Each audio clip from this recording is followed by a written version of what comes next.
Howdy, I'll be back in a second. My cat's asking to come in. Certainly, take your time, Mike.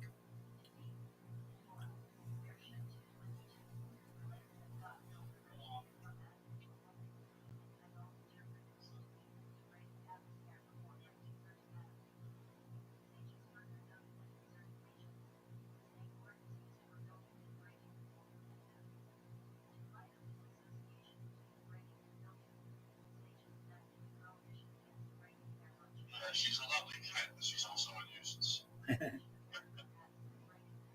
right, let me find the email where we talked about what we're going to talk about. And discussion series. There we go. Excellent. All right. So, Do you mind if I ask a question? yeah. Okay, so I know we previously said that the first session would be like you would give an introduction of who I am, which is absolutely fine, and then we would just name the topics that we would review in the upcoming sessions. Is that still the plan? Okay, excellent. So we won't be going into in depth on life extension technology today. That'll be for next time, right? No, I think we have plenty of time to start because, an introduction is very quick. I mean, I'll just talk to you about who you are and what you do, and then we'll introduce the first topic. Oh, okay. It's just going to be a very short interview. Absolutely. Okay, so to clarify, um, we'll do the introduction, and then if you don't mind, I'll just say what we'll do in the upcoming 5 sessions, and then today we'll move into life extension technology. And then I had that list. It'll take me about a minute to read the different topics. We can discuss it, um, uh, have a discussion or so for uh, a few minutes on each one of them. Whatever one comes to mind is of interest to us. We'll keep it to about 20 minutes, and then that's the session today. Correct? Excellent. That sounds good to me. And then one last thing, when you introduce me, if it's possible, could you show my YouTube lives like you did last time or 2 times ago, where you type in Rabbi Rothschild into YouTube and you filter by live so people can see all my different live streams? Okay, hang on. What's your YouTube channel name again? So it's my name, Rabbi Rothschild, Rabbi space Rothschild, and then you go to the filter. You remember the filter? It's in the right corner, and then press live. It's the fourth column down, and then you'll see all of them simultaneously. Yeah, I'm just trying to find the live. Where is that? Certainly. So there's a filter. Yeah, I've got the filter, but I can't see the live. Okay, so then it's the fourth column of the filters. Oh, there it is. Gotcha. Okay, there we go. Okay, we can do that. You want me to do that right now, or you wait until we start talking? Once we start talking, once we're recording. Yep. Okay. So I'll get going. Excellent. Recording in progress. Well, welcome aboard to the Mike Holt Show, and today my guest is Rabbi Rothschild. You're in California. That's correct. Tell us a little bit about yourself because you're a very interesting chap. Thank you so much. Yes, I'm based in California. I stream my life 24 hours a day, 7 days a week, 365 days a year for world peace. I've been doing so for more than 4 years. My streams go back to the pandemic. We've seen the death of a queen, the birth of AI, the coronation of a king, and everything in between. If any of the audience has ever seen the movie The Truman Show or the television show Big Brother, it's very similar to that. Every moment of my waking and sleeping life is recorded live on YouTube, and not just one YouTube stream, but multiple, at least 20, generally at any given time, and other streams as well. I multi stream. In 2017, The Economist magazine stated that data had overtaken petroleum as Earth's number one resource, and I have more data archived on the internet than any individual ever, which may make me an influential person someday. And if that happens to anyone listening out there, I want to make you, your friends, your family all financially independent if you're not already. I want to ensure that you have generational wealth if you don't already. And I want you to be able to start charities and philanthropic organizations of your own. Thank you.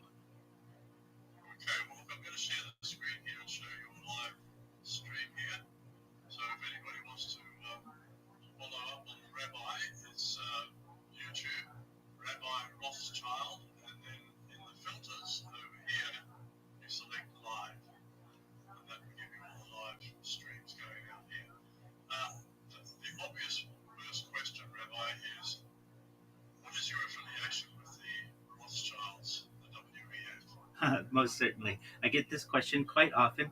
We share DNA and we share a surname, but we're not all bankers, and I certainly am not by trade. In addition to being a rabbi, I'm a certified project management professional.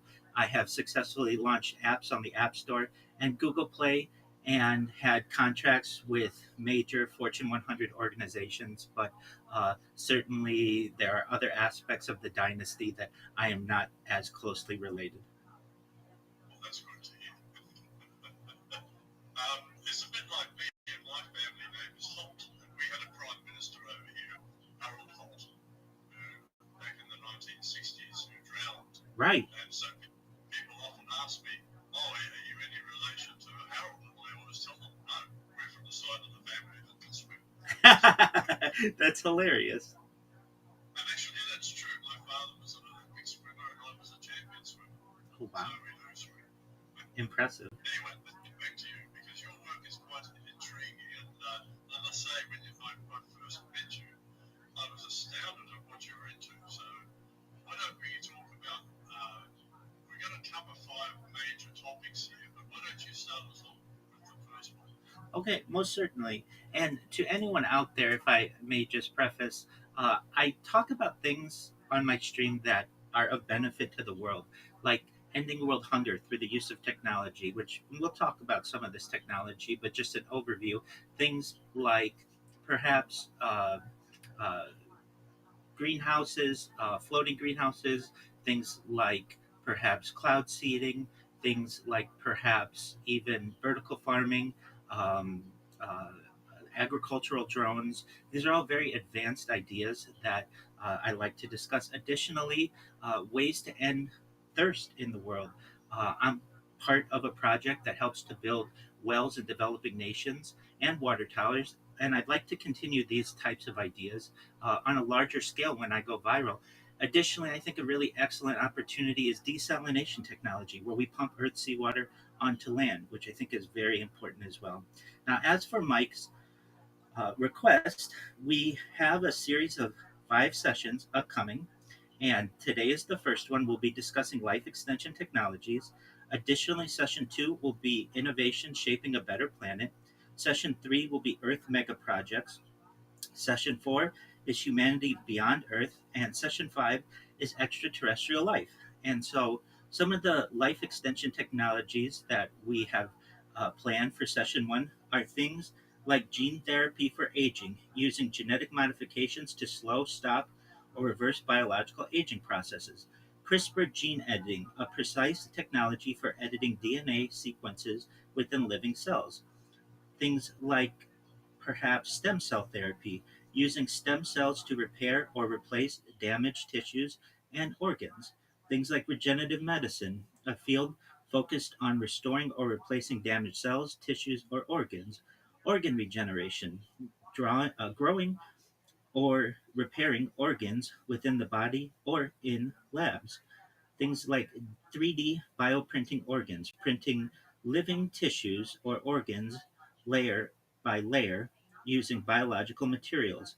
Lab grown replacement organs, organs grown in laboratory conditions for transplantation.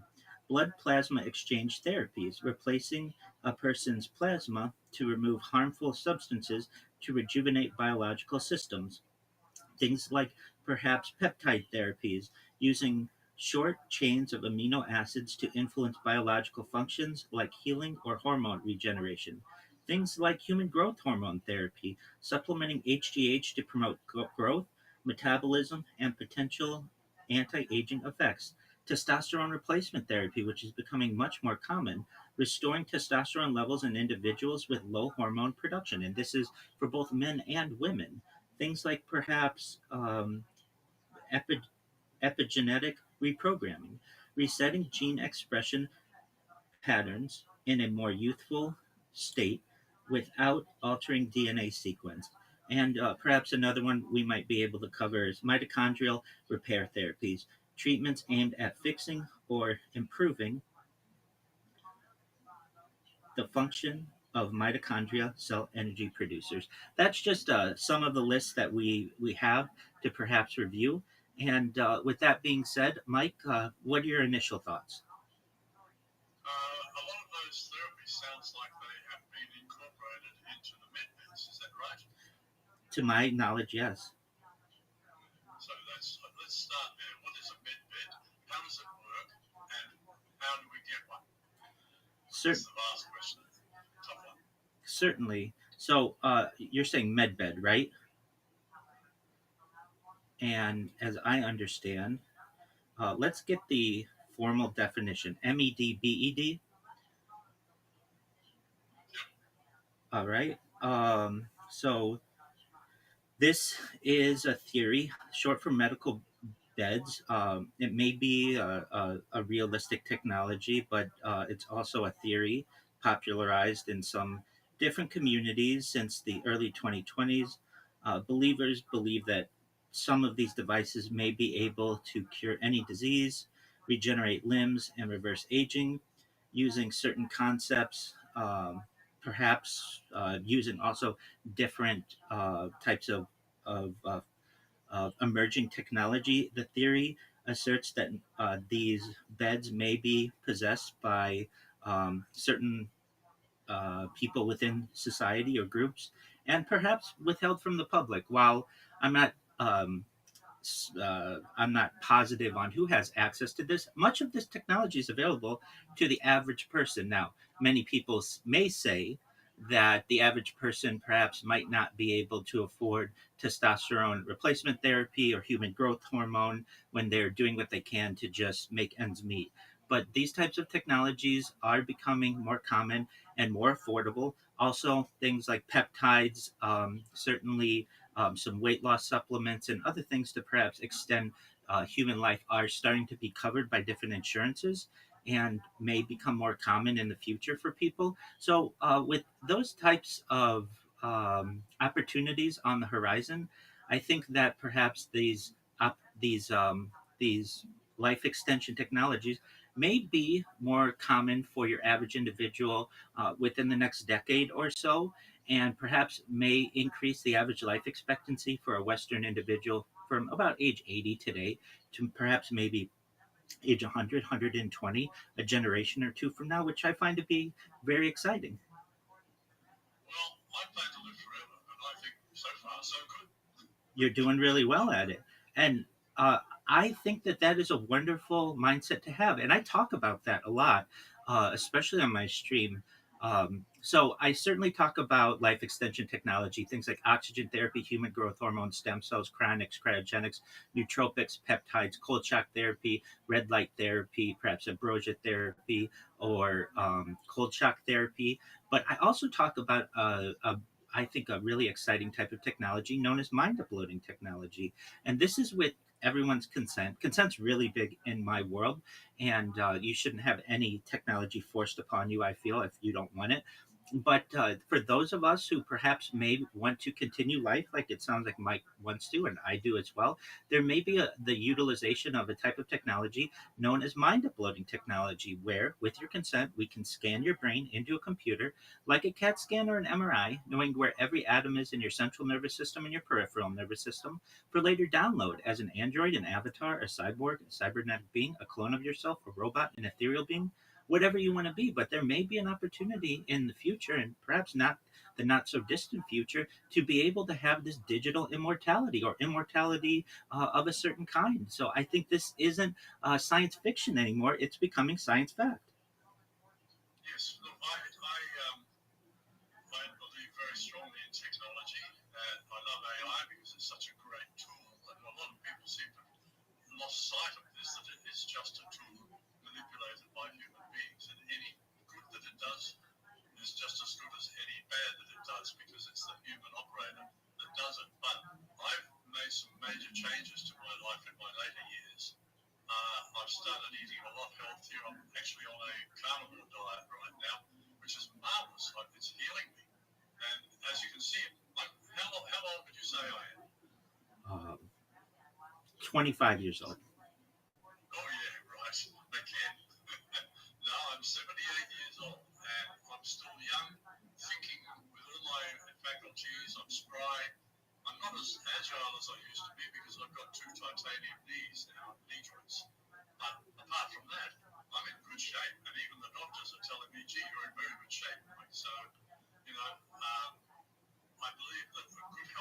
lifestyle is part of this longevity that we can achieve. And, I go to the gym whenever I can. I've got a membership, so no problem there. I was going 3 times a week, but lately I've been very busy, and of course, terrible weather here. So I get there when I can. But I'm also eating well, I'm sleeping well, I'm happy. I've got a happy household here, wonderful wife, and she's a good partner. So, I think all of these things factor into helping a man or a woman for that matter live longer than normal. And my wife's family, for instance, I was at the bedside of her 103-year-old grandmother just before she died. Her mother has just reached 95. Or maybe, yeah, she's 90 something anyway. And she's not getting any younger. None of us are. So, and my family, the same thing. My mother died at 91, my father at 85. But he didn't look after himself. He had a stupid diet, and he was always angry. And you can't live life happily if you're always angry, and that cut his life short. So I tend not to worry about the things I can't control, and I control the things I can. That's an excellent philosophy, and especially with some of these emerging technologies, in collaboration with what you're currently doing, the carnivore diet is an excellent, I feel, diet to utilize. It's high protein, generally low carbohydrates. The ketogenic diet is quite similar, which may implement more fats into the diet. But if you're aware, using the carnivore diet or the ketogenic diet, after a few days, sometimes it's called keto flu. There are other names for it. Of perhaps withdrawal of carbohydrates, you have more energy than you've ever had in your entire life, and you're spry, just like you're talking. You feel the mental sharpness, and you recognize that you don't get hungry nearly as much as you do when you have a primarily carbohydrate based diet. And you can test your ketogens. You're using little test strips with your urine to ensure that you maintain a ketogenic life within the ketogenic, the proper ketogenic levels. And it's just an incredibly valuable way to live your life. If you haven't had the opportunity to try it, it's worth the exercise to just say, I'm gonna say, for this week, I'm gonna really try to limit my carbohydrate intake. I'm going to focus on proteins and perhaps fats. And you'll find after about 2 to 3 days, you no longer have those hunger pangs that you normally will have. You'll no longer have that midday slothiness that many people experience. And as you can see, Mike, who is in his late 70s, is as spry as someone 20 or 30 years younger. I know I've had many conversations with him. He's extremely sharp, and we should all want to be this sharp when we perhaps are of a similar age. And so I think that is certainly an excellent utilization that you have brought into your life. I also think that in conjunction, perhaps in the future, there will be, and these are already being um, experimented, but not just anti-aging, but also reverse engineering, reverse aging types of pharmaceuticals that may be able to actually add years to an individual's life. We are at the precipice. We are at the brink of something really special, where someone perhaps a generation or two ago might see 80 years old as perhaps the time when they're starting to wind down, when in reality, just based on changing your diet and implementing some of the things that Mike and I have discussed, you're going to add decades to your life. And then perhaps with some of the other technology, may be able to use transhumanism to be able to live forever. And that's what Mike wants, and that's what I want. Well, the thing is, when I started this diet, um, little things in my body, I had my liver wasn't functioning properly. I had split nails, fingernails, and after I started the diet, everything healed. The last time I went and got a blood test, the doctor said, "Oh, your kidneys and liver are all in very good shape." I've had my heart checked. I said, "It's excellent." So, yeah, I'm in pretty good shape for an old fella. And I'm looking forward to a very long and productive life. I find now, with all this energy, I'm achieving more in my so-called retirement than I did during my business life. And I was a pretty busy boy during my business life. I ran three companies. So, Wow. yeah. Well, that's So it incredible. kept, And yeah, anyone who's watching you right now is a witness to that.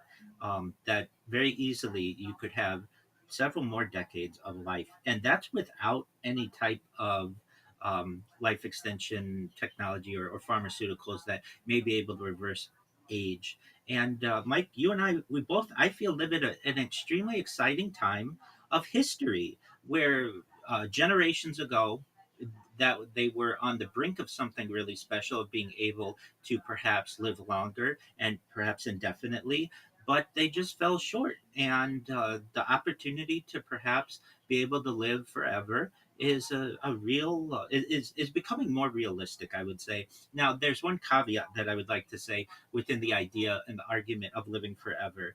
I think that living forever could potentially be a punishment, and so I don't want anyone to feel punished. I always say, or do my best to say, if you're going to live forever, you should be able to live forever within reason. You might get sick of living someday as being a right. cyborg or a robot or another version of yourself, and you may be sick of it. And so I want people to have the freedom that living forever within reason is the key. And if you want to stop all of the regeneration someday, I feel that you should be able to, but I feel that you should also be able to live a very well lived life here on Earth and perhaps be able to explore the stars, as has been perhaps prophesized by previous generations, and be able to basically live all of the dreams that you have wanted to ever live. But at a certain point, you may get bored. And then I feel you should be able to end the life that you wish under your conditions. What are your thoughts on that? I'd say if I get bored, go look for some new planets. That's it. Anyway, That's absolutely we're true. running short on time here. Sure. So let me just share the screen and we'll talk about. Oh, that was the wrong screen. Hang on. There we go. We'll talk about the next session that we're going to do next week, which is innovations shaping a better planet. I think this is going to be a very interesting one. And I look forward to seeing you then. So, Absolutely. And for anyone who wants to learn more about my project, feel free to go to my linktree, linktree.com/Rabbi Rothschild. You'll find all my links there. I have more social media than perhaps anyone on earth. This is a very academic project as well. I recently was submitted to some major publications for big data and the study of big data. And I really think that anyone who hears this out there, if they know anybody who's interested in the topics that we discuss, tell them about my stream, tell them about our series on these podcasts, because this is going to be really big. This has the opportunity to perhaps be one of the biggest events in global history. The opportunity to see someone's life in its 24/7 24/7 unification, and to be able to follow along with someone's life. It's really something special. So I thank you, Mike, for the opportunity. I look forward to our upcoming series, and thank you to the audience. thank you. See you again. Take care.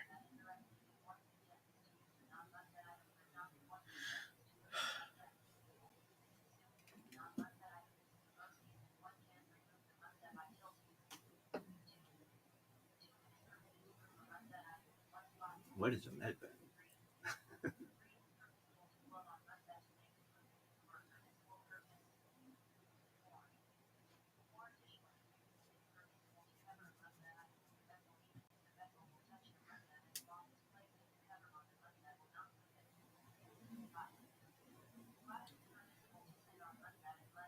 Are you happy? Yeah, dog, that was baller. I forgot to mute this one. That could have been bad. Thankfully.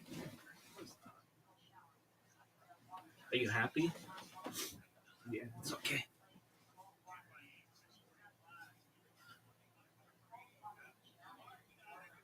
Are you happy? Yeah. Are you? Yeah, it could have gone a little better. There were times where I struggled to find a good word here or there, but overall, it's fine. Really? Yeah. I'd like to watch it. Hopefully, it goes well.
Hey, this is Rabbi coming live from the Road Famous Comedy Store main room for a brand new episode of Kill Tony. Give it up for Tony X Hey! Wow, how exciting is this? I'm here with the great Brian Rendy. What is that? How are you, my friend? Good, exciting to be here. Good to be back home. Went on the road this weekend for the first time in forever and headline shows for the first time in 4 months. 4 one-hour-long sets in beautiful Salt Lake City, Utah.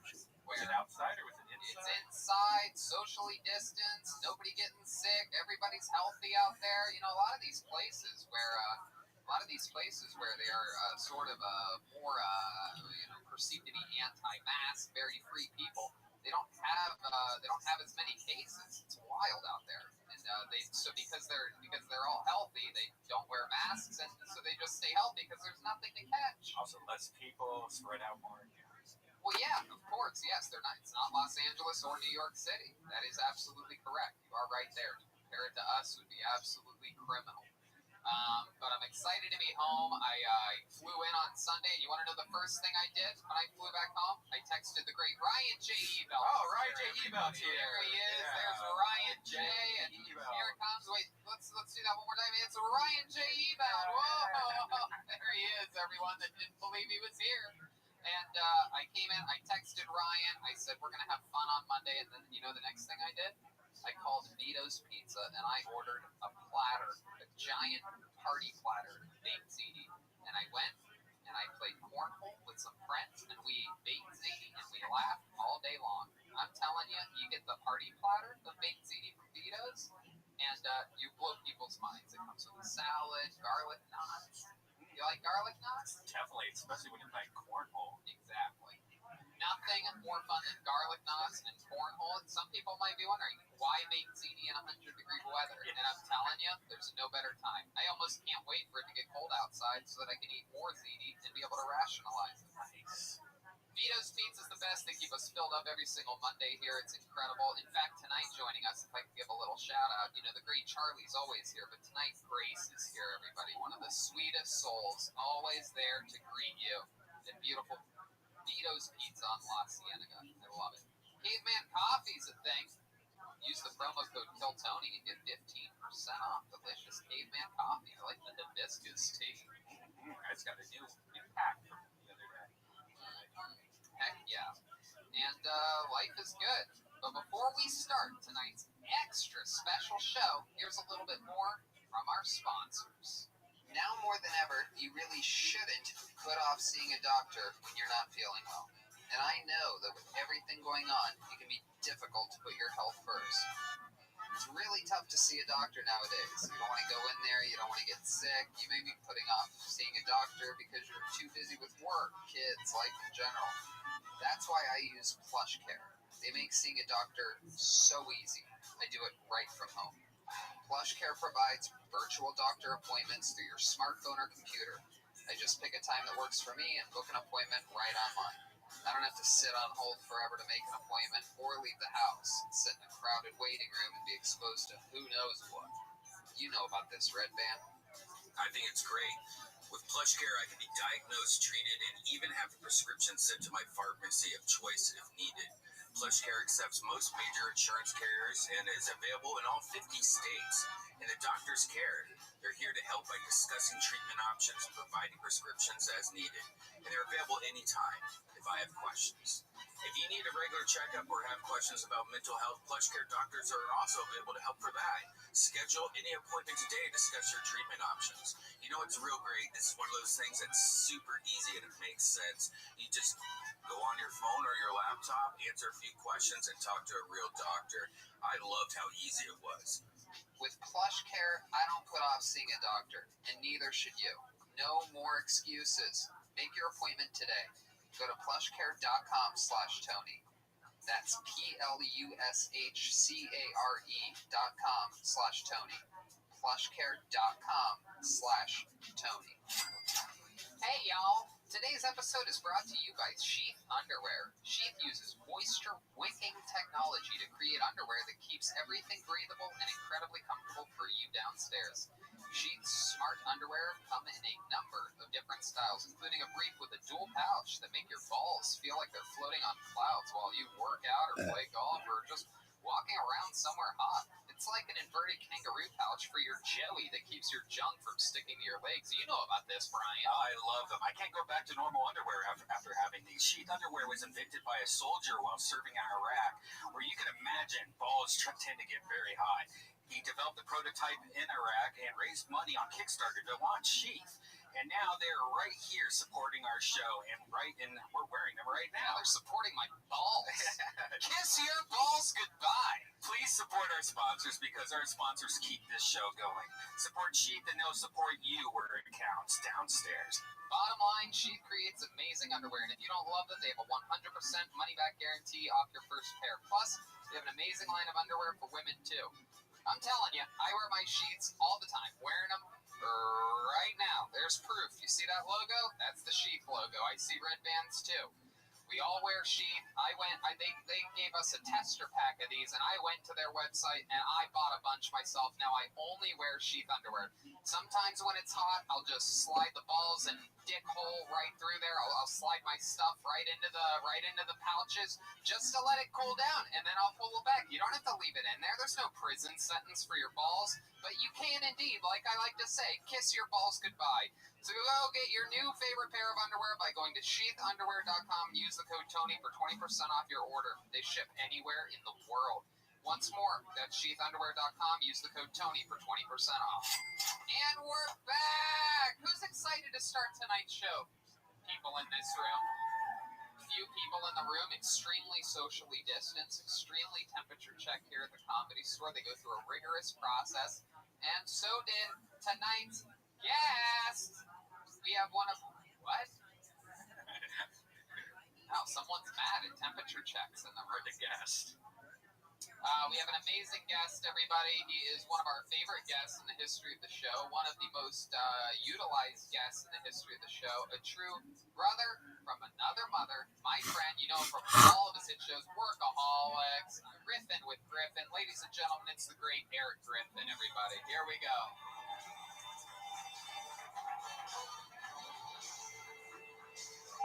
Welcome, Eric Griffin. Welcome back, sir.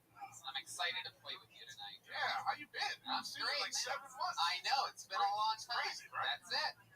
The only time I text you is when I want you to come do the show. I know. Never hello, how you doing? All right, I know Want you're to go good. to lunch? I know you're good. You're good. Even if you got the Rona, you have like 40 pounds that you could lose. You know what I mean? First of all, I'm down 25 pounds. Yeah. Really? Did you get it already? No, I just... You got the Rona? I'm just doing good. I love it, man. I'm happy for you. I'm excited. I shit immediately when I sit down. Nothing more fun than getting to see you and fist bump those hairy knuckles of yours. Those things Well, are. I miss your Adam's cantaloupe. Hey, that's it. Excited that you're here, Eric. You've been on the show many a time. We've had so much fun, and we're going to have fun again. I'm sure that you're. What's going on in your life? Anything crazy going on? I love that you've been cooking on Instagram. Yeah, I'm cooking. Doing riffing with Griffin. I'm engaged. Whoa! Congratulations. I didn't get her a ring, but I got her a promise card. A promise car? Yeah. Oh my goodness! This is the kind of ring she wants. I'm like, this is not practical at this particular time. Right. She need a car. Let's do that. You know. What kind of car? Is it a used car? No, it's a nice one. Nothing says I do more than a Buick LeSabre. Hey, it's an Encore GX, by the way. Whoa! That's the car she wanted. No, don't get mad at me. I love it. That's what every guy wants in this world is a woman that'll just settle for a Buick. You know what I mean? Amen, brother. I got a good one. You know what I mean? Well, I'm sure that you remember from your numerous appearances on this show that there is a band here on this show, on Kill Tony. Every single episode, they commit to being different characters. Jeremiah is out on this episode, but we have the rest of the best damn band in the land. Let's see who they are tonight. I'm excited about this one. Something in my gut's telling me this is going to be an extra special one. Ladies and gentlemen, here they are, the Kill Tony band. Jet Ski, Jesse Johnson, Joel Berg, Joel Jimenez, and Chroma Chris. Here we go. Uh-oh. Whoa! Oh my God! Oh my God! Oh my God! This is what coronavirus looks like in real life. Unbelievable. I heard that song, I thought this makes sense. Firemen this week. And then they come out and they are actual fire. Wow, that is exciting. There's smoke. There have been wildfires here in California all week. Ash falling from the sky. I mean, absolutely incredible times here in California. And I can't believe that we were able to book some actual fire on the show. How are you, Fire? Good, I'm actually Wildfire. Oh, that's your name, Wildfire? Yeah, that's right. All right. Well, welcome to the show, Wildfire. Good to see you. You've been busy lately, right? Yeah, I'm actually a big fan of comedy. Really? Yeah, I got a good Donald Trump impression. Oh, can we hear it? Yeah, you're fired. Hey! I love it. Hey! She's been here all week, right? I love it. I love it. I love it. I love it. And then we have this little fire patch over here. What's your name? Hey guys, my name is Campfire. Hey! It's the I really full enjoy nature and the outdoors. Yes, you Feel the breeze between my flames. do. It's a whole fire family here tonight. Very excited about it. And then clearly back here, one of my favorite Street Fighter characters of all time. Yeah, I reused the wig. What's your name? The name's Forrest. Forrest. Last name Fire, I'm guessing. Yeah, AKA Diego Fuego. Wow. And where are you coming in from tonight? Fucking everywhere, dude. Awesome. So we have the entire Fire family. We have the great return of Eric Griffin, Red Band and his soundboard, Ryan J. We're all stuffed up on pizza and serotonin. So let's do it. Shall we start tonight's show? All right. Sounds great to me. No better way to start it with all these fire people up here than one of the people that constantly sort of looks like fire. This young man from beautiful Memphis, Tennessee, has taken the show by storm. One of the longest-standing regulars in the history of the show. One of my favorite all-time silly joke writers and performers. I'm excited to see what he's got up his sleeve this week. A real, true artist. Ladies and gentlemen, it is the Big Red Machine, William Montgomery. Oh, boy. Here he is. First William off, big fan, Eric. Nice to finally meet you. You don't remember when we met earlier, right? All right, here he goes. 60 seconds uninterrupted from William Montgomery. This might be a little longer than 60 seconds. Everybody always says don't mess with cockroaches. They're carry diseases. But who's ever gotten sick from cockroaches? Hey, you hear about Anthony? He has cancer. Shit from smoking? Nah, a cockroach touched his leg when he was chasing it around his bathroom. He has 6 months left to live. I'm not suggesting we keep them as pets, but let's not pretend there's some pharmaceutical company out there trying to find the cure for roach flu. I said that kind of weird. We let dogs sleep in the bed with us while Well, both of us are naked, and yet a roach crawls around the kitchen cabinet, and we contemplate starting a gender reveal fireworks party. You don't think the family dog rolled around in the same shit as the roach? There's a lot more. Dogs and roaches are practically the same. It's just dogs have better lobbyists. Dogs have Sarah McLachlan singing in every commercial. Roaches have a spray. Every roach commercial. Keep going, absolutely. I'll listen to an hour on roaches. Every roach commercial starts out the same. A fat cigar-smoking roach plotting with his other fat roach friends about how they could ruin the value of your home. Then some white man in a cape shows up with the most toxic chemical known to man and just ices the hell out of those degenerate moochers. Meanwhile, roaches are supposed to be the oldest insects known to man or some bullshit. Hell, that's probably made up too by the same people claiming that dogs can tell when humans have a horrible disease. I swear the day a dog walks up to me and says, "Sorry, buddy, you've got MS," I'm going to call bullshit, because next he's going to blame it on a roach. Wow, there he goes, William Montgomery.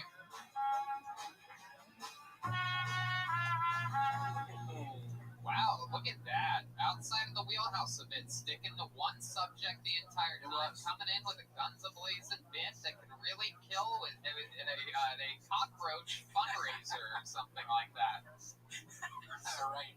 So let me start off with this question. Are you currently dealing with an infiltration of cockroaches? I am. Yes, I had a feeling. Yep. So how many are we talking about? How many do you see on an average day? 200. Oh, okie-dokie. Yeah, that's a serious... oh, wow, one just crawled out of your sleeve. Okay. Hey, by the way, there's some shorts in the office for William. Is that true? Yeah. Yeah, the Zach, guy in the front was pissed. Zach, can you go grab some shorts from the office? If that's true, we have to make it part of this episode right now. We're going to debut William's new shorts. You've heard of the Emperor's new clothes? This is William's new shorts. I'm excited. Are you excited? I am. I hope they fit properly. That's my only problem. You are oddly shaped, and we have to figure out how to keep them on you. You have a belt on those things? Yeah. It's the only way to stay. Yeah, you can't even see your belt because your belly blocks the light. Lift up your shirt again. Oh wow! Oh my goodness! Wow. What a debacle! That belly button is big enough to do. Yes. You just got back. You were in Vegas for a whole week. How I was. Yeah, you didn't even tell us about this Vegas trip. You're just like, I did. You got mad last time, so I thought I would keep it under wraps. Yeah, you really kept it a good secret. Posting it the second you got there on Instagram. That's great. I want to say, you seem oddly sober. I am. I know. After the debacle with the podcast, it did get the most views we've had in a long time, which is positive. But it wasn't I'm great. not sure if you were still with them. I heard about this. He had a little. Oh man, he had a thing bigger than this, full of vodka. I didn't know till the end. He just was a hot fucking mess. Wow. So to see you right now, I can feel some like the haze is off of you right now. Is there anything you want to say to Aaron Griffin, who showed up, who probably drove all the way to Burbank to be part of your show and to support you, and then you went there? I apologize for sabotage. Wow. Wow. There you go. Good for him. You accept his Are you gonna accept my apology? Oh, look at that. You think you can just get off that easy? I do. Typical alcoholic thinks he can just apologize You know what I mean? That's and push it. it away. Yeah. Just as he doesn't remember what he did the night before, doesn't mean we forgot. Still on step 2. So, any highlights? Any highlights from this Vegas trip? I lost $1,000. How much did you lose? 1,000. Wow. How much money did you have to your name before that? Like 1,200. Wow. So you still have 200 left. Still got 200. Was there? I'm sorry to interrupt, but I just want to know, how's the gambling? Like, what is that like in Vegas right Oh, now? it's the same. They're taking. No, but I mean, like, at the tables. Like, is there... There's in between plexiglass. Oh, wow. Yeah. And then a guy like Williams shows up at your blackjack table and everybody gets up and moves to a different table. The glass is all foggy and Yeah. sweaty. Just coughing everywhere. Did you lose that on like slots, like the electronic Yeah, slots? where did you lose the majority of roulette? Yeah. What are your numbers in roulette? What do do you like to bet on? I would do red every time. Wow, that is the exact opposite of what I do. Oh, Oh my shit. God, We got a lot of shirts. Is this real? Bring him in here. Yeah, Bring him is on this stage. real? Come on, this is Zach Bogus. Bring it up here, Zach. Oh my god. Up here, Zach. Up here. Are those really all shorts? No way, you're fucking with us, Is this right? uncontaminated? Wow. This is They ask for $100 from everybody next time. Oh, well. Yeah, the guy brought up, man. I'll put in a good word for you. Let's, is this real? Let's start opening them up. Oh my God, it really says William Montgomery. This is hilarious. Yeah, are those swim trunks? What are those? Oh my goodness. Let's open up another one. That's the one he's fighting for the Keep world opening them up. championship. Look at those. My goodness. This is very exciting, William. This guy, for those of you that don't know, maybe this is your first episode watching. Oh, look at this. Look at that. Uh-oh. Did someone just escape from a French prison? Yeah. No, those are I Love Lucy swim shorts. Uh-oh. Look at this. Oh, Miami metrosexual. love it. Oh, my goodness. This is very exciting. I feel his balls. Red Man's so excited. He's pushing the table back. He can't believe he gets to open. Whoa! I feel like Brian bought those Ryan, for William. you keep leveraging the table. No, you got it. Just don't use your foot to push off on the table. Okay, here we go. Oh my goodness. More shorts for William. This is, ooh, black and gray camouflage. It's from the David Lucas collection right there. Brothers in cursive. They have the same. Oh, look at that. But those are David's good shorts. Look at that. Those are a pair of extra large Tony Hinchcliffe golf shorts right there. Very exciting. Oh, here we go. Whoa, look at those. You know, these will be the only pair that he wears for 6 months for some reason. Uh-oh, look at that. Damn. We have Grandpa with coronavirus shorts there. Whoa, these are classy. Oh my goodness, what are you gonna do with those, William? Oh my God, whichever listener did this, you are an absolute fucking legend. Hey, look at this! You can wash your shorts! Wash your shorts! Wash your shorts! This is very exciting, ladies and gentlemen. An entire container of Tide. It has happened. Dreams have come true. William Montgomery's been wearing the same pair of shorts for, what has it been, years? 8 years, probably. 8 years, and now he has many pairs. This is, wow, this is another Shorts nice and pair. tie. It's like you just got out of rehab. Look at that. Charcoal black right there. Look at that. Black shorts matter. Oh, look at these ones. Those might be a little bit big on you. I'm warning you about that pair. Those look a little thick. You might have to give those to your brother in cursive. Whoa! Oh, look at those. I like these those. ones. Those are William fun. Montgomery. Oh my God, somebody sent 25 pairs of shorts to the Comedy Store. This is exactly what I thought was going to happen. Hey, can we burn his old shorts? Oh! No. Burn those shorts. Burn those shorts. Oh my God, William. But you have to, Zach, can you zoom in on this a little? That's how that gender reveal choir started. The waist to the head there, that looks great. William, what do you have to say to the person that sent you all these shorts? Just thank you so much. It seems like it's really going to help me out. Are you going to wear them? Oh, yeah. Yeah, I'll start tomorrow. You know what? Why don't we start tonight? Why don't you go to the back and put on the There's the blue one. put on the blue ones with the sharks and dolphins or whatever that is, and take those things off, I and think we we will. should put one on in between each person. So Should we do that? Should we do a little William fashion show? Okay. Yeah. Perfect. There he goes. There he goes. The great William Montgomery. Everybody, he's gonna start putting on shorts. Yeah, go. All right. that'd be an improvement. You ain't lying. You ain't lying. You should have heard the amount of relaxation we had before the show, not having to hear a saxophone being tuned. And you know what sucks is that the episode that said the short thing, the one after, you asked if we haven't gotten any shorts. And so that means more people are going to send tons of shorts. We might have this going on for a while. Good. Tell Curtis it's because of Tony, and then it'll be loud magically. Anyway, So I pulled a name out of the bucket. We had a few signups tonight, obviously, in a controlled, temperature-checked environment. And I pulled a name out. Your first comedian getting a 60-second uninterrupted set-in with a fresh and clean, sanitized microphone. Goes by the name of Stephen Belkowski. Hey, it is Stephen Belkowski. His name is Stephen Belkowski. Here he is. It's Stephen Belkowski. Quarantine's been kind of lonely, so I got a Tinder the other day. My bio was brief. I have Hulu and HBO.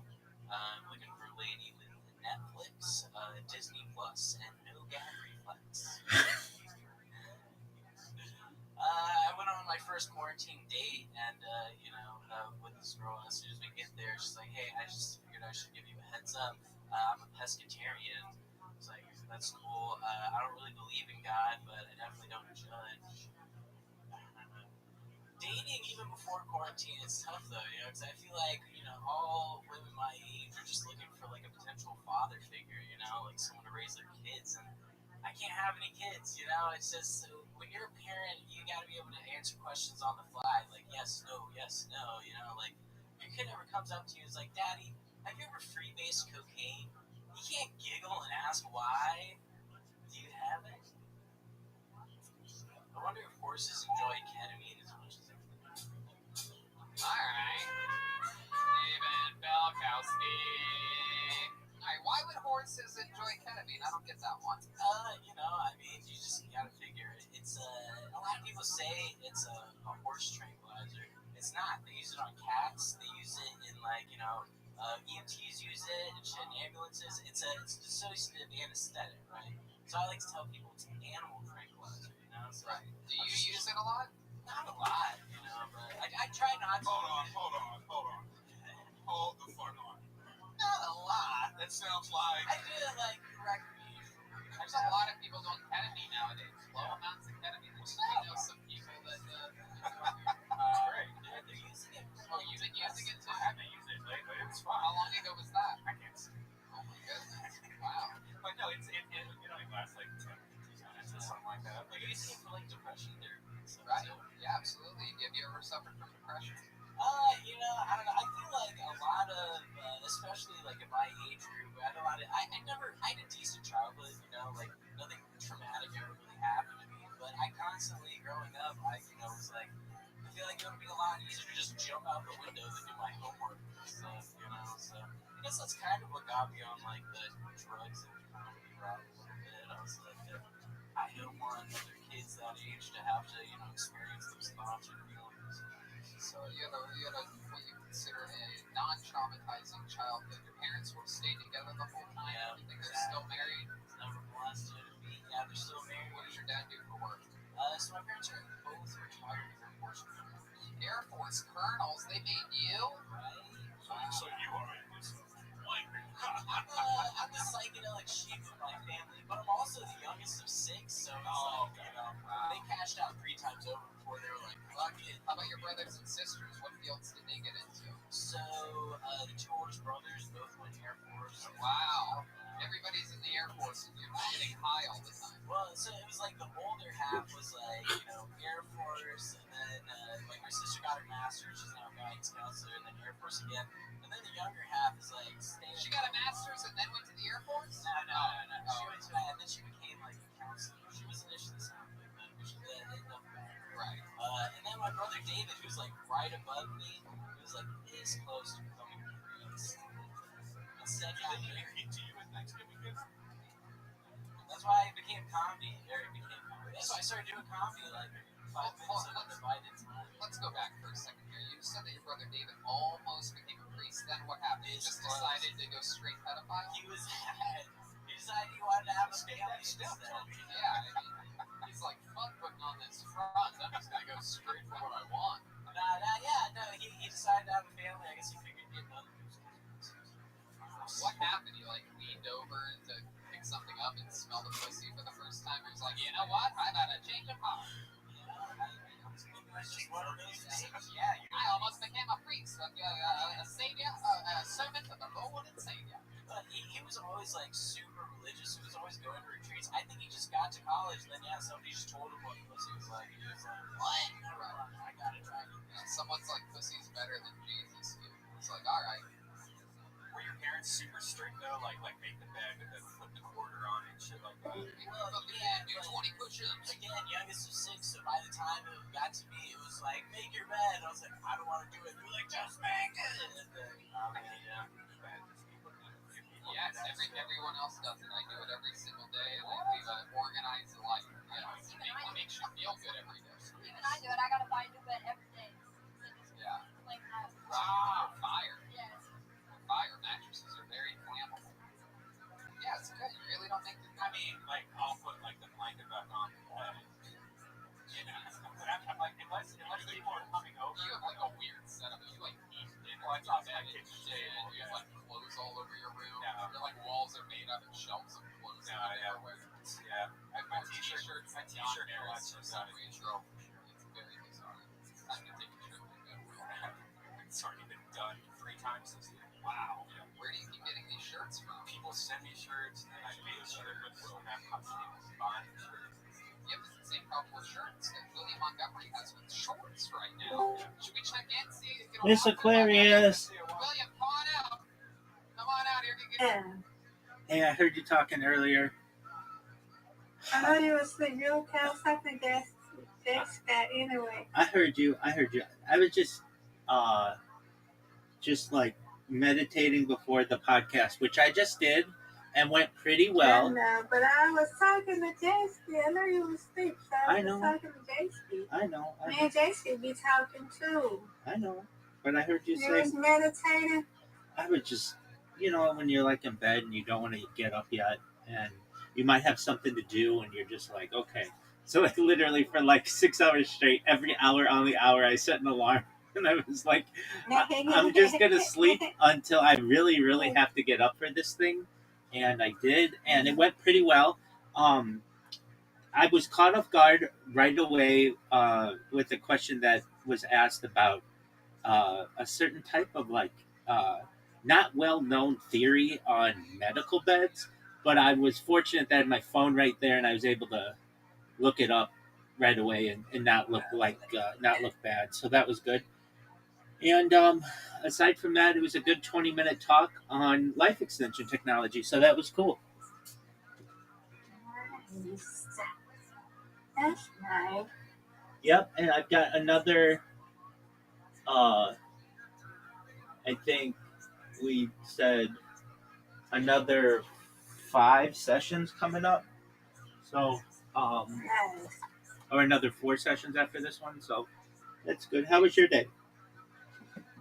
It's good. We're gonna get my head done. Went to Walmart.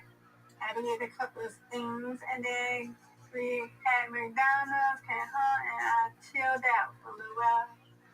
Excellent. Mm-hmm. Yeah. How many days I got? I don't know. I don't have that long. And my cousin showed me our pieces, the hair pieces. So I'm excited for that. For the She's got our hair pieces. Yeah. Okay, are we talking for the wedding? Yes. Okay, your cousin's in the wedding too? No, my cousin is doing our hair. I thought I told you. Yeah, my cousin is doing our hair. Oh, okay, cool. Well, that's exciting. Yeah, she couldn't get. She had a hairdresser, but the hairdresser never get that to her. So she was like, "Your cousin do your hair, so can you give me her?" So I was hesitant because when I was shocked that my cousin said yeah. So I just gave her the number, and I let my cousin handle it. So she called my cousin. Excellent. They talked things out. So yeah. That's good. So that She'll helped. be doing all our bridesmaids' hair. She'll be doing Stacy's hair, and she'll be doing Stacy's mom's hair. 19 days, 7 They're all the hours. bridesmaids. 19 days, yay! 7 hours, 59 minutes, and 1 second. Yay! It's coming down to it, Miss Aquarius. It's coming. I'm so excited. I think this is really cool. So an aspect of this that I really enjoy of streaming my life, I enjoy a lot of it, but one of the things that I like perhaps the most, or one of the things is being able to track time and people's lives. And we were friends. We've been friends for a while, even before Stacy had been proposed to, and now we have it. We have on the stream, like when you announce, like, "Oh, my friend just got engaged," and then like that was like, I don't know, in the fall or something, right? Yeah, because she got engaged in May. Oh, In okay. May last year. Apologies. Okay, so then back in May, and then you went. Oh, I remember. Okay, so then didn't you have a party? There was the uh, the engagement party. Wasn't that in the fall? The surprise engagement party and her birthday party, yeah. Exactly. She got engaged. They had a surprise engagement and a birthday party for her, yeah. That's right. And so then we've got that, like on the stream, just some cool stuff. Yeah. Okay. Got some more of this.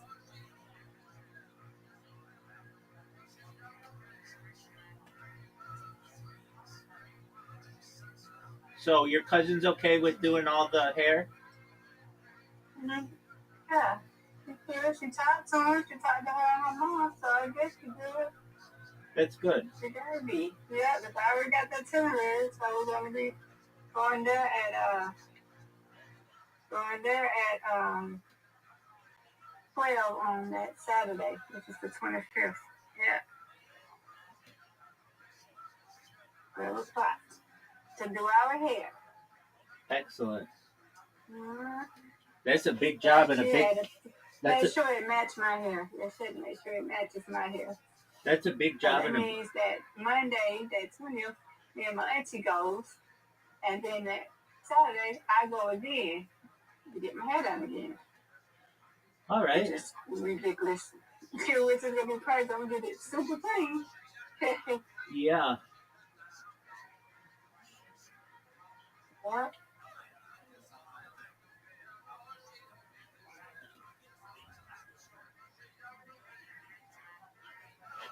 Well, that's cool. It's so loud. What's it say, Rabbi? I said, well, that's cool that that everything seems to be working out with that.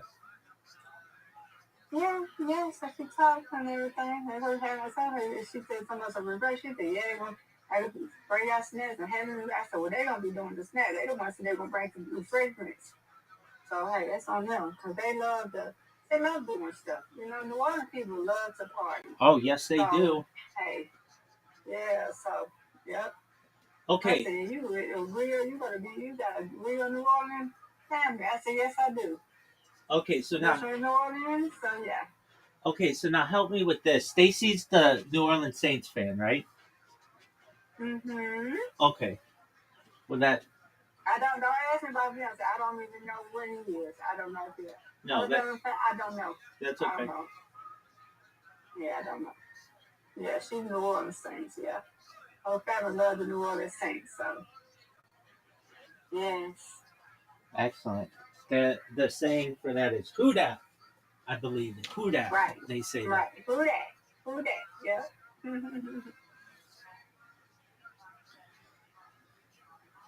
Well, excellent. Oh, Mr. Aquarius, I'm glad we got this first podcast done. That's good. It is very funny, though. It would be like, okay, Mr. Aquarius, we're going to do a podcast. You and I are going to do one. And we're going to talk about mini golf, okay? Yeah. Or we're going to talk about... No. I know. But it would be like... It would be like... It would be like, we're going to talk about Play-Doh games. We're going to talk about bowling and mini golf and perhaps even Uno and Go Fish. Okay, so you're like, all right, I know what we're talking about. And the first question comes out, and they were like, so what are your thoughts on the New Orleans Saints? And you're like, so fortunately I was able to look up what he was talking about. I even had to have him spell it, or I spelled it. I'm like, so you're saying MEDGOLF? BED. Yeah, yeah. Okay. All right. Yeah. Let's talk about that. And it's very fun. Oh, Well, I mean, it just happens. You never know what somebody's going to ask in a podcast. They can ask anything, and right. I don't. I'm as open and honest as I can be in life, and so when he wanted to talk about that, okay, that's fine. And then it would be like, and then we worked that into the conversation. We had no discussion about it previously, and it caught me off guard. I'm not gonna uh, say that it didn't, but it was fine, and I worked out the discussion, and it it uh it went really well. And then I emailed him after. Like whenever I do one of these, I like to just follow up to be like, "Hey, thank you for the opportunity" or whatever, and also to just make sure that he wasn't like, "That was a dumpster fire. How could you ever want to talk about that or whatever?" And he was like, "No, it was like he'll send it. It's processing today, and he'll upload it tomorrow. So when it's up, Okay. I'll make everybody aware." Yeah, you like doing stuff like that, so that's exciting. It is exciting, absolutely. So there's that. And last Yeah, night, you like doing stuff like that. last night, Riser and his mom came in. It was her birthday, and so shout out Mrs. Riser Oh, okay. or Mama Yeah, Riser. happy birthday for her. Exactly. And we watched Was it. it? Go ahead. You said it was yesterday, right? Yeah, exactly.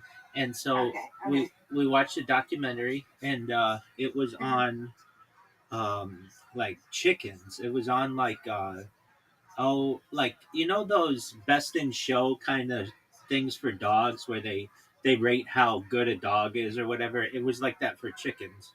And Mm. I like that they pick the documentaries because then it's a random thing and I don't have any control over it and I watch it with them.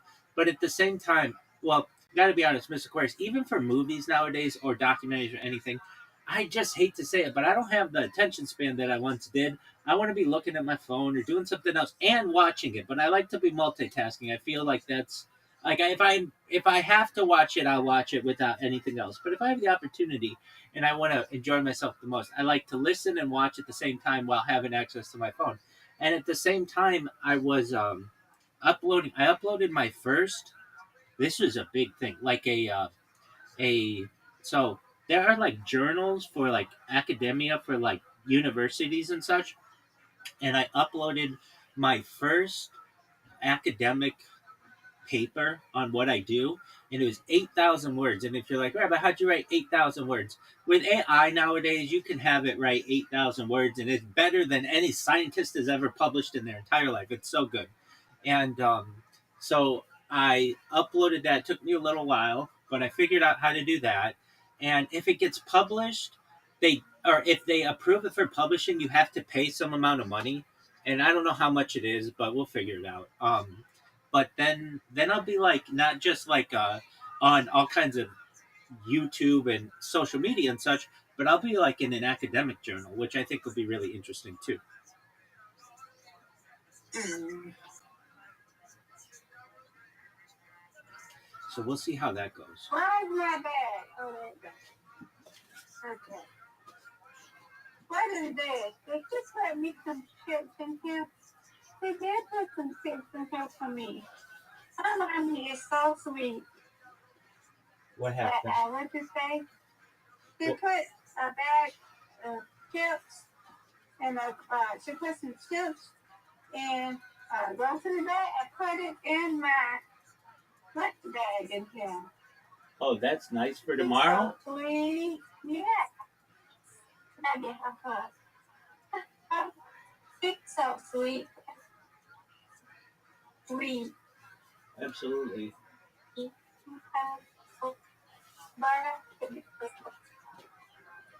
No, let me tell you. Rain.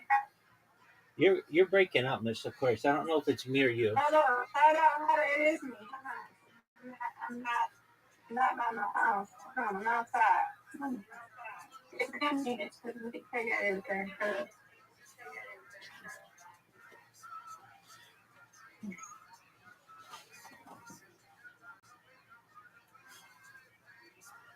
Okay, can you hear me? Am Yes. I still breaking up? No, you're better now. Go ahead.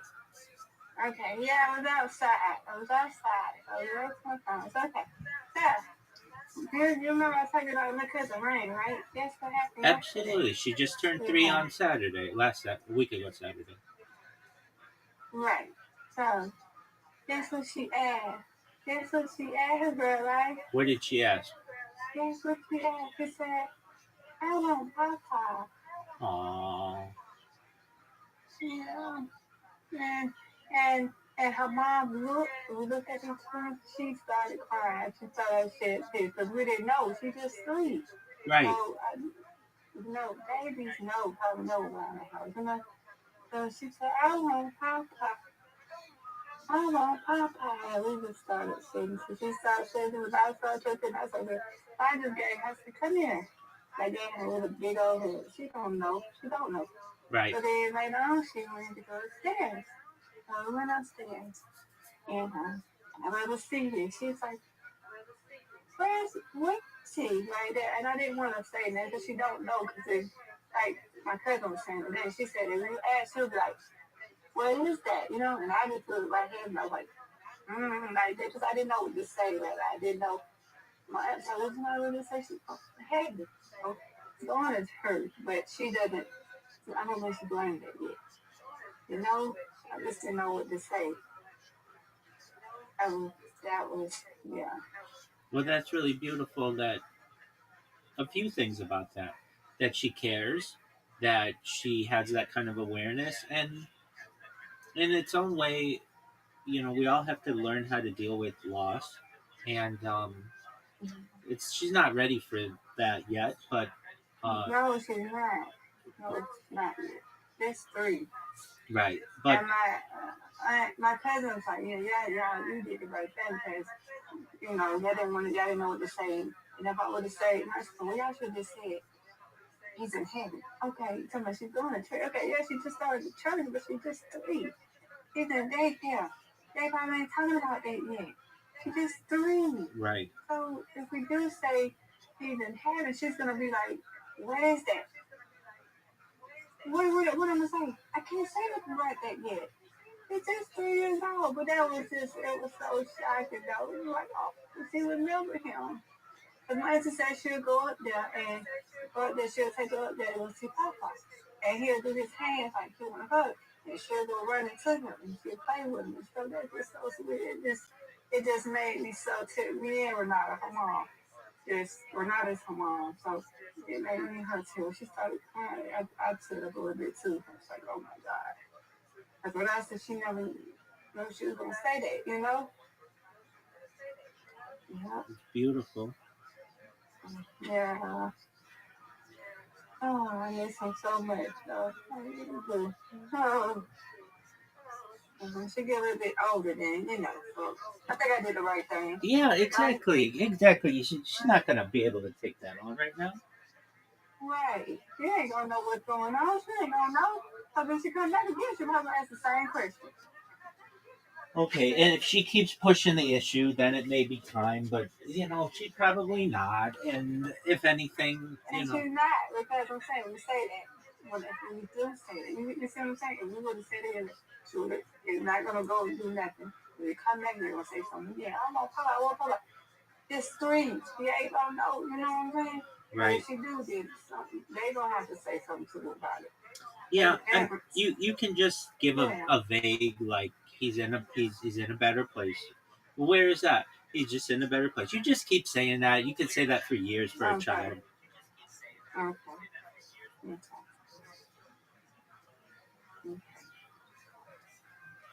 Thank you, Rabbi. Absolutely. I mean, if she keeps asking, you say he's in a better place.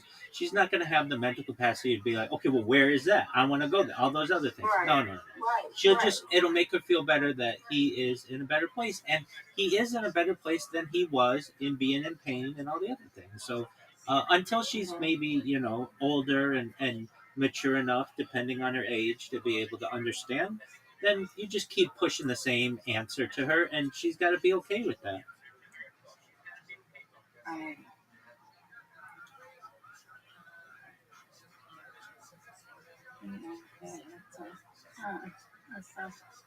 Yeah, yeah, maybe in this time, say, hey, he's in a better place, man. I wanted to cut my cousin to be here. Oh my God. Ooh, dang it. She, ooh, she, oh, we planned to work out, but they didn't break the thing. Okay, they break it. I wish she would, but she was tired. She had to go get her other cousin. She was with her boyfriend's house, so, and I wanted her to be here. She would have been better off doing, wanted her to say something, but it wasn't his. Right. Mr. Aquarius, I'll be right back. I'm going to use the restroom. Okay. All right, I got anything here.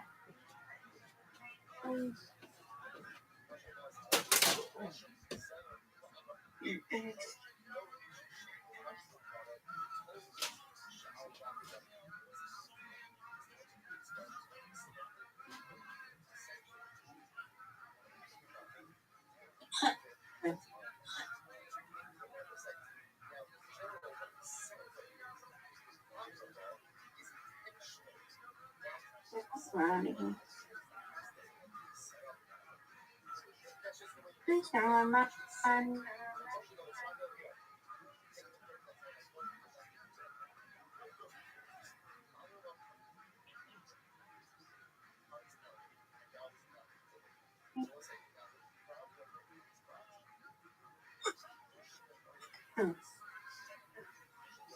Look at my mind.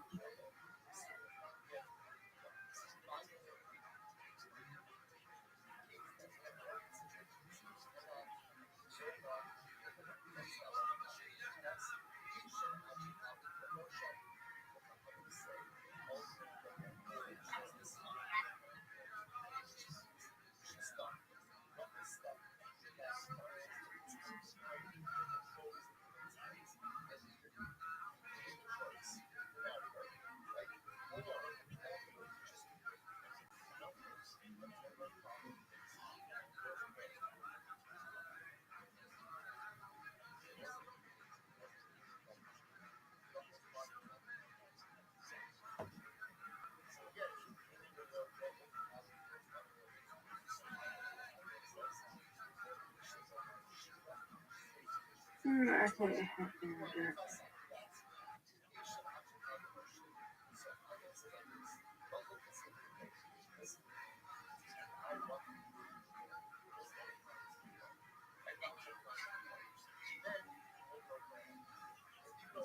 This is my right. Okay.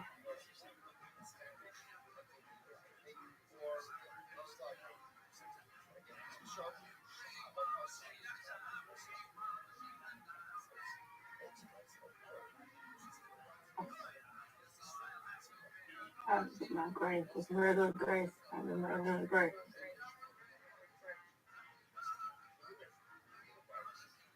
And then I get up to 10 on Thursday.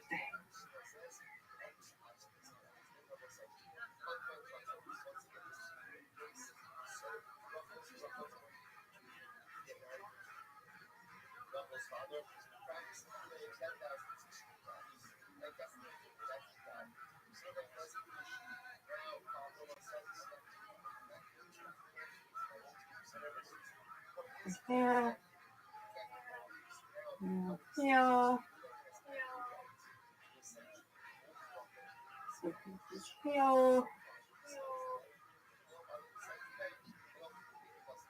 Yes, yeah.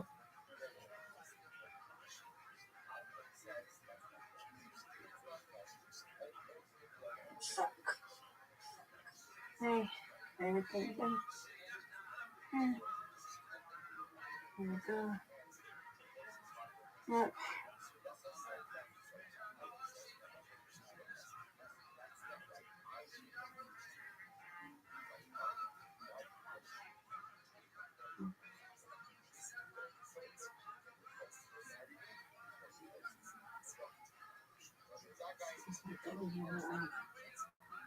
Let's put this in there and let's put it in there.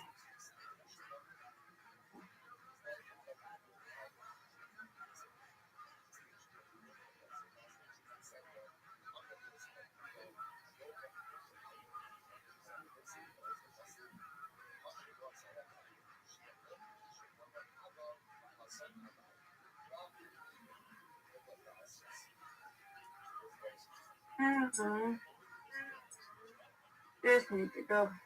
Just need to hang this back up.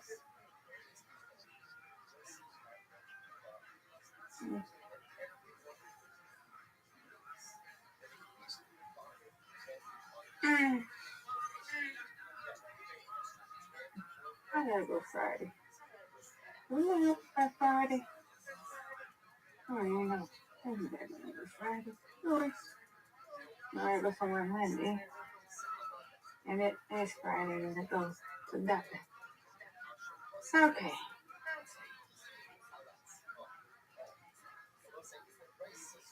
Okay.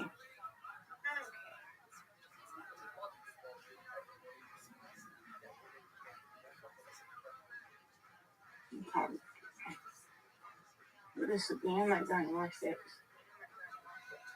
You watched it again. Let's see. I need to be watched again. You need to be watched again. And trouble. You think so?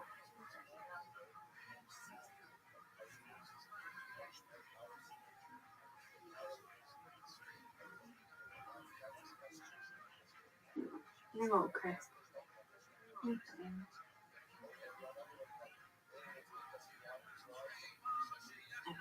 And I ain't warm, so I can go my regular gray. And I ain't warm, so it's time to wear. Well,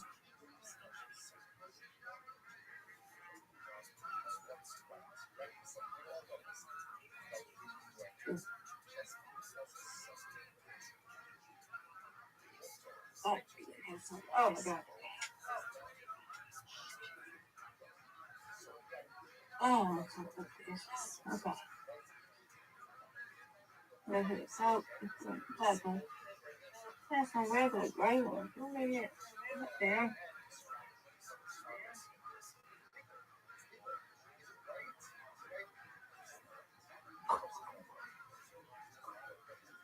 Ain't in here. It's probably not in here. What the hell? Where's my regular dang gone pants? Are we taking? I'm putting it on. Oh. Oh. There they go. See it right here? I'm not gonna say. I know I didn't put it. I know more. I ain't warm. I'm wet on.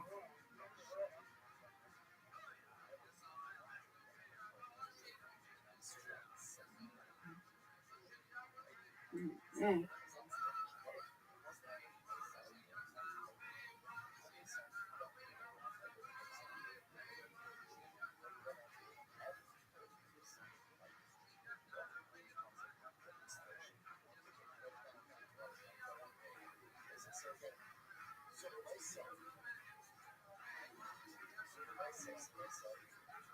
So it's dark on his own for on Thursday. Everything. I'll be easy, I guess.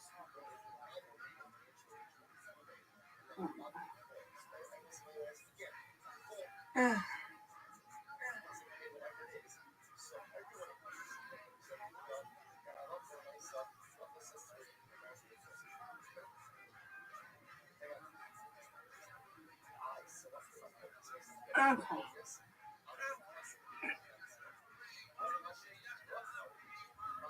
Oh God.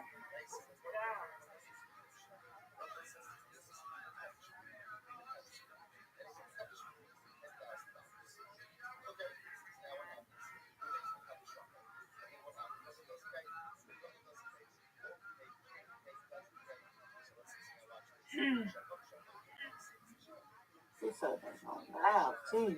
Look.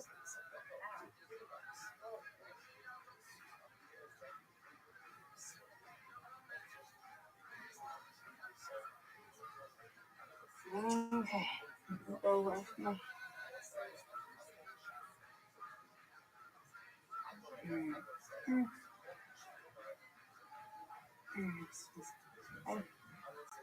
Right. Oh. Yep. Exactly.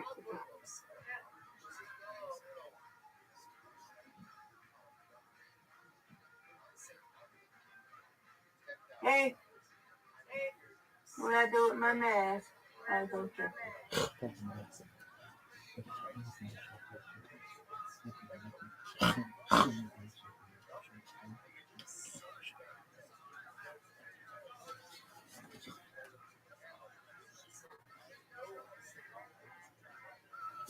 Yeah, there we go. Whew, okay. Oh boy. Okay. So, oh, okay. All right. Everybody's back? Yes, ma'am. Okay. Oh, Jesus. No, here's my leg. She says on my leg. This is nerve-wracking sometimes. I have to move. I'm like, hell no, I be moving and moving. I have to move. Okay. Might have to use my lift. I might have to use my lift if we're not doing this.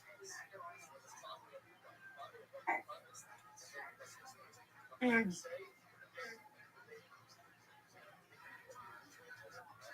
I can do it. We did out and you have to talk about it in there. It's down. You want her to cry. Dude, I don't know why it's more harder on me. But we got good memories. He be always happy to see me. He was always happy to see me, Rabbi. He was always happy. He's like, I'm so glad to see you. Be strong, Miss Aquarius. I know. He was happy to see me. He always happy to see me. I'm happy to see him. Mama, I can wear this. It's really great. I'm wearing mine. Okay. Mama.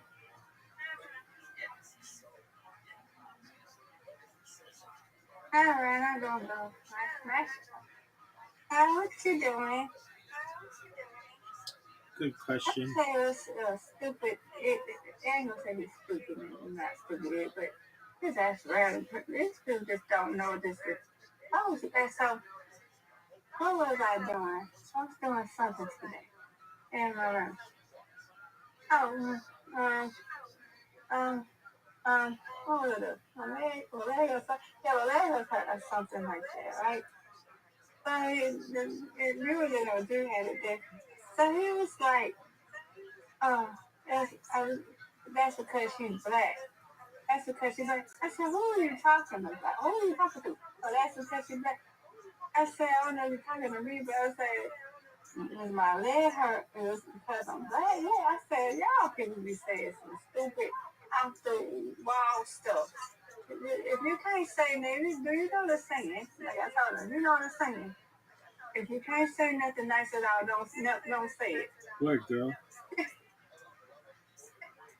Oh my God. I said, yeah. Look, and I asked if he shut up too, Rabbi. He ain't had nothing to say. I said, yeah, it's your best bet, because you ain't got nothing to back that up, do you? Mm-hmm. You got nothing to back it up. If you don't even know, you just said something out the random.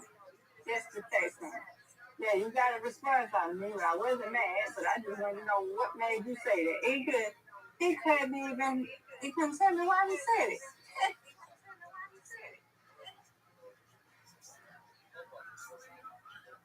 So these people funny. What's wrong with them? Is that right, Rabbi? Yes, ma'am. People today, with the anonymity of the internet, don't realize that they're not as anonymous as they may think they are, and they think they can just hide behind a screen when in reality, I what happens in the darkness will eventually come to the light. Mm, that's fine. So, crazy.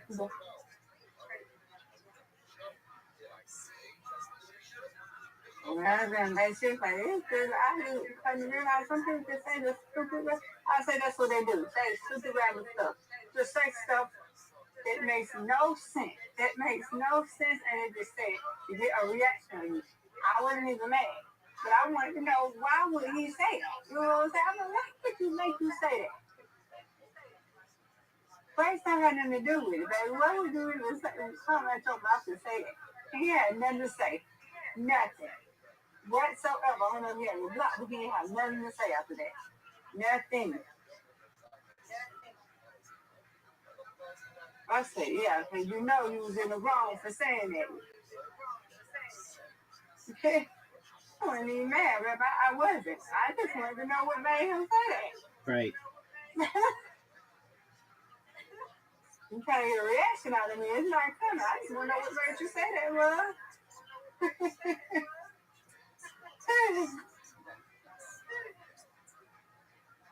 Yeah, these people need to be saying, as long as you don't say it in public. These people, I said, you need it. I told them, I'm not slapping the back of your head and say, why did you say that? I need to, what made you say that? I would have slapped and say, what made you say that, son? What made you say that? If I was his mama, I would have slapped her right back in his head. Better have some sense. Well, that's what my grandmama did. All right, what's wrong with you, kids? What's wrong with you people when it's in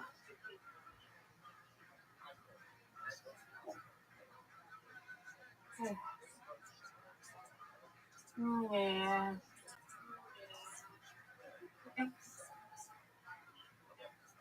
So what is the up to now, Rabbi? Are you just looking at the internet?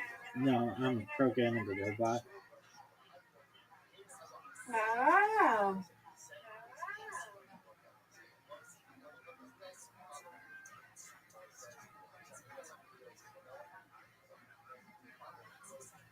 Little armor. Things. I already took a bath though, so I'm good. I think I put it in here. You know, I don't have my glasses on. I know I do it. There you go. That's a nice idea. I'll forget. Okay, so I gotta put this on normal.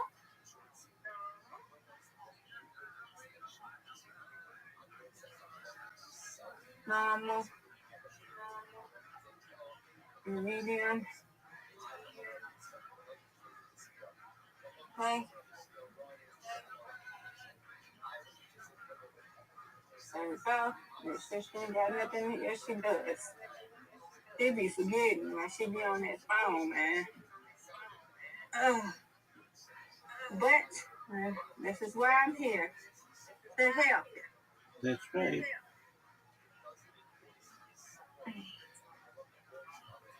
Remember, she got dishes in the sink. I'm doing her tomorrow. I told her I'm doing tomorrow. Cause we been do stuff where you go as you go cook it, but I'm gonna do that tomorrow. I'm gonna do it. See if I can do it tomorrow. So that's what I'm gonna do. Put your stuff on the sofa.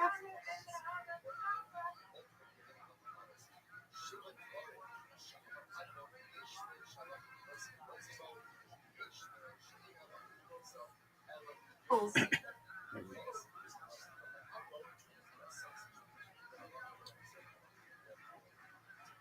Yeah, that's cute. She took it today. Oh, that's so cute.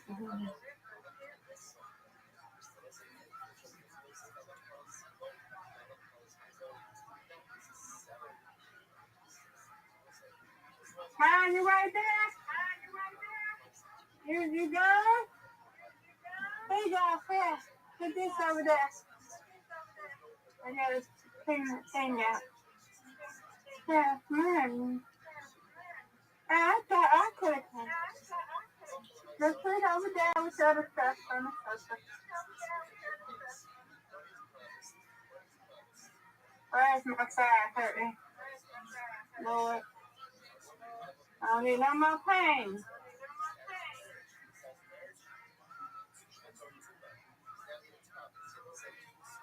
You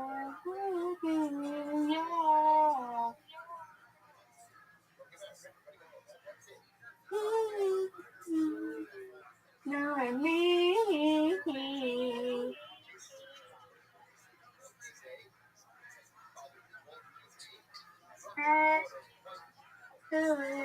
Come on, Rabbi. Let's go.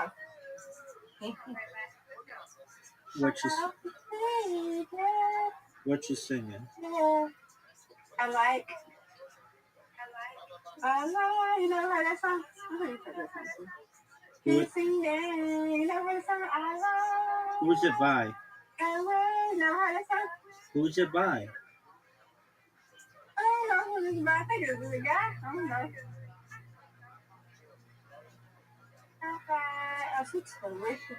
I don't know who this is by.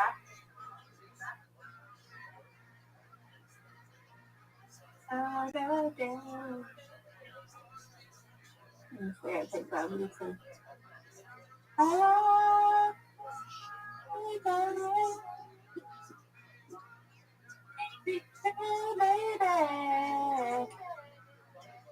Why is she not moving? Oh, come on.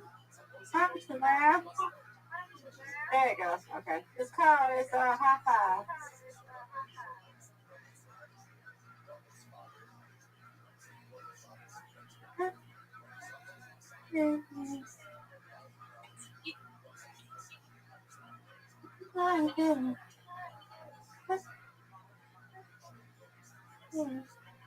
Called High Five. You never heard that group? Hi-Fi? H-I-F-I? High Five. H-I-F-I-V-E. Oh, Hi-Fi. Not coming to mind.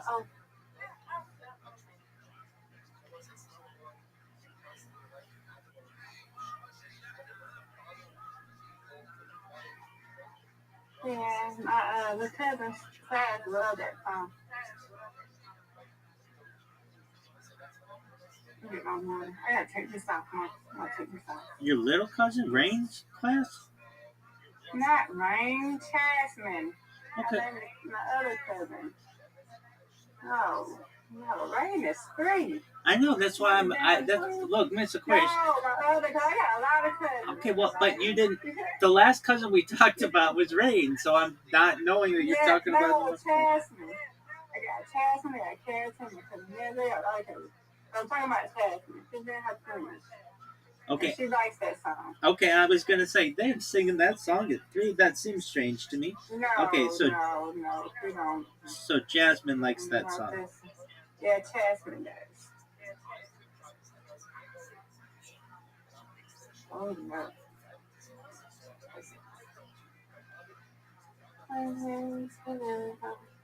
Take that part off. Okay, get my water over here.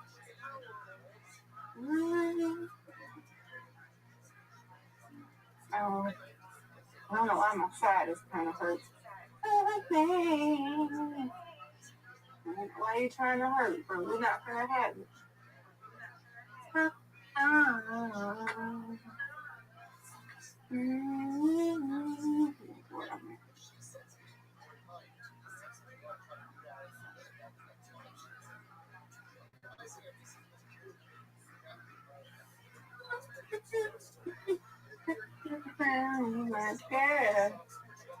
It'll start hurting after a while, I hope.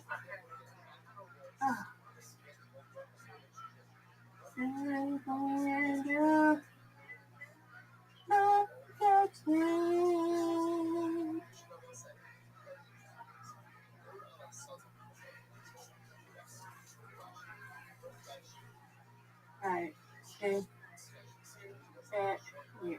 Patch, where's my patch? Right, give me a hug. I saw my chips. Thank you. Thank you. I saw my chips. Thank you, Mommy. I got a wet mouth. I'm sorry. I'm taking the water. Wet lips. Okay. Alrighty.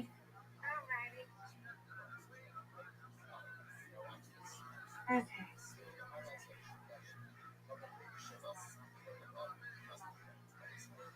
got my mate Jace got leave. They made Jace keep leave. He'll be back. I didn't But make he him take leave. care of me anyway. I didn't make him leave. I said my lot, no, but he was left anyway.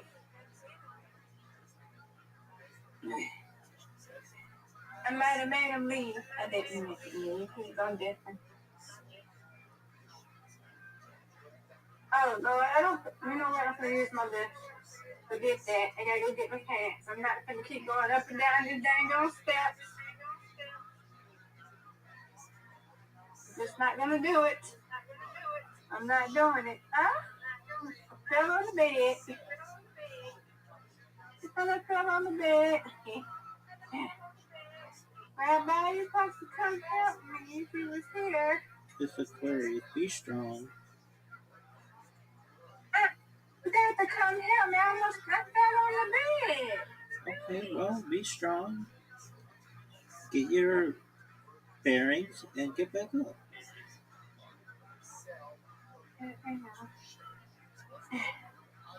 Okay. Now, I'm getting back up. I'm up. Let's see, what am I doing? Hey, let's see. Oh. Now I set this up. I do not put in there. Now just sit down and chill out.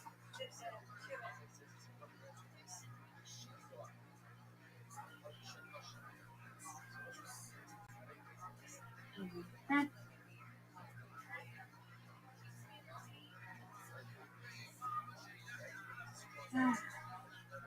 Okay.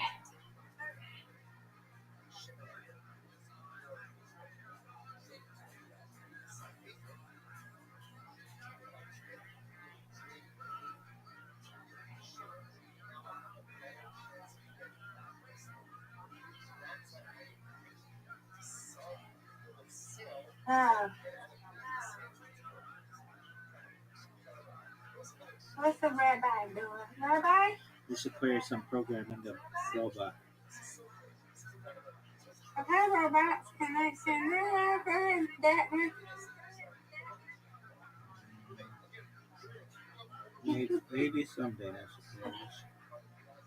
And I'm just playing with you. You know that.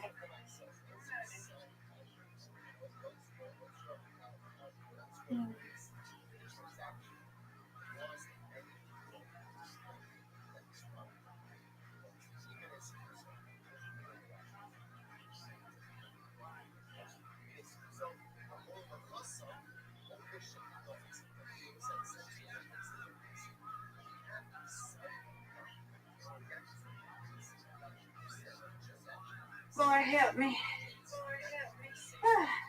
Steady me.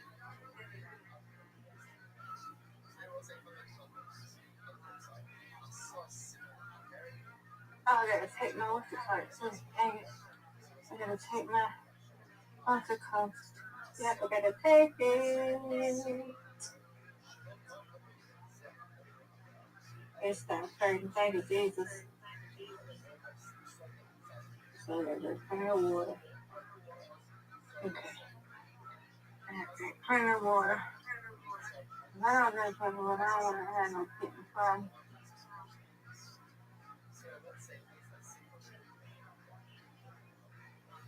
Water. You got to have water. It's good for you. Yes, ma'am. Okay, there we go.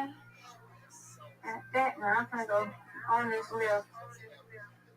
I take, my leg won't let me go down no more.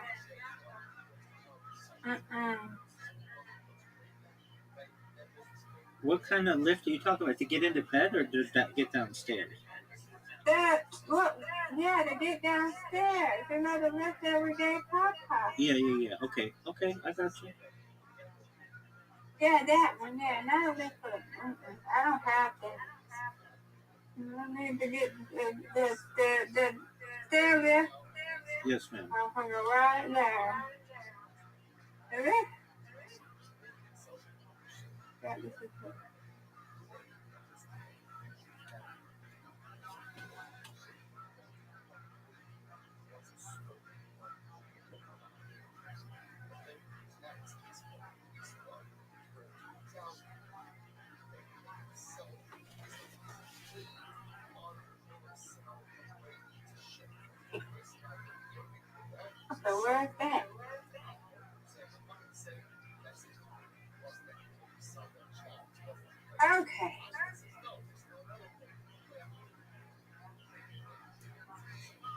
Okay.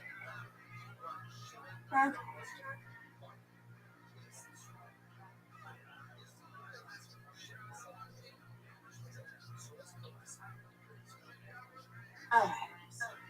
Going down the list. As I break up, that's because I'm going down the list, okay? Okie doke. Okay, I go down the list because I'm not going. Now I gotta come down the list. I gotta get my pants. And that's my pants.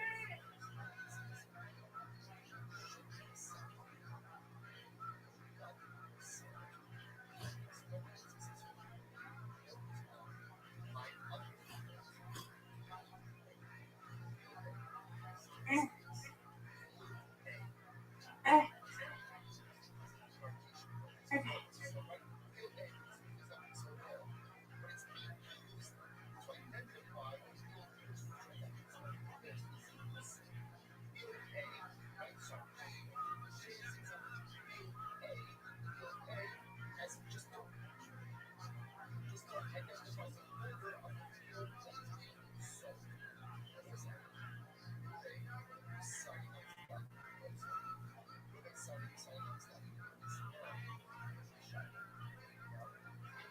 I get my pants.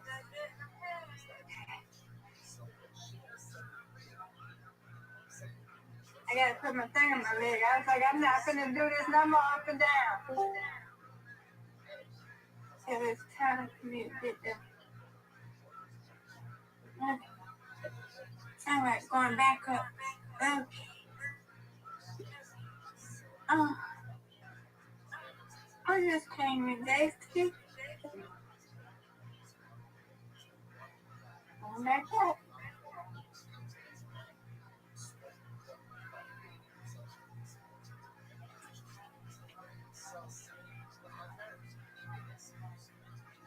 It's a fast way to go up and down the steps. I like it.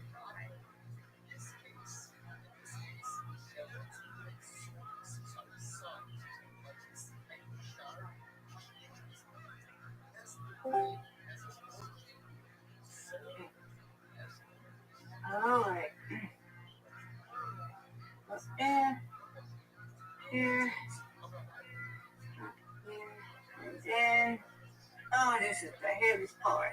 Wait, part. Okay. There we go. Right. Hey, Papa, love you. I miss you. Okay.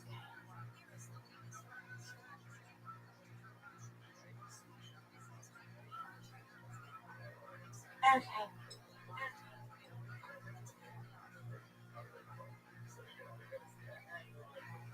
All right.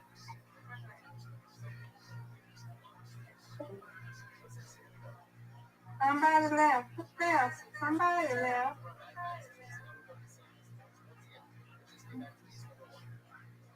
Everybody do leave. Yeah, I'm here.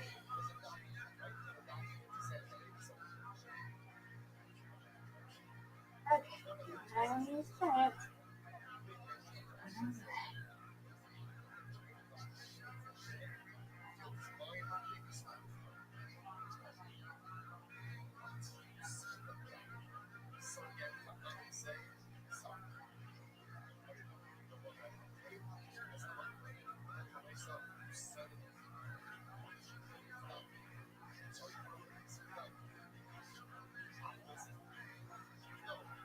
And there's something else.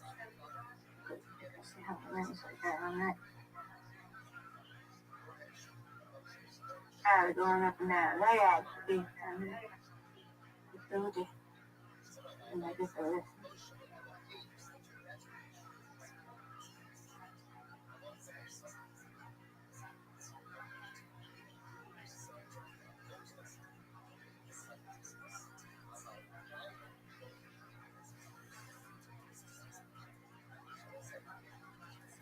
Oh, yeah, I said I'm going to wear that red. This I was going to wear red on Wednesday.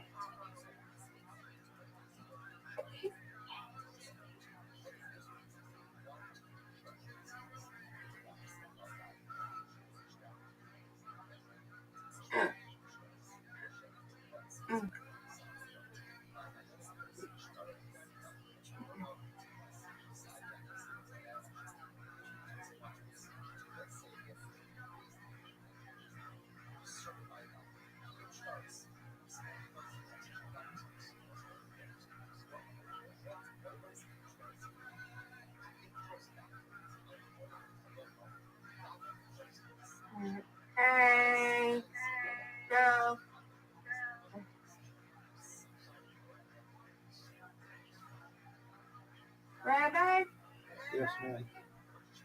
do you know how to play Ludo? Do I know how to play what? Ludo. I mean, that's an entire set of games. Huh? That's an entire set of games. I don't like it, but I don't know how to play, and I don't know how to play, and I don't know nothing about it. Oh, Every time I talk, I get kicked out. I misheard you. Pluto? Booed out. Pluto. I don't know what that is. What is that? Ludo, what you just said, Ludo. Ludo. Yeah. No, I thought you meant Play-Doh. Apologies. No, I don't know what Pluto is. Ludo. Ludo. You know what it is? Oh, Ludo. Yeah. I do. That's a game in Play-Doh. Just a moment. Yeah. Let me look at it. Let me make sure it's E. Oh yeah, I do know how to play it. It sucks. You want to play it?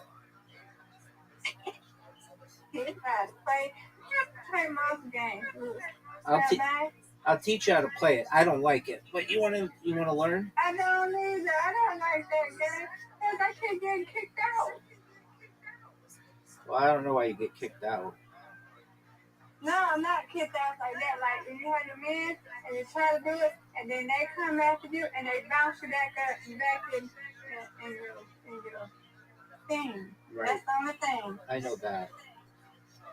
Yeah, I don't like that.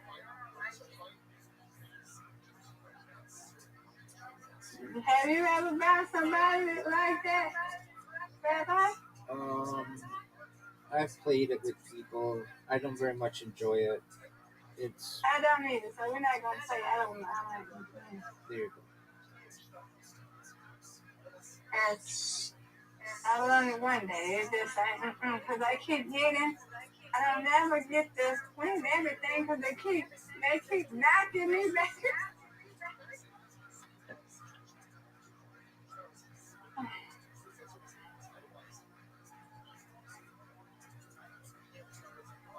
They keep knocking me back.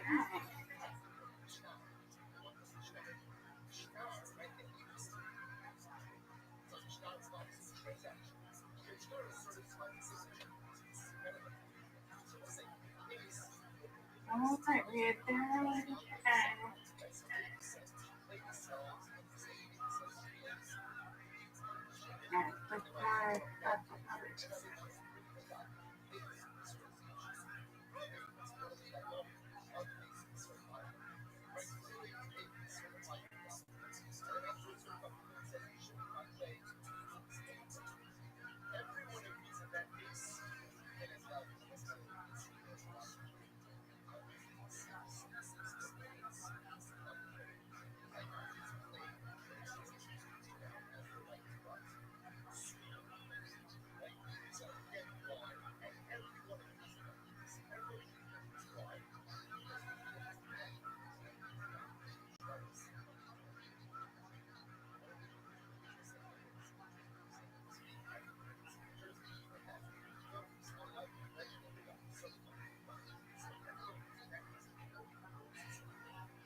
My phone died, so I had to charge it and I run my pocket.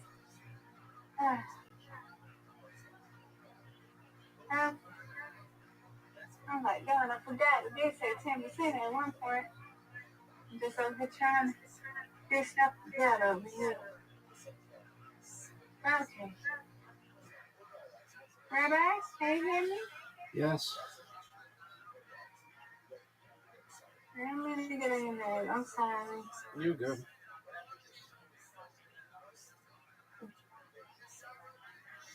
Okay. Mode. Okay, there you go. Controls a little bit. Okay. Right.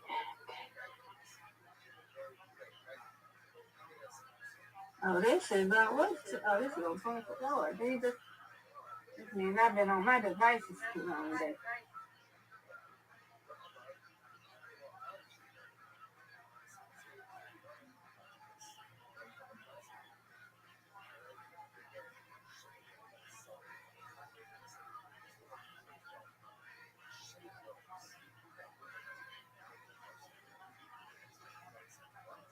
Oh, Friday. Oh, I only got 9 minutes. 9 minutes. Okay. So I'll be back in a minute. 9 minutes I got.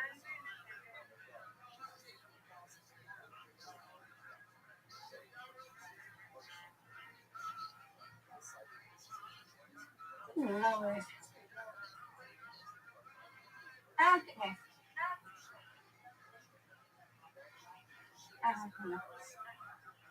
I'll put this stuff on when I come back. What did I do with it? Oh, it's still in my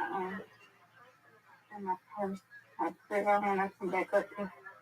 You ain't gonna need because I'm gonna have to go back up and down, up and down, up and down.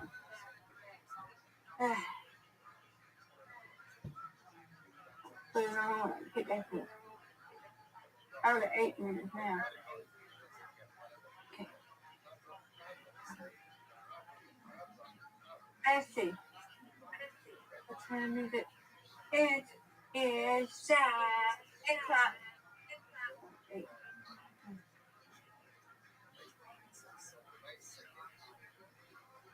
I'll go in a minute.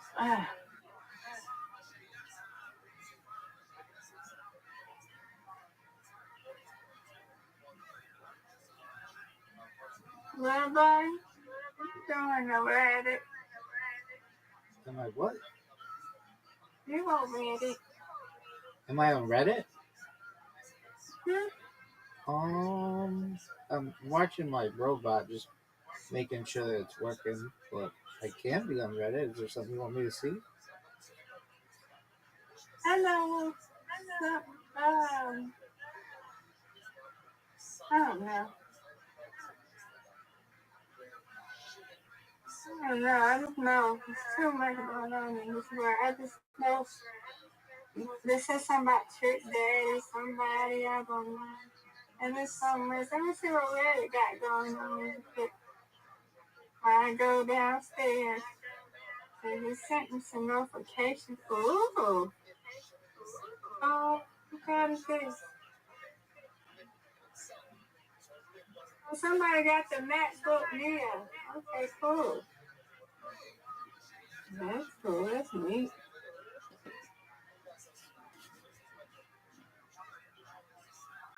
Okay, I got 2 things. I'm for it. Are you going to work us to death?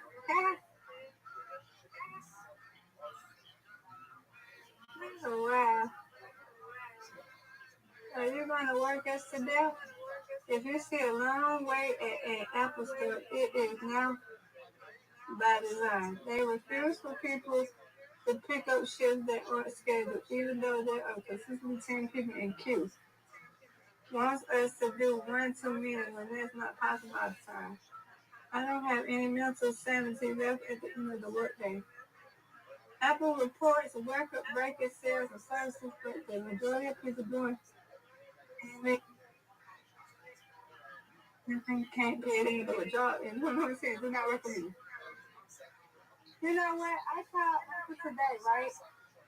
I sure did. I called them today. I told them that you're having a suggestion box because I'm tired of it. That the Pro Max version don't have pink apple. I say they have it in the small version, but they don't have the last one that the Pro Max had it was when they had the 7 Pro Max, and it was in rose gold. I said, can you put in suggestion that they need to start making a pink one have to be flipped with something, but then you start having to be in the Pro Max versions of pink ones.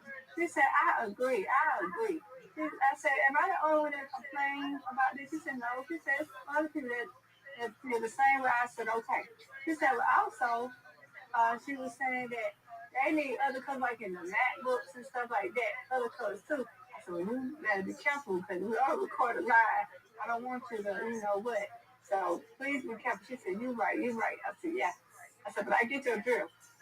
I said, well, put that on there too. I don't care. It can be cord. It can be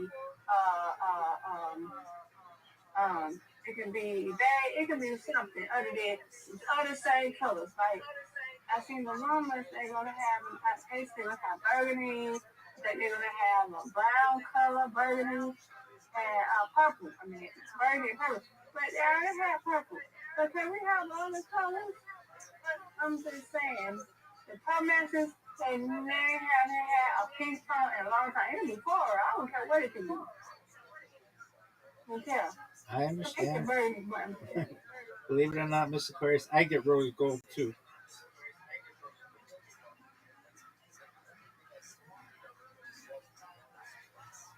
You said what? I get rose gold too. I have black. You get what? Rose gold? Yeah, I get black. I get black ones too, but or whatever they call it, space gray. But I got. I got them already though. I'm talking about something they ain't had in a while. I know. The rose gold pink color in the Pro Max version, and since the 7 came out, then they had it in the 7, the 14, 15, 16. I had a pink in it. I'm like, come on. They haven't had no pink in the Pro Max. So put a coral, put some kind of shade, pink, any color other than purple and black and gray and silver. This is the colors that I already had. So can we have different colors? Yeah, teal. Teal is cute. A teal color, mint green teal, mint green for teal, or some other colors that we don't know about. You know what I'm saying? I understand. Oh my God. I had purple before already. Burgundy is cute. They can keep the burgundy. I already have purple already. Give me a break. So I told her, I said, yeah, put that in the suggestion about the back colors too. I just need other colors. Other colors. People be wanting pink. Especially in the Pro Max version. Apple used to offer a lot of different colors. But they don't have pink in Pro Max. And the lower size, they haven't had pink in a minute. The last time they had pink of rose gold was in the 7. In the 6S, the 7 Pro Max. And then when they went to the 8, they had the gold. That's when they started the gold. They ain't went to pink. The only pink they had was in was what? The 11, 12, they had the pink and the small version. Talking about the big version, but I use the big phone.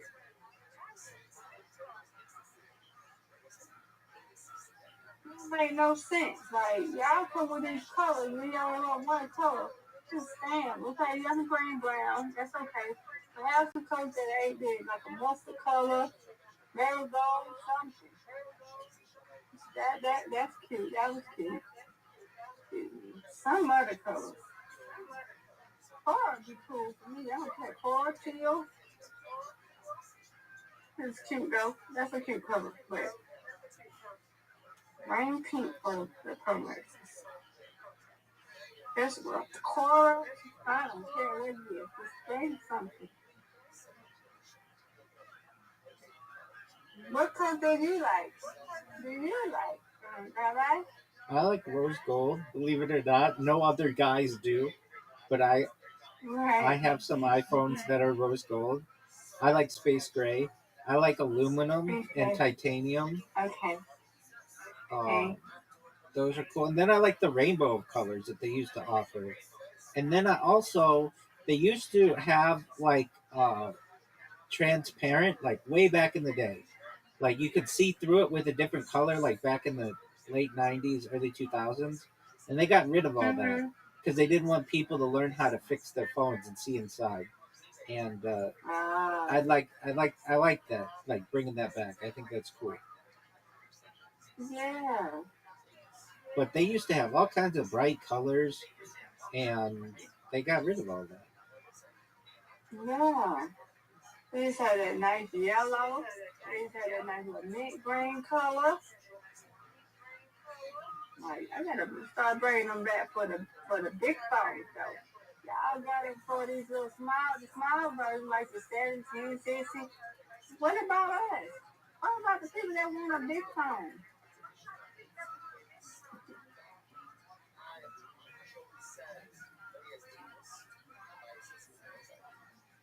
That burger is cute.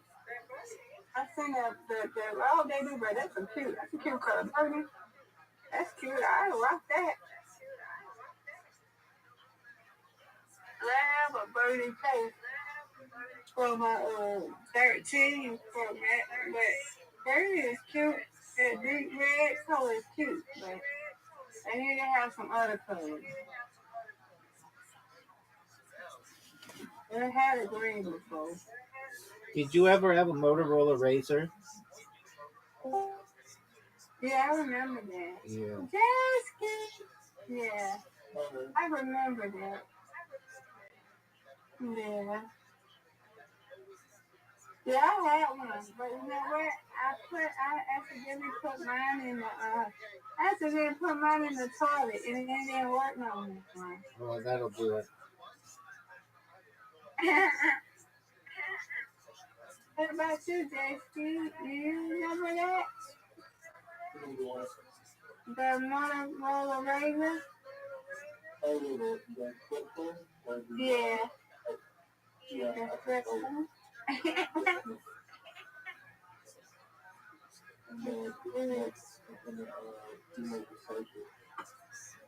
Oh yeah, the sidekick was cool, and the blackberries. Remember that? I missed it. I think everybody liked the sidekick though, right? Mm-hmm. Mm-hmm. I think they did that on Reddit, huh? Reddit. I think they did that on Reddit before. That could be.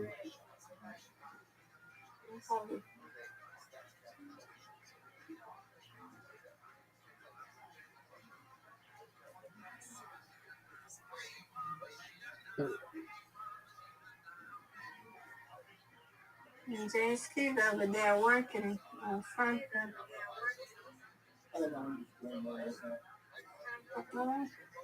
I need to get on my keyboard over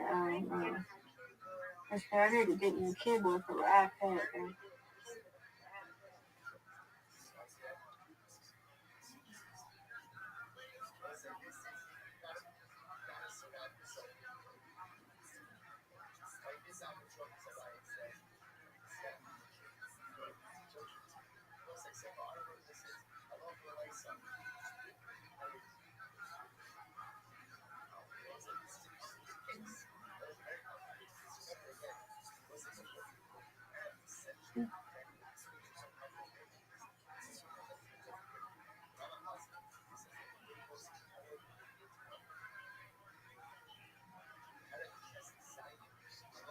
Alright, let me go one more time down here, put this stuff in the dryer. Then I can rest my leg.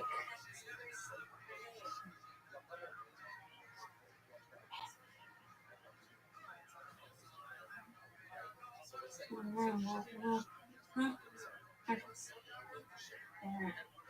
me put my head to work.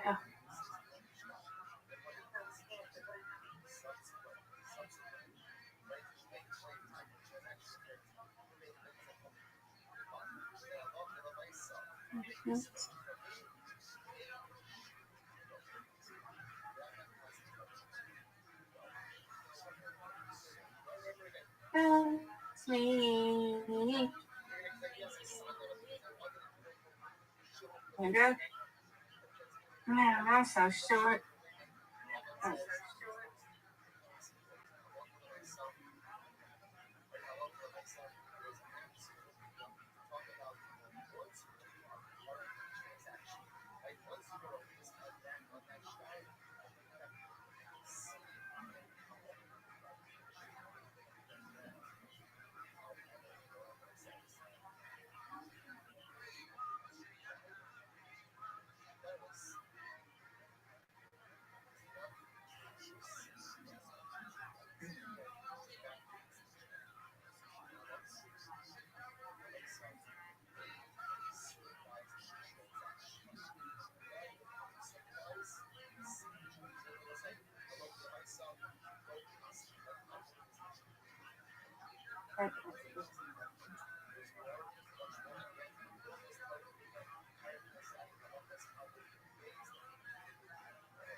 I just want to go for it.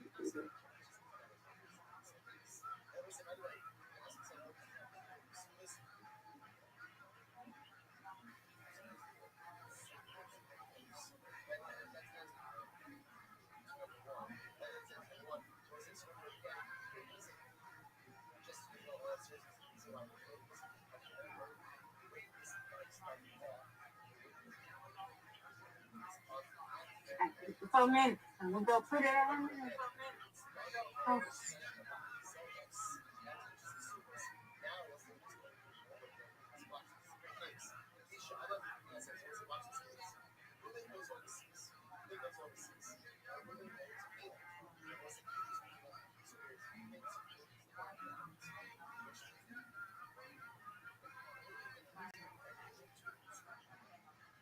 Okay. I finally can sit down.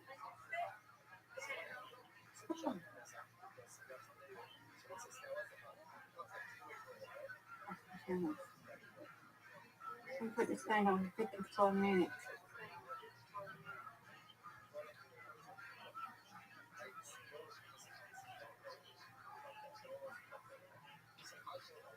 Yeah.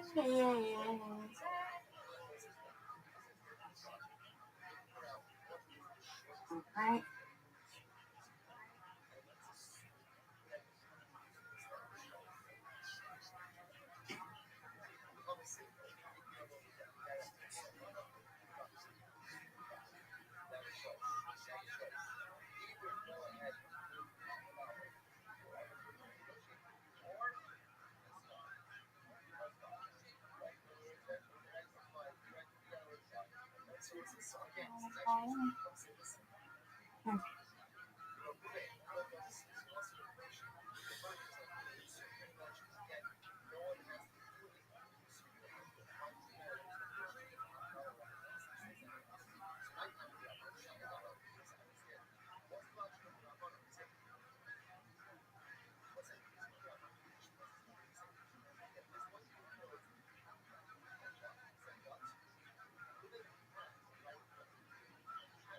Hey.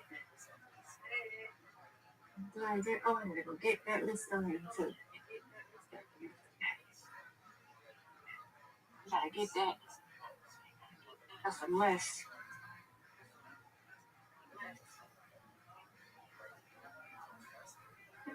Baby. That's up here. That's ain't going nowhere. Alright. Put my stuff on my leg. Where's my stuff, Rabbi? Oh, I got it.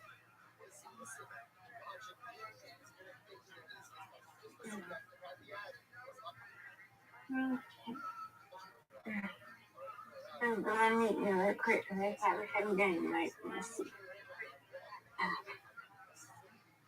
Let's see. I don't know.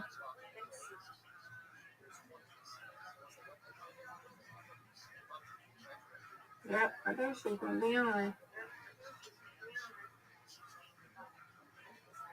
Oh, God.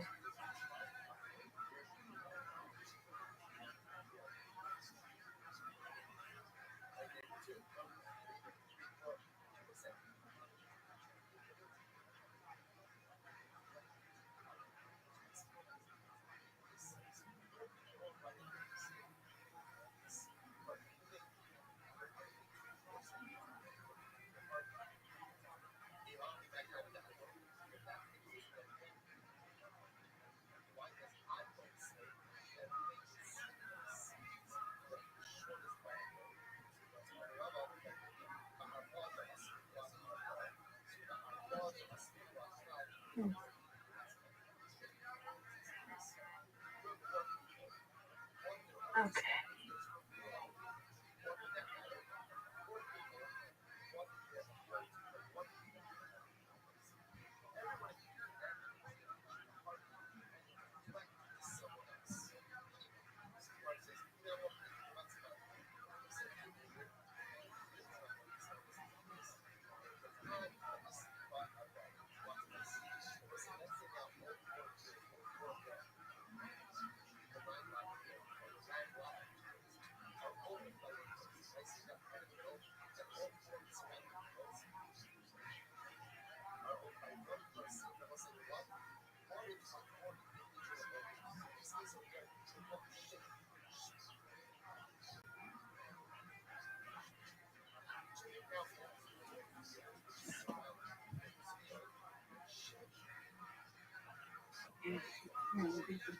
Sit down. Or kneel. Oh.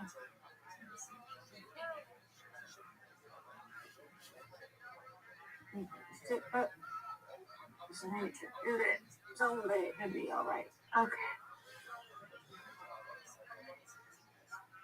Oh, boy. Miss Aquarius, you want to play our game? Hold on. I'm trying to get... You give me a minute. Take your time. I'm coming. I'm coming. I'm coming. Okay, let's go. I just have to straighten up my bed. I'm ready. Okay, dokie. Yay, let's play. Was it win 2 games? Let's go. You win, I win. Yes. I win. Hey. Huh? Tough split, Miss Aquarius. Oh no. Nope. One. So get that one. You got Good job. one. All right. You weren't that far off. Got it. Yeah. Hey. I'm on my strike. Thank you, ma'am. You're welcome.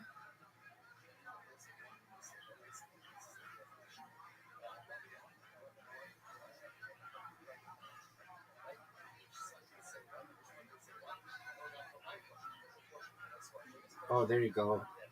What a spare. Thank you. You're welcome. Do it again. I tried. I have a chance to get this.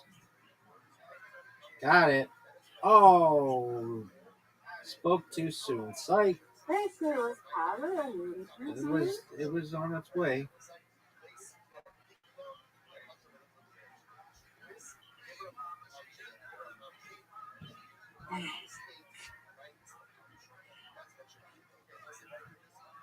Nope. Okay. Alright.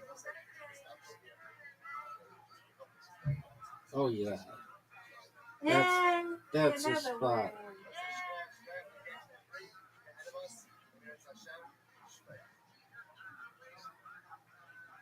win. That's Ooh, a tough one. tough split.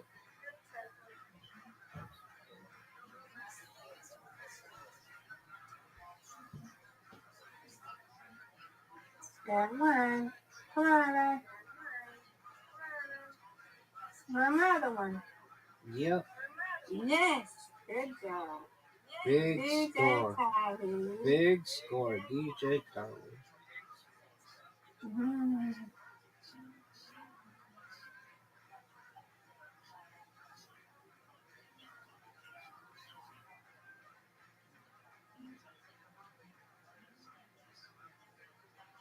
Get it.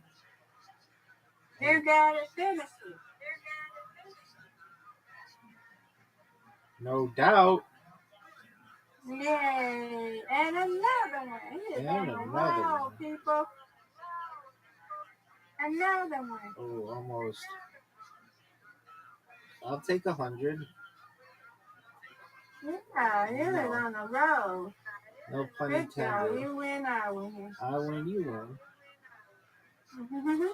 Reload. Reload.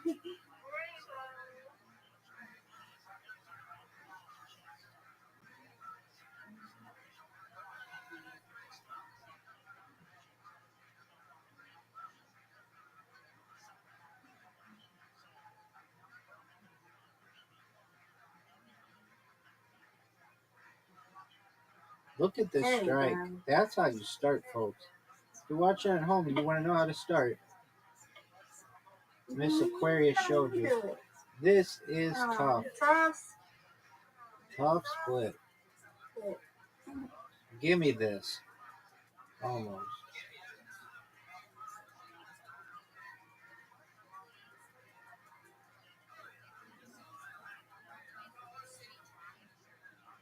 Another one. Another touchdown.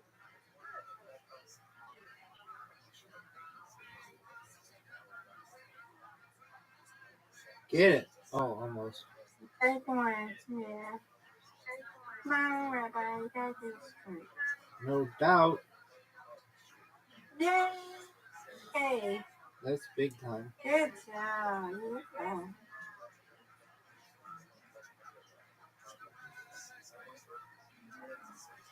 Nice strike. Rabbi, let's do it. And another one. Not good. Almost. Give me it. Almost.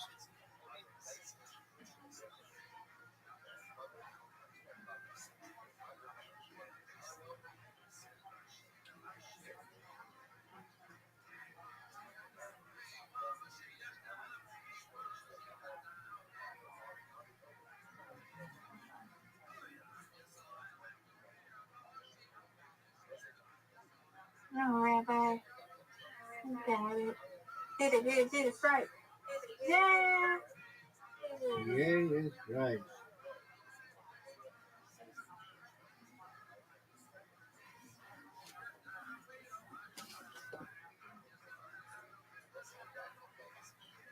You don't get it. No, Rabbi. I win, you win, I win. Let's go, Rabbi. Finish it. No doubt. Oh, it's over. Miss Aquarius. Champion. Give me this. I'll take it. No one's touching her. She wins. Yeah. Excellent You round. win. I win, you win. Undefeated in bowling. Undefeated in friendship. Yeah. Yes, ma'am. You did. Okay. Just gonna chill now. There you go. Go back on mute now. I'm type long enough. Okie doke. Okay. Until Jason go to sleep. Alright, I'll be here. Come on up here. Come on. Get up with that one. There you go. Let's get a nice little shot. Zoom on in there.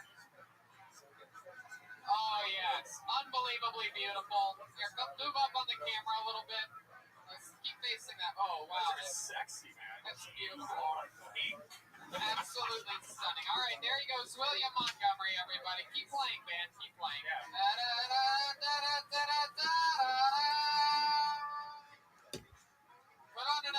shorts, William. I can call you back out at any point here. Yeah, I like this music from Absolutely. Please keep sending shorts to William Montgomery at care of the Comedy Store, 8433 West Sunset Boulevard, West Hollywood, California. Let's wait till next week. Okay, so Stephen, what is something traumatizing that happened in your life? It wasn't during your childhood, was it? It was years after high school. Let's talk about it. DMT, dude.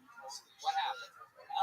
Well, the first time that I hit it was after a comedy show, and I mean, I figured it was gonna be super fun. By that point,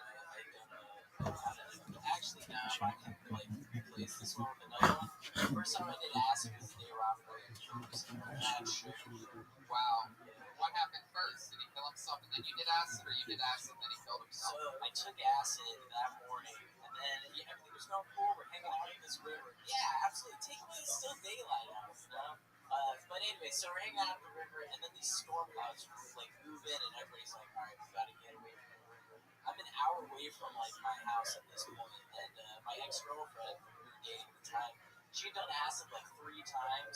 She was the one that got it for us, And at that point, I didn't realize she hadn't done it so but she was like, let's just drive home, And I was like, all right, whatever, I trust you. We get in the car, and we're 40 minutes down this trip. She's like, I feel like the car isn't even moving right now. And I start freaking out because we're going 80 miles an hour down the freeway. And I was like, oh my God, we're going to fucking die. We haven't been playing any music the entire time. Finally get off the interstate. I'm about to get back to my house. I was like, let's just turn on some radio, chill the fuck out, and turn on the radio. No music plays at all. I just hear the DJ's voice. Ladies and gentlemen, really sorry to announce and just received word actor comedian Robin Williams has been found dead due to an apparent suicide at such and such home. And then I just get hit with this whole oh my fucking God, why would he kill himself? I just started comedy 5 months prior, and I was like, is this something that happens to all comics? He had been killing it. That's what I want to do and all this shit. And then I got hit with my first what I call Truman moment, where I felt like the world is a TV show watching me. Robin Williams was tuned in, saw I did drugs, and he was like, I did Aladdin, I did Miss Doubtfire, I couldn't keep these kids off the drugs, fuck it. And then, wow, Jesus. What lasted longer, the trip or that story? That story. I imagine that it's like what does your dad do? He's like a general or what? Retired. Trying to see, he was going to be a general or whatever, but there was a board meeting. And they said they showed a video like this. This is your son. Can you explain? Why never happened after he died? My dad's like this. I did. Oh yeah. Well, after they found out that I did drugs, for a while, they were kind of I don't know if he's because when you live like me, you're either addicted to drugs or youth pastor. So they were leaning towards more the youth pastor thing for a while, and then they found a podcast that did Virginia's for drugs. I think your whole family is jealous. Yeah. This is what the That's what I would say. It's true. Absolutely. Well, Stephen, it was fun to meet you. Fun I times. appreciate it. And fun stories, man. We'll see you soon. Stephen Belkowski. There he goes. There goes Stephen Belkowski. Start checking on William real quick. There goes Stephen Belkowski. Should we get another walkthrough from William Montgomery? Wow, the crowd goes absolutely mild. Incredible. Let's wait until we hit a lull in the show. Let's see what happens here. This way we're safe anytime. We don't want to waste all of our good Williams right now. If 20 on a burn through all the good shorts. Well, we're not going to get through all the shorts tonight. That's for sure. Ladies and gentlemen, your next comedian has been leaving quite the imprint on this show as of late. We found out a lot about his wild relationship. We've been following up with him. He's back here tonight. Very, very funny comedian, gaining immense popularity here on Phil Tony. Here is the return of Ryan Joseph. Here we go.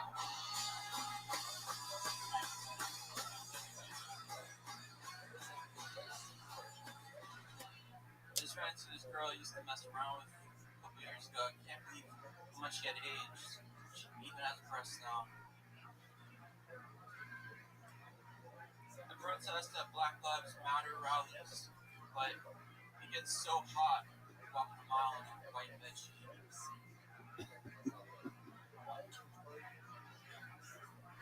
COVID has changed the way I think about diseases, viruses. Like, my best friend's got AIDS. Now I don't even think it's funny. I used to think homeless people screaming out of nowhere were crazy, but what if they just don't like having sex with me? I don't like to date Asian girls because they think it's only because I have a fetish.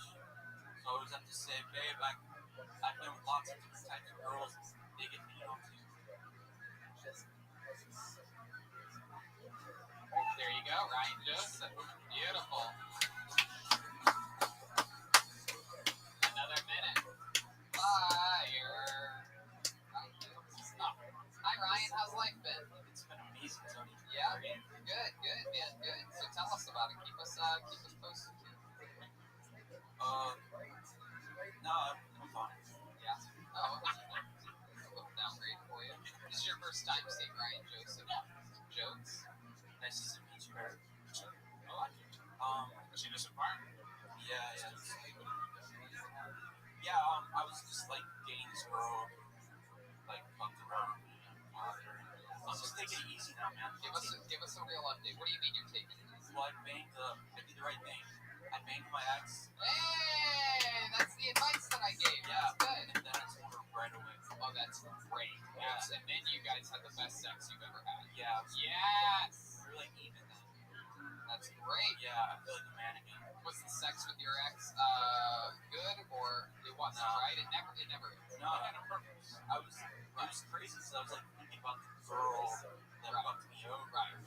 You could barely even count, right? You fake name. Did you fake an orgasm?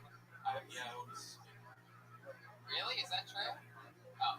You just carry lotion with you. What do you do? Well, you go to GetRoman.com and use the promo code Tony. My cup is flammable. Yeah. Did you feel guilty when you're having sex with her? Is that the problem? Like you felt like you were cheating on her? No, I felt, well, yeah, like when I walked into the bedroom, she was calling. Oh, yeah, that's always I how looked at the phone, but I was like, fuck that bitch. You know, she did this to her bottom because bank. She got FaceTime. Well, one time she was FaceTime me, because then I told her, right? And she freaks out. And then she's like talking to me, saying, she's been freaking out, saying, are you going to see her again? Are you going to see her again? One time we're FaceTiming, and my ex was upset. Now, because it's like her undying love for me knocks on the door. Your physical door? Yeah, so I have one on FaceTime, screaming. So she's a psychopath. Yeah, but she's Dominican, she's beautiful. I love her. Lovely. And that's your ex or the new one? Right. Yeah, those I just could easily end in a murder case. Yeah. But I'm with you about that. Somebody just come to you. Oh, it's unacceptable. What is this, 1987? Yeah, what? I blocked her. You blocked her with a fence? What do you mean? Was that your door? How do you block someone? Oh, and then she knocked on the door. Yeah, that's the catch with blocking people. It's the next thing you know, they're like rasping in your window and shit. You know you fucking blocked me, Ryan. It's me, Dominican girl. No. This is the ex. Oh, what's she? She's white. She's white. Yeah, Ryan, it's me, your white ex. I know.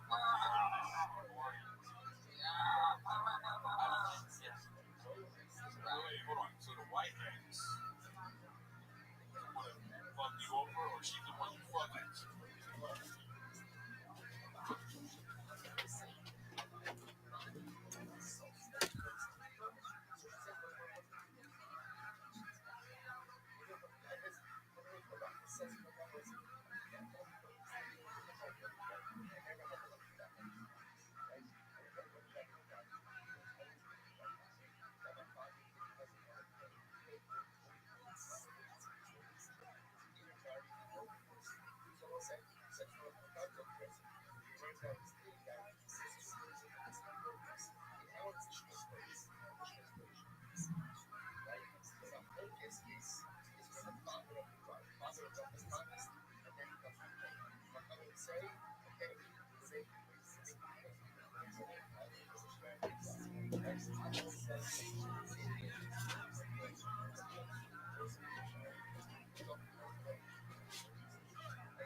Yeah. Submitting. Yeah. I'm all caught up. It's like 90 days. So basically, Yeah, no, it's great. the story is her, like, we went exclusive, and she wasn't really ready. She was kind of freaking out, and she was kind of casually seeing this other guy at the same time. So a week after we were exclusive, she hooked up and realized it was a bad idea, and still continued to talk to him, hang out with him as a friend, because they were just fuck buddies anyway, so it's easy. I'm giving her the benefit of the doubt, even though I don't trust her. I told her, I was like, let's just hang out, we'll see what happens. I'm just like tired of freaking out. Hold on a second. Here we go. So, you already knew she was fucking somebody else. No. Well, No, he didn't know. You No, said, no, no, wait. He said he knew she was casually seeing this other guy. but now he knows she was casually seeing him. Originally, they were having a conversation, and he's like, "You should block your ex via text." And she's like, "Okay." And then he's like, "You should block him on Instagram too." And she's like, "No, I don't want to do that." then I knew. And this was the first time. That was the first time you met him. Was like a month and a half or so ago. After that, after we were getting Okay, updates. so this is after the fact we found out she was casually seeing Yeah. both of them. Well, then, if I may, for a moment here, Please, then, tell me, go so on. check this out. So check this shit out. This fucking guy goes goddamn undercover brother over here and pretends he finds out that this guy is a copywriter, and he creates a fake account or something like that, or no, his own account, and he says, "Hey, you know, I'm a guy, I wrote a book, I'm looking to get a copyright." This guy lives in Oregon or something like that. He goes, "Hey, I'm just some guy that wrote a book, I'm looking to get a copyright. Do you think you can do something like that for me?" And the guy's like, "Yeah, sure, I'll copyright your shit." Of course, copywriter during a pandemic. He's like, "How am I getting this work out of nowhere?" And then Ryan here, after they start conversing, goes, "Oh, by the way, I saw that we're mutual friends with the same girls." And the guy's like, "Yeah," he falls right into the trap. "I'm gonna get to copyright those guys. It's fucking amazing." And then the guy's like, "Yeah, no, yeah, we're super close." And he's like, "Yeah, that's crazy. I'm close with her too. When's the last time you saw her, out of curiosity?" And the copywriter's basically like, "I was fucking that bitch 2 weeks ago." And Ryan's like, "Oh.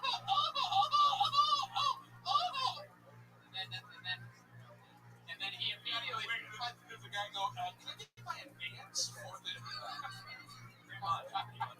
It's fucking humiliating. you got copy wrong," is what happened. And I screenshotted that shit, sent it to her, said it was fucking Yeah, he didn't even let. He immediately, by the way, this fucking maniac over here immediately messages her. Like It's funny, like, the other guy's still in his story, and then Right. fuck you. You were like, "We're sorry." the message wasn't even fully downloaded, and this guy's already hitting up his Dominican girl. Like, what'd you do? yeah. So now where are we? This fucking your ex just based on Block. Every time I try to block her, I cut it off, she just calls all the time. Dominican. Yeah, and I still fucking like care about her, and I'm just like, well, she's not gonna let me break up with her. So I'm just not. She's not gonna fuck you right now. I lost the job. Here's the thing, it's a fucked up thing. Like, they were like, just like they saw each other once a month or something like that. She was still seeing him, and then she was dating me at the same time. We weren't exclusive, right? So she and I go to Arizona. She hints that she wants to have a girlfriend, boyfriend talk and have it. She's like, I just want to be honest. She waited until you went to Arizona and she was here? No, she and I both went. Oh, okay. This is why it's so bugged up, because it's like, she hinted she wanted to have an exclusive talk, have it. She's like, I just want to be honest. There has been another guy I've been casually seeing, and I don't want to see him anymore. I thought it was so cool. And then she went home and fucked him. You know what? This reminds me, no better time than now to see William Montgomery in nude shorts. Here we go. Here he comes. Here he comes. There's William Montgomery. Oh. Wow. There he is. Notice how the shorts. Look at this, everybody. It is absolutely incredible. A beautiful pair of shorts. These compliment your belly. I like It these. really is good. It camouflages in everything. It's incredible. Yes, Joel. Master P just called. He said there are some limits. Oh, there you go. Actually, not. An extremely topical No, it's Master funny. P. Your dick is hidden anyway, so this kind of works. It's my favorite one so far. That's absolutely beautiful. There he goes, William I like Montgomery those. with the new pair of shorts. Those are our keeper. All right, back to Ryan Joseph here. So Ryan, what's our plan now? Go ahead, keep us posted. I told her, like, yeah, I don't trust you at all. We'll, like, hang out and I'll see you. But whatever happens, I just don't even care anymore. I'm just like, yeah, we'll hang out. All right. So you didn't know, you're mad that she was seeing this guy and you at the same time. Is that No, I accepted that because we were casual. You know? Then why be mad if you knew she was seeing another guy? No, that's Why not. be mad that she wants to fuck him one last time? Well, that's what she said. It was like, she actually told me this shit. It was a good night about get over it. And she kept talking to her. And then I said, fuck you, get out of my house. And I went to meet my ex. And I told her right away.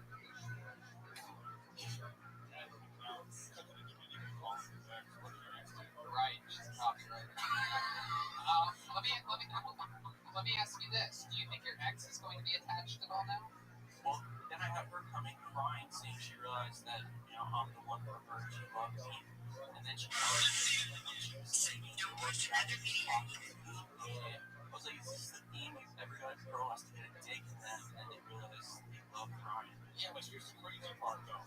Your ex finally wants to be with you, and when you were having sex with her, you weren't even really present. So she was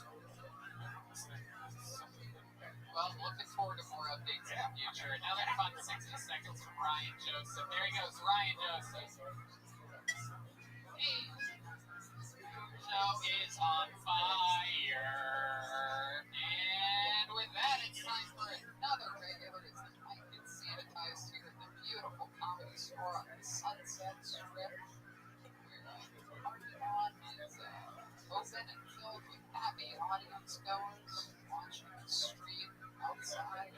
On to the next one to go. This young man, one of the great joke writers in the world, one of the great roasters. Ladies and gentlemen, here he is, super regular, awesome comedian David Lucas.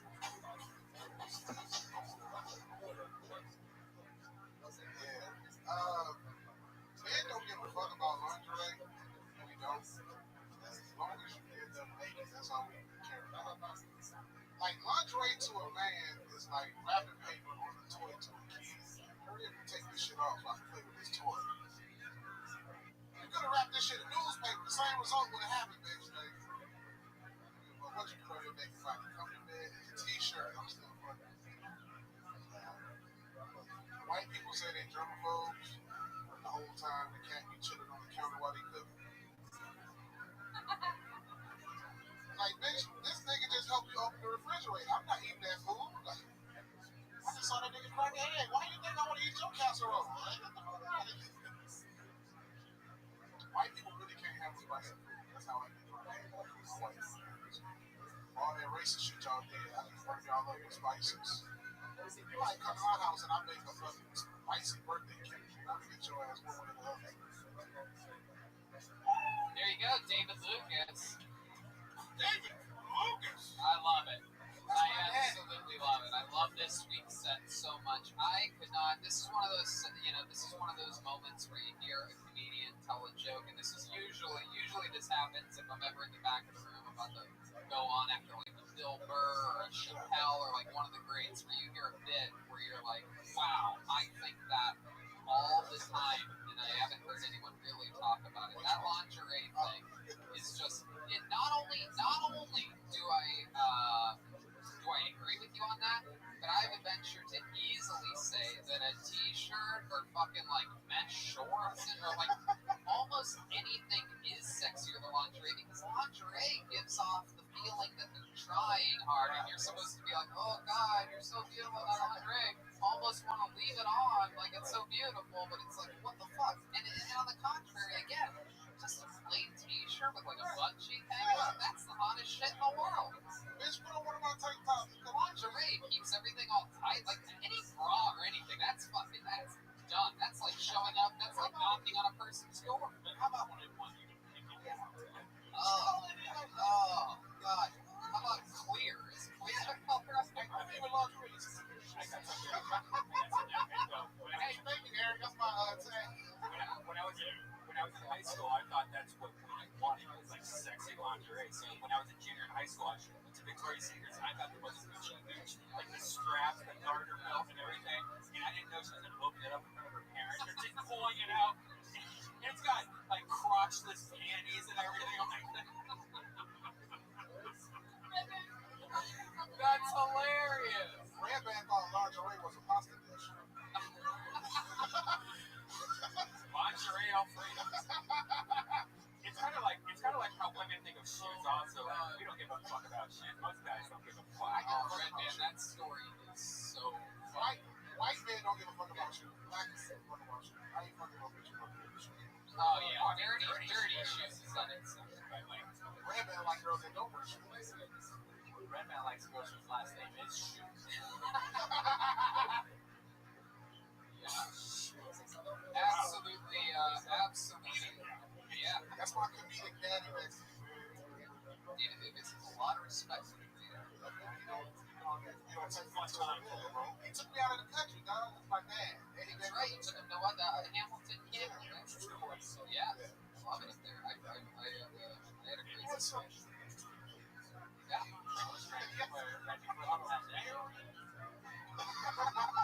Wait, I did? Oh, he does. Oh, yeah. Who would have guessed that? Hi, David. Hey.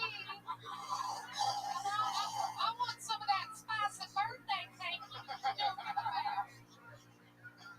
You know how they said short, they bring the cake for you. I brought you banana pudding. Yeah, we had great times. It's Atlanta. Yeah. A lot of my friends came to our Atlanta show.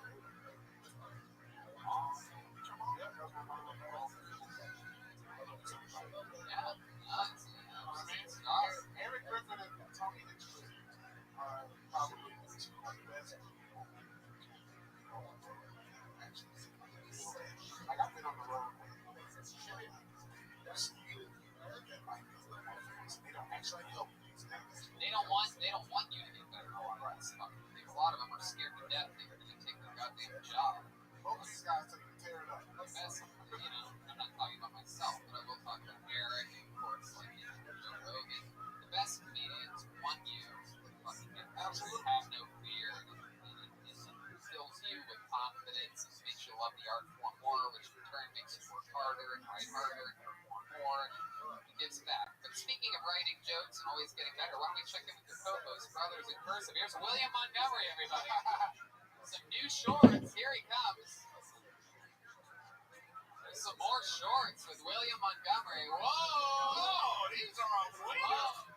Viva la France! Oh my goodness, there he is. Wow, there he is, the fattest man in Auschwitz, everybody. William Montgomery.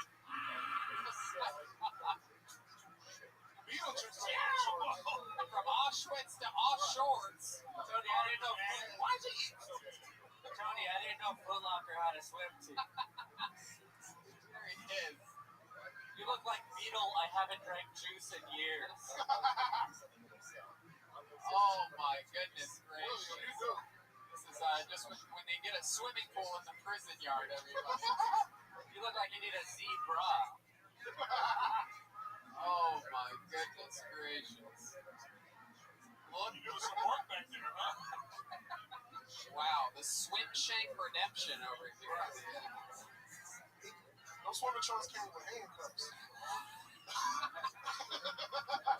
Are those swimming shorts or are those actually shorts that just look like swimming shorts? What? Are they swim shorts? Can you confirm by the feeling? Put your hands in the pockets. Face the camera and put your hands in them. That camera over there, William. Yeah, over there. Is it mesh? Oh, brothers in cursive, where art thou? Say that again, Chroma, just in case you don't know. Oh, brothers in cursive, where art thou? There you go. All right, there he goes, William Montgomery. I'm all for camouflage. I'm a camouflage.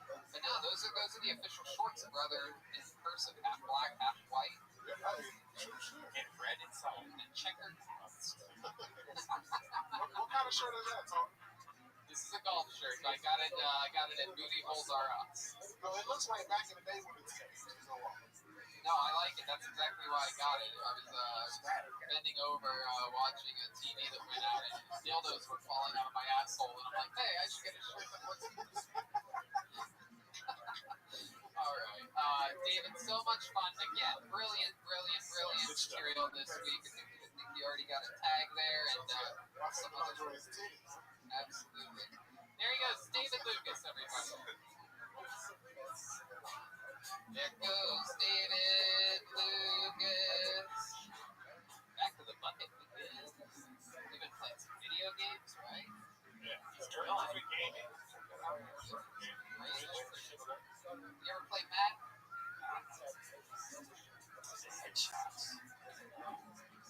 All right. This is a new name, new sign up. Ladies and gentlemen, Kevin Houston is next on Delta Nation. Here comes Kevin Houston. Here comes Kevin Houston. It's Kevin Houston.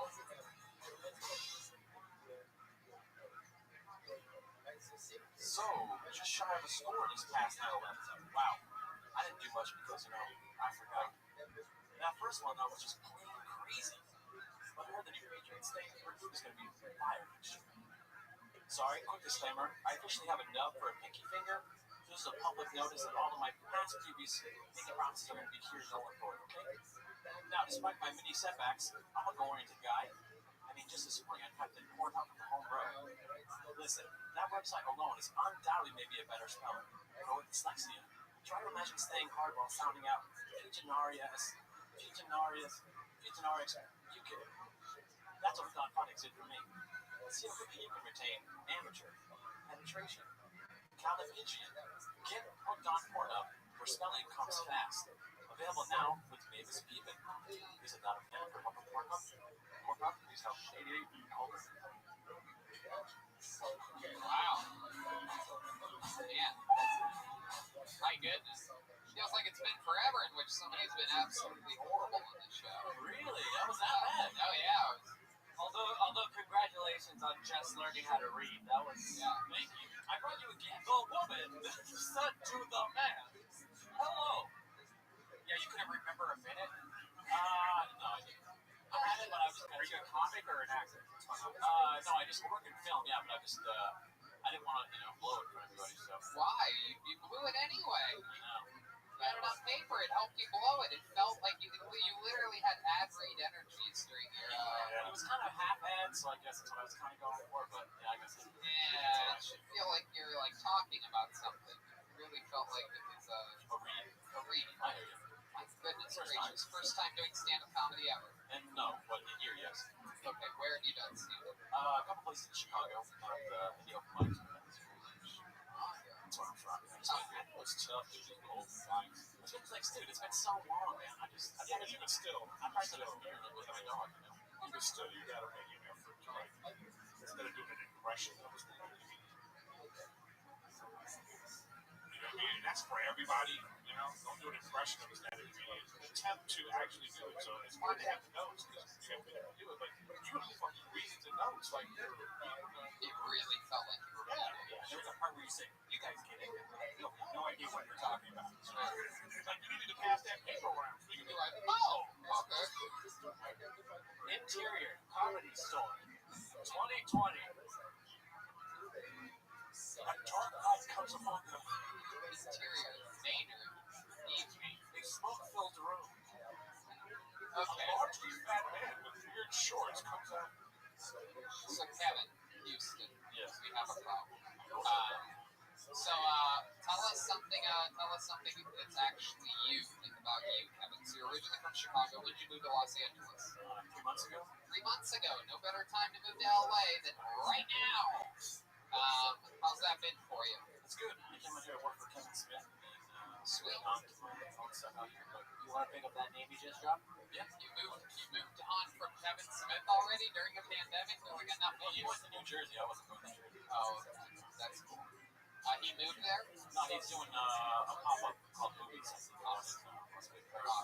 Kevin's great. He was on the show in January. What have you been doing for fun in these 3 months? Tell us about you. What are you, 34 years old? 31. 31. doesn't matter. I thought we were on the same page, though. No, we're not. I'm 36, and I'm younger than you. Just to remind you, I look younger than you. But go ahead. Tell us what you've been doing for fun. No, I just moved here. I wanted to. I work in film back in Chicago and stuff like that. I come here to say, I like the weather out here better than Chicago. Really? You like the weather here better than Chicago? Really? You mean 50-mile-an-hour, cold, gusty, hateful, negative winds? Blasting you in the face compared to absolute daily sunshine? Well, now it's zero humidity. Is great. Well, yes, of course, the state is currently on fire. But even then, the state can only be on fire for 2 weeks. That's what you think. It only takes 2 weeks to burn a state down, is what we're learning. In fact, my neighbor and I were admiring the sun earlier. We couldn't believe it. We could see the sun. Thank you. It was popping through. You guys did a great job. I remember when my ancestors burned down Chicago. Hey, that's right, the Great Chicago Fire. I just came here. I wanted to give you this. It's okay, you can just sit here. It's a manifesto. Nope. You gotta trust my instincts on this one. We're not opening that. All right, well, I'm a drummer for this. I just really came to challenge for the next. Is that what that says? What does that say? That's kind of the same thing, yeah. Really? I would know what that is. You should open it. You're Fucking fucking anthrax. Yeah, see? It's a nothing burger. It doesn't make any sense. Don't even show it. Don't even give it any credit. Anybody who reads a 60-second set like that, of course, is gonna suck too. So how long have you been playing drums for? like 10 years. 10 years? Wow, interesting. And you play in any bands or anything like that? I had a few bands back in Chicago, but nothing here. Oh, yeah? What's the name of your favorite band in Chicago? My favorite band? Is it Chicago? The Deep Dictions. Other band? You say Zatarans? I'm hungry. No. So, are you better at drums than Yes. everything else that Yes. you do? Really? Yeah, I mean, I just wanted to try stand up. I've been doing, I do comedy and stuff back home, and this is like a big platform. So He's like, I have my sheet music right here. ready to go.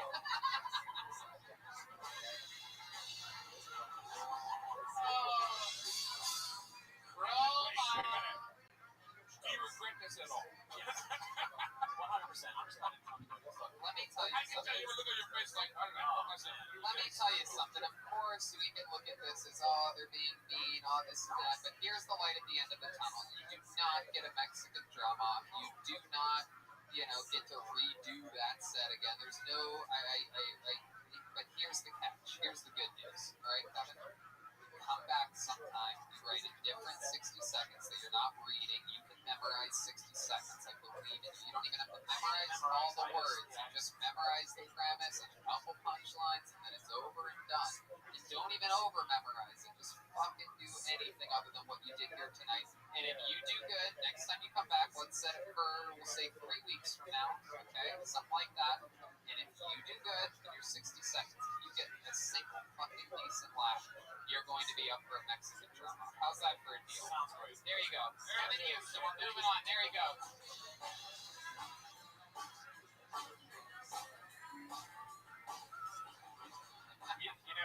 And another thing, like when you first start off in comedy, I think a lot of people like write out what their act is, and they try to memorize it, like as if it's a story instead of actually make you feel about the jokes and stuff. She's furious. No. I like it. I like doing it during an interview. It makes more sense that way. Let's get another comedian up here. We have a new sanitized mic. I'm excited about this. This is a new name. Ladies and gentlemen, here she comes. It's Merritt Landsteiner, everyone. Here we go.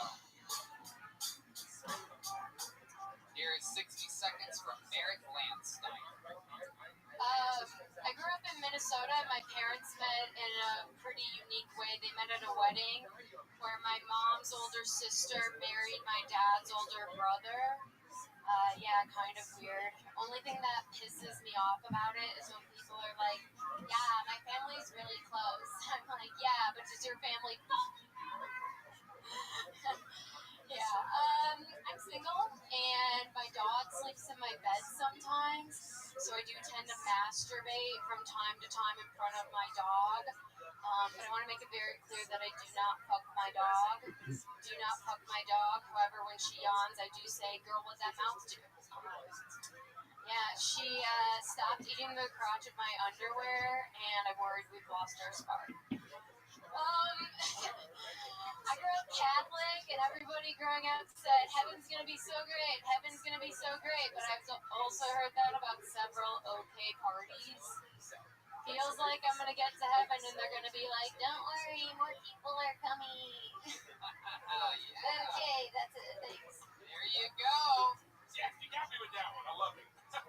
What a refreshing. That's like a piece of delicious ginger after you down some nasty sushi. Eric Landsteiner coming in and tweeting up. Kind of reminds me of Kim Compton. Her attitude and how Fun energies. I'll tell you this too. You checked in well into the microphone. A real night and day difference from the last Canadian reading off a piece of paper. You came up, you performed, you enjoyed yourself. It looked like you were having fun. You spoke well into the microphone. First time doing stand-up since March, actually. Wow. Because everything got shut down. Yeah, thank you. Well, actually, I did one set on Essence. That doesn't count. Look at that. How did that go? It was fun, but it was very chaotic. I was just riffing the whole time and screaming at the audience. Sounds like fun. How long have you been doing stand-up comedy? Like, I guess over 5 years. Wow, where at? Chicago. Wow, what a difference. My goodness, that's like Yeah. Chicago. Now we know. this is like trying out Chicago Pizza. The first comedian was thin crust, and that was deep dish. Right? Yeah. It's like, oh, this is what they're good at. All right. Yeah, and then I just hit a year in LA, so I did it in LA for a little bit, but then the pandemic happened. So, Wow. I'm still new to LA. My goodness. Well, welcome here in immediate start. Oh, that was Kevin Houston. He just shot himself in the head. Poor Kevin Houston. Rest in peace. I guess he's not going to get to that Mexican drum off after all. Jesus. All he had to do was write a new minute, come back in a few He's got a weeks. whole drum set in his car, so he was gonna My goodness. ready for the whole thing. So, Merritt, when did you move to LA? I just hit a year. Okay, well, you just had to say a year again, and everything would have been fine. Now I don't like you anymore. Oh, well, you can't handle a tiny bit of attitude, the king of attitude. I'm kidding. It's okay. It's all good. So it's all right, everybody. Moving forward. Yes, His Majesty. yes, me. The old king of attitude, Tony Hinchcliffe. That's what they call him. Yeah. The Crown Duke of Chicago. Oh my Ladies and gentlemen. Oh, Jesus. All right. So, Merritt Landsteiner, what do you do for a living? How do you make money? I work in sales at a precious metals brokerage. Have you ever sold a pair of shorts? No. Well, you know what? You might want to after you see what I'm about to bring up here right now. This is Yeah, another let's example. This is another William Montgomery in new shorts. Here he comes. Whoa! These are the ones we've been waiting for. For those of you that want to take a little trip to the beach and vomit in your own mouth while you're there, look at this young stud bucket. Fresh off of building a sandcastle made out of old burger wrappers. It's William Montgomery. My goodness, look at this guy. This is what he would have looked like if he lost the extra $200 in Vegas. Nothing. I'm really surprised that you have no abs. I was just gonna say. I mean, you Hold on, literally have abs. it is unbelievable. Somebody hit you in the ass with a book bag. It is incredible how flat your ass is. I mean, if you lay down on your back, you would look like the New York City coronavirus curve. If he lays on his stomach, does it push his ass out? Maybe it does. Can we try? You want to lay on your stomach for a second here? Let's see what happens. Oh my God. Push it. Well, he's got a little bit of junk in his stuff there. My goodness, it is just It flat. goes neck fat right into. Oh, wait, look at that. Oh, he's fucking the stage, everybody. Fucking the stage. He's not laughing.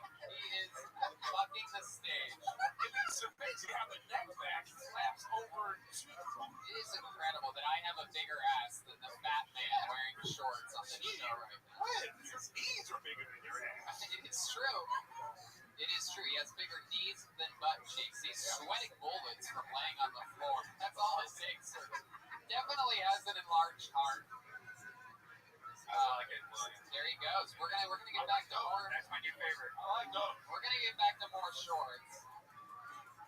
get back to the merit of this That conversation. ass is flatter than Kevin Houston's jokes. You're gonna allow it. It's gonna be annoying. Sorry. No, it's okay. Merritt, what do you like to do for fun? I go hiking with my dog a lot. What kind of dog is it?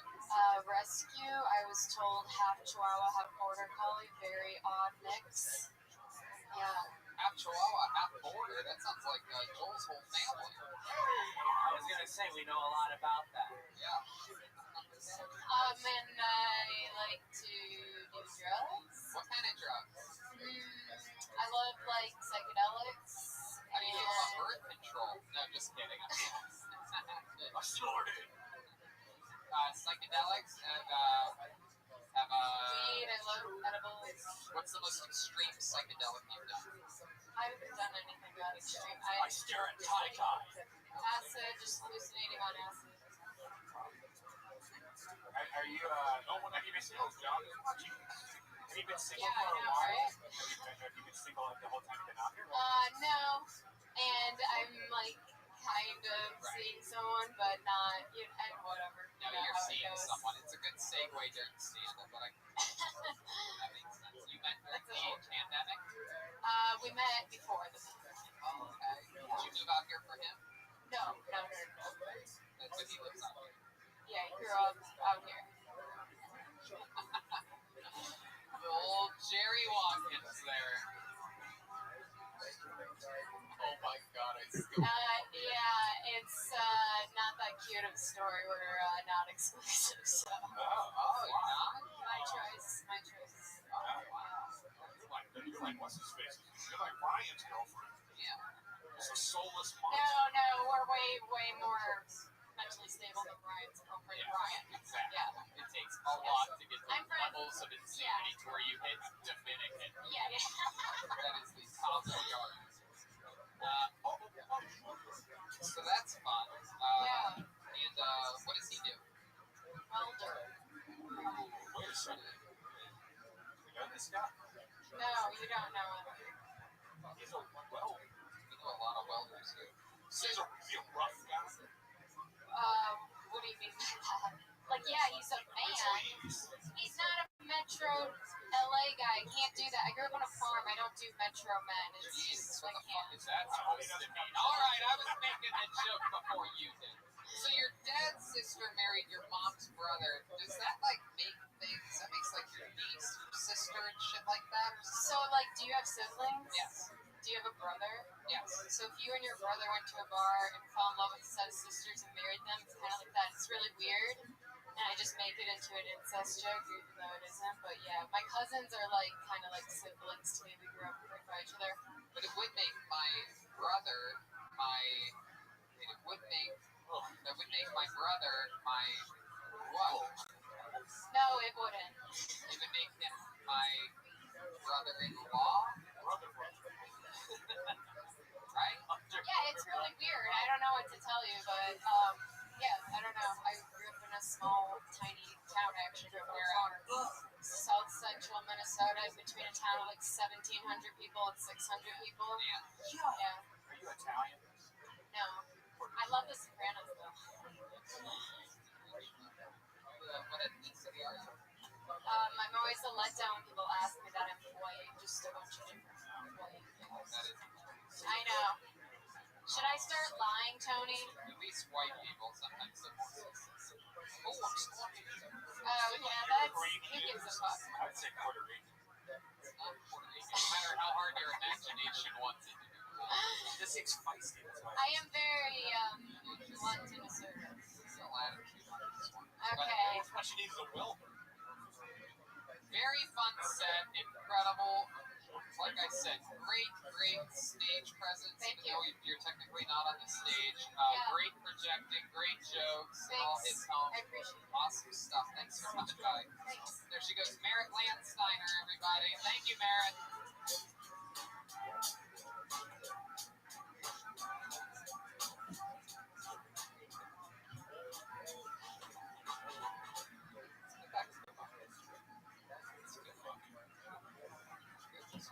How much fun are we having? You guys having fun out there with these people in this room? All right, we know this young lady. lady. She's been on the show quite a few times. She was also featured twice. Got pulled out of the bucket in Ventura, our last truly live shows. She's back here again, ladies and gentlemen. It is the wild style of Blue Ball. Everybody, she's back. Blue Ball.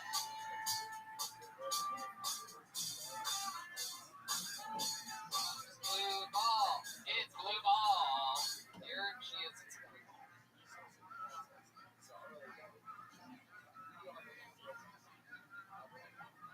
Blue Ball, everybody. Blue Ball. Starting now. Here she goes. She's going to talk to the microphone. It's Blue Ball. So, what do you guys think about this new normal? It's pretty fucking badass, right? I cannot wait for it to continue how it's going. I've been seeing so many guys come out dangling their D like they're just ready. So am I, totally. Right? Hashtag I'm next. But, so,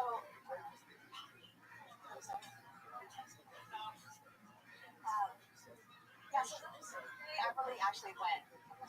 Want to get ready. And I finally finished my skinny pants because I had my gardener trim my wood.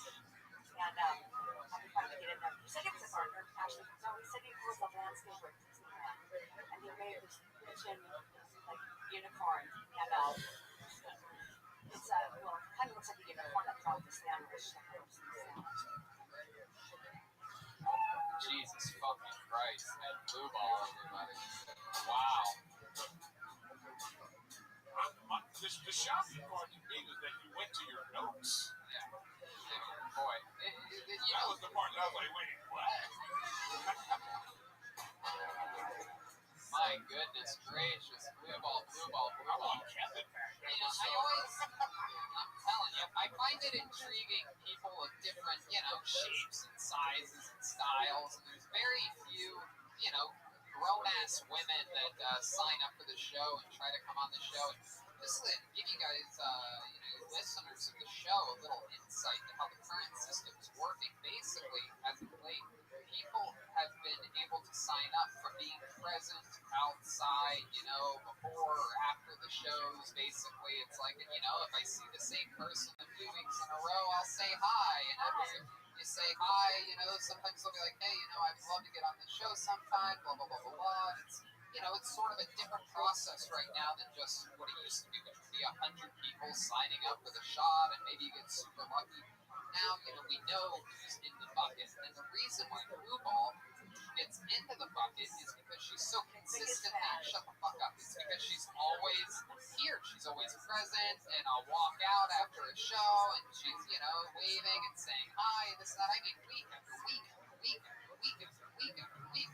And then eventually I'm like, you know what, Blue Ball? Why don't we do next week, all right? She goes, yeah. So there's, like, literally, that's what's wild. It's like 8 weeks of preparation at least. You've been waiting to go up, and then that's what you were waiting to do. So many people here. There's not so many people here. Literally not so many people. There's so many people here. What? And you watch every person that's gone on stage, and you know how it works. You grab the microphone when the music stops. Tony says your name, and you're like, you literally said, is this the microphone you've been sitting behind that microphone? So for over an hour, you've been sitting there watching. I know you they say a switch name, about. the person comes up and they start talking. Maybe it's great because that's where you're going to be performing for the rest of history. Don't say that. I always. No, well, you're right. You're gonna break big any day now. This global pandemic. She reminds me of my cousin Dumpster.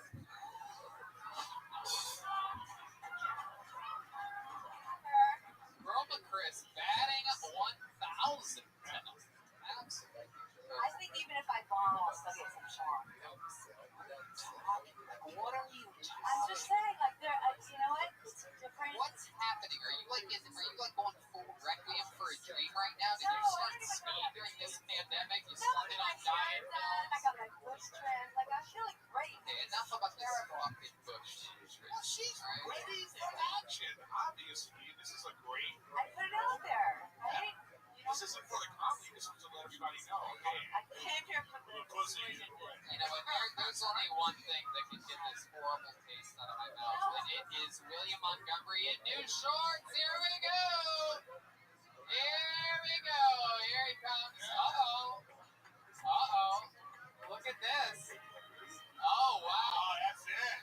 Look at this. For all of you ladies in the room that have been wanting an abusive stepfather in your lives. William, let me introduce you to a freshly shaven. Yeah. I'll tell you, he makes up for all the pubes you lost. Those look actually comfortable. Yeah, it really does. These are very similar. Brand new baseball caps. Does a party hat on it? My goodness. Oh, look at the pockets on that. They have zipper pockets. Come on, let's see how those pockets work, William. Face that camera over there, William. That camera. That camera over there, William. Yes. That one pocket. I like that. Oh my goodness. Take my money, please. Wow. There he is. His ass actually got bigger since the last time we Were you doing exercises back there? squat. Yeah, just real ass. Somebody My check. goodness. For those of you that have always wanted to wonder what the guy that operates the festival amusement park rides looks like with wearing only shorts. You must be this tall to ride this ride, everybody. This is the dude that fixes the rides after the. All All the kids have gone home. If you've ever wanted to fuck the tractor driver at a haunted hayride, this is the guy for you. It's the old, you guys are right, mesh shorts way hotter than lingerie. Absolutely doodly. There he goes, William Montgomery, everybody. Move on to blue ball here.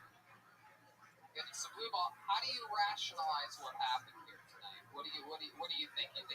How long of a break do you think? Excited. I was really Seems like you were too excited. I did. I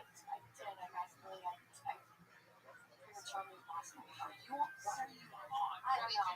I'm so happy to be here. Okay. But seriously, are you on any drugs or anything of any So I kind? actually had one top shelf on Island. I didn't even want to finish it. What? I can't even Top shelf on Island. top shelf on it. Columbia.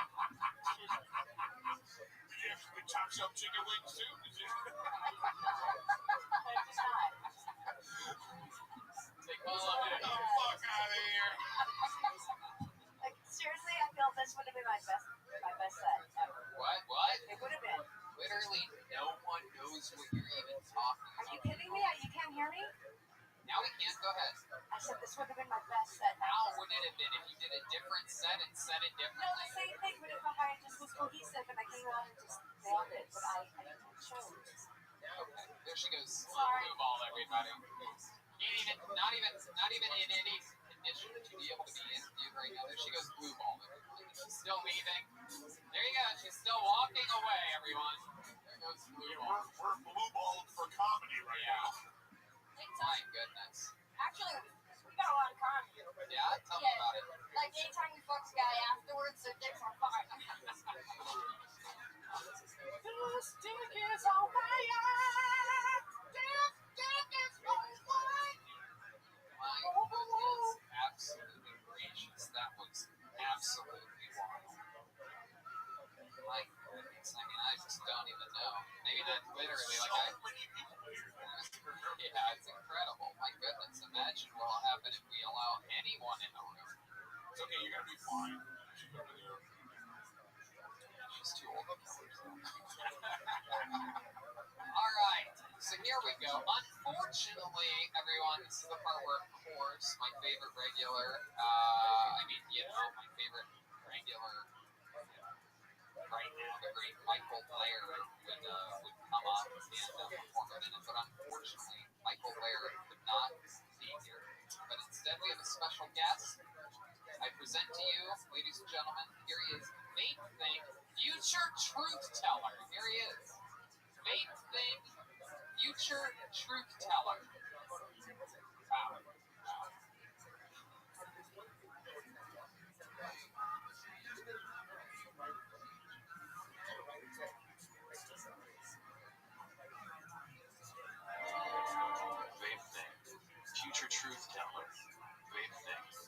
Future truth teller. Big thing. Future truth teller. Trump demolishes Biden at debate. Only to plunge in polls after Trump sharts on stage. Shart shit hard shart Trump sharts on stage. Big thing. Future truth teller. Big thing. Future truth teller. Webster Dictionary has so many words for gay that the dictionary factory catches fire. Big thing. Future truth teller. Kanye West is kicked out of Wyoming for traumatizing too many losers. Big thing. Future truth teller. Accused of exclusion. Rainbows formed by the rain are forced to add more colors. New colors include mayonnaise, cock black, and tangerine dream. Big thing. Future truth teller. 2025. Number one honeymoon spot. North Korea. Big thing. Future truth teller. More men come forward accusing Michael Jackson of eating their assholes. Big thing. Future truth teller. Tupac is still alive, and he comes back to rap the world to peace, only to get killed in a fist fight at the Cheesecake Factory. Tupac rest in paradise again. Big thing. Future truth teller.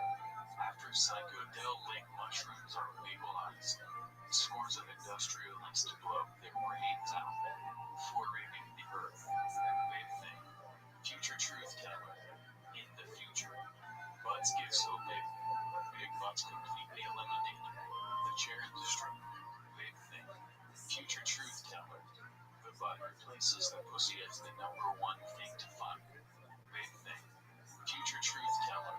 Kim Kardashian has first butt baby.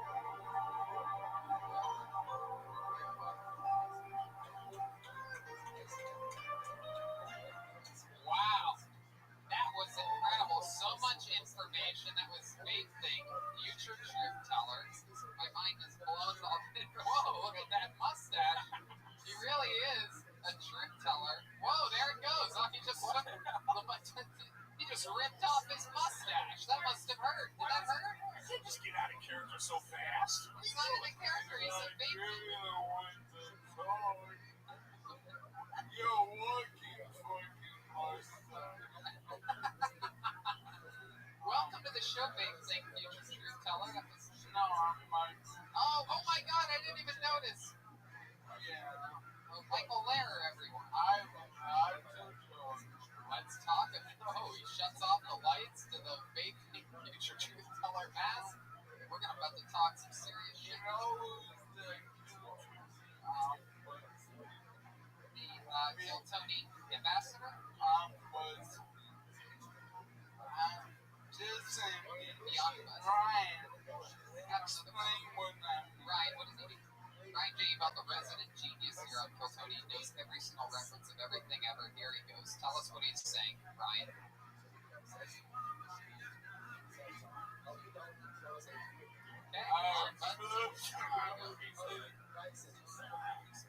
Anyway, Oh, he's the guy that runs the editorial page in a newspaper. Tony, show and review, may I? Yes, absolutely. Ryan Joseph reminded me of my favorite Holy Note song. Sex with X is best, the best in your life. There you go. That's definitely my ninth favorite Hall & Oates. I don't even know that. I love Hall & Oates. There you go. Didn't make it to the greatest hits album, but it's Michael's favorite. But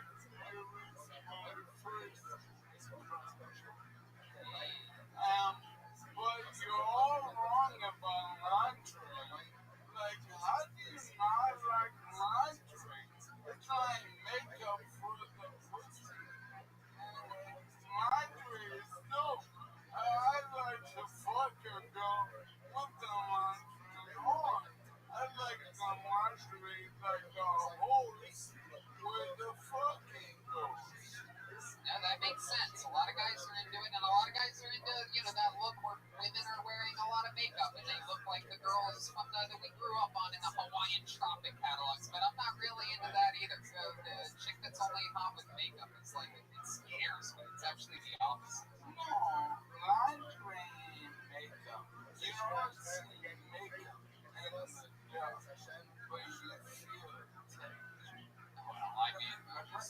rather feel the fabric of laundry than just a pure nipple? It's the fabric of my life. Oh, wow. My goodness. There are a lot of people in here after all. Hey, Tony. Yeah. Should we talk about what happened this week? The old, boo boo? No, I have other things. Okay, let's talk about it, whatever you want. Well, I'm from Chicago, and Kevin went first, and he kept saying, Chicago, Chicago, Chicago. but I wonder when it's done. But ironically enough, there is no one in this room I hate more than that bitch Mary. Whoa, is that true? Do you know Merritt from Chicago? Yeah, no, I know her from an early experience in LA, and I've been waiting for this moment, and it happened completely by accident. Wow, well, here we go. Let us in on Can I Merritt. tell you? Absolutely. Tell us about Merritt Williams. So, well, I don't know that bitch, but, fuck her, okay? Wow, gee. But I'll get to why. So I moved to LA to be a comic, and this is week before Kryptonian, and I'm scouring the open mics. I finally get pulled in, and I do my first thing, and it was my first LA like heritage, and I was chilling with my girl in the back, and Mary goes up mediocre ass had jokes, and with her bullshit about iPhones and shit, and she's like, didn't get the life she's, I guess, used to in Chicago. I don't know. But then that bitch goes, I guess I'm not as funny as the guy in the wheelchair. Oh, shit. Oh, my God. Merritt, do you remember this? Oh, my God. Little did she know that she was criticizing. She's fresh. Okay, go ahead. So I'm at the ice house and I'm open mic. Soon and she's doing more of my, mediocre jokes. And she's talking about, every guy wants me to use the house, and I'm like, yeah. And then she's like, talking about booking gigs. And I'm like, thinking, well, if you ever book a gig, you definitely hear someone else. Wow, this is incredible. It's This amazing. reminds me of. Look at the butterfly effect. I mean, she made one little joke in an open mic This reminds me a year ago, and now all of a sudden it's coming back. You guys remember, I never remember what Hannibal Lecter movie it was. It was Hannibal. And he got the revenge. This is like the revenge you want to cook a boar on her. I knew this would come. I thought it was Silence of the Lambs was the one where he gets wheeled up and takes a mask off, and eventually. No. No, I know. It was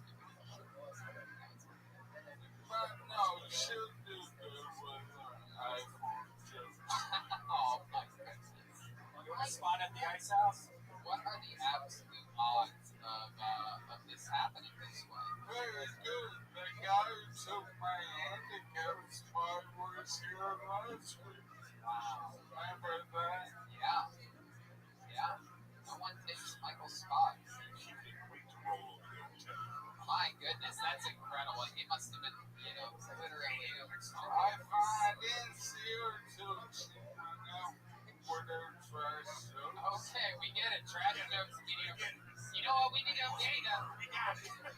You know what? We're gonna change the energy for a second. We're gonna check in with William in new shorts. Here we go. Here comes William in new shorts. Whoa!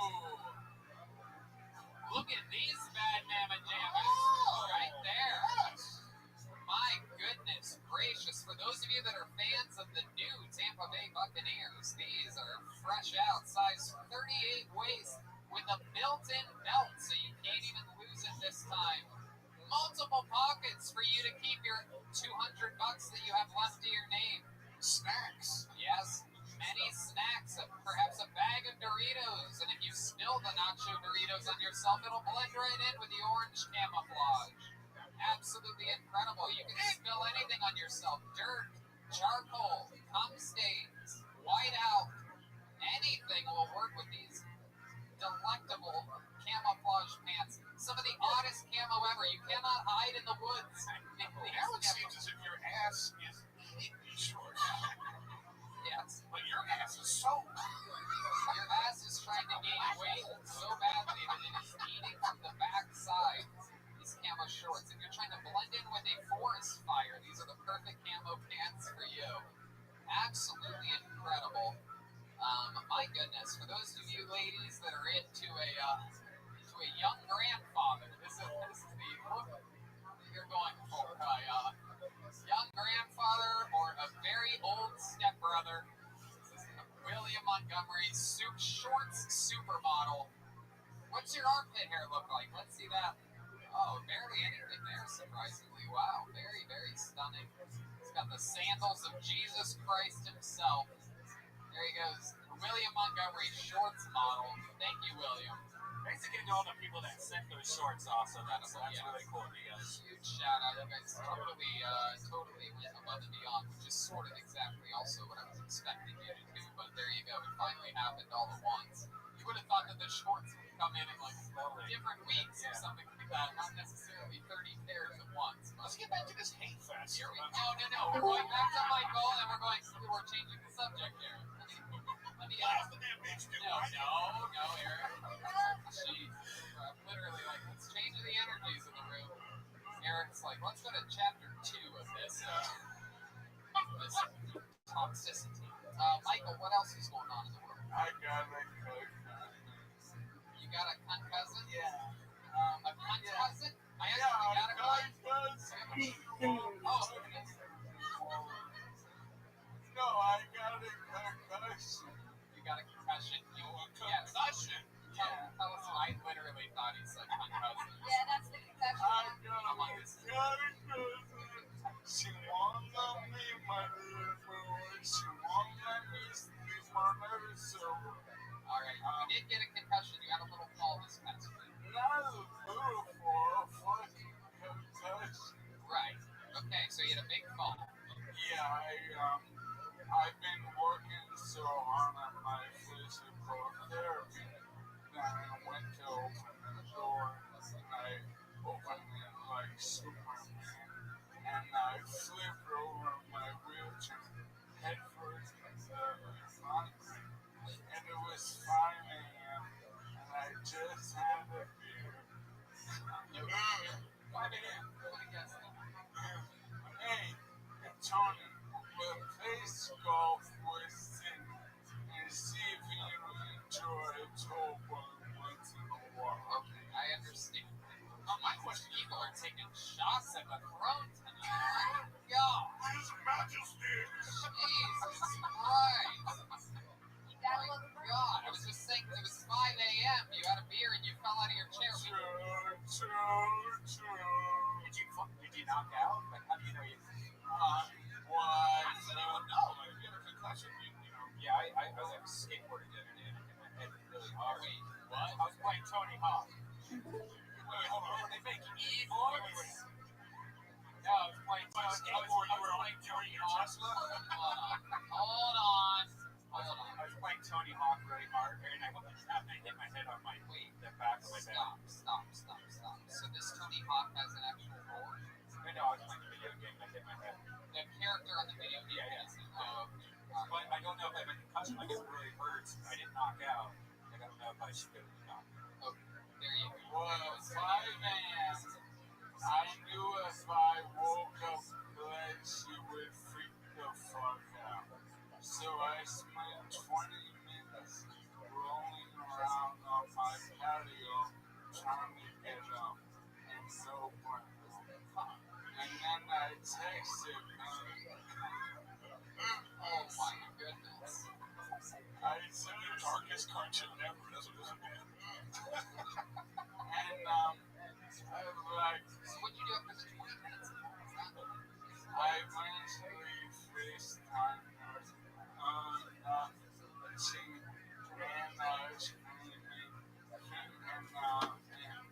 what happened is temporarily I lost things on my right side. Crossing fingers, walking to my nightmares. I thought your nightmare was following marriage. No, man, that was my daydream. Bring it back. Hey, I have a question. Somebody sent me, because of the water bucket challenge, that they raised enough money. They actually found a new thing that they've been trying out on people that have a condition that's actually been helping. You know anything about that? There's like 16 out there. I have some of the best doctors on it. Really, like, we're at the precipice of the stem cell treatment for motor neuron disease. So it's just waiting there and hoping I know, hoping bitches my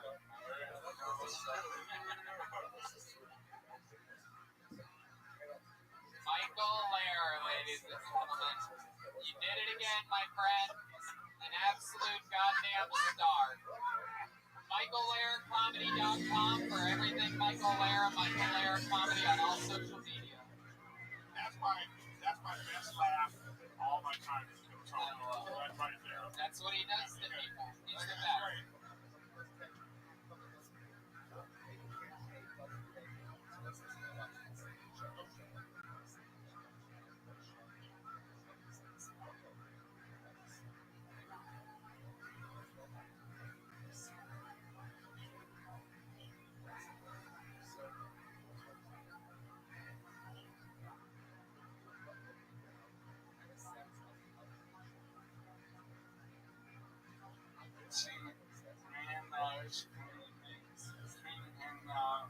And what happened is temporarily I lost thing on my right side.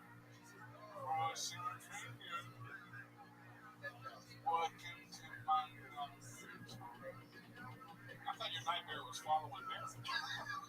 No, man, that was my daydream. Bring it back. Hey, I had a question. Somebody sent me, because of the water bucket challenge, that they raised enough money. They actually found a new thing that they've been trying out on people that have a condition that's actually been helping. You know anything about that? There's like 16 out there. I have some of the best doctors around it. Really, like, we're at the precipice of the stem cell treatment for motor neuron disease. So it's just waiting there and hoping I plateau and hoping bitches my miracles. Michael Lair, ladies and gentlemen. You did it again, my friend. An absolute goddamn star. MichaelLairComedy.com for everything Michael Lair, Michael Lair Comedy on all social media. So it's just waiting there and hoping I plateau and hoping bitches my miracles. Michael Lair, ladies and gentlemen. You did it again, my friend. An absolute goddamn star. MichaelLairComedy.com for everything Michael Lair, Michael Lair Comedy on all social media. That's my best laugh all my time in Toronto. That right there. That's what he does to people. He's the best. Great. Michael Lair is a comedian and a god. He's an absolute fucking star. Let's check out tonight's drawing from Ryan J. Email. There it is. Woo! Look at the detail on that bad mamma jamma. We got the great Eric Griffin. We got me. Oh, I'm a colonel in this of some kind, right? A general. Ranger in the forest, fires all around you. And you are also there, and there's a cat and smoky things and a little bear. And wow, look at that incredible detail. RyanJabel.com. All the prints of every single show, every tour poster. He's doing auctions over there. Everything's happening over at RyanJabel.com. And how about a big hand for tonight's guest? I'm so happy he was with us. The great Eric Griffin, everybody. The return of Eric Griffin. We're getting back and looking at some of our favorite guests on the show, and I'm so glad you're able to make it. I'm glad you're still doing this, by the way. Through this crazy time, you found a way to do it. COVID cannot be stopped. And here it is, still doing it, so I appreciate all you guys doing now. Everybody has learned a lot tonight. Griffin is available everywhere. You also play video games. Those of you that are into what? difficulty is actually making the material. And that's So, Eric. I'm reached 80 or 90%. That's right. I actually knew that. Forgot to say it. That was my one big note that I wanted to say. Episode 100. I've been on episode 50 before. That doesn't make you have a weapon. It just gives you a short. Hey, how about the leader of the band tonight, the great jet ski Jesse Johnson? From there and being able to deliver a Felt great in here tonight. How do you feel, jet ski? 1,000 miles Great. I want away. to the record for lingerie. I don't like That's either. We've been naked this whole time. Wow. Fun fire naked up there. Jet ski makes handmade ornaments. For those of you that are into Christmas, you can use them as Christmas ornaments, but we call them anytime ornaments. They are handmade by her. They come with a certificate of authenticity. They're flying off the shelf. We just started making them. It's the first time ever. Papa's on the man. She ships them out to you. She puts a lot of effort and help brings it over to you. What else, Jet Ski? That sounds like so much. She is the Jet Ski. Call her a Jet Ski Johnson. This young man who ran Grand Slams tonight. I'm going to be there for Chroma Chris, everyone. As everyone has learned, Very fun. nuclear weapons now. She reminds me of my sister Dumpster Fire. This is a really Grand bad Slam. What else, Chroma? What do you think about tonight's episode? Tonight's episode lit. Yeah, I'm only on Instagram. Chroma Chris. At Chroma Chris on Instagram. And this young man back here, is that our Street Fighter? No, it's Joel Jimenez the entire time. He's got Mostly Sorry on iTunes and everywhere podcasts are available. He's also Mostly Sorry on social media. What else, Joel? Nothing. I love you guys. This is fun. There he is. Coming out. There he is, the great Joel Jimenez. A lot of fun stuff happening over at patreon.com/henchcliff, where Roast University School is in session. A lot of my upcoming guest interviews are some of the longest.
world and go to indacloud.co. That's .co, not .com. Use code Tony for 40% off your first order. That's indacloud.co.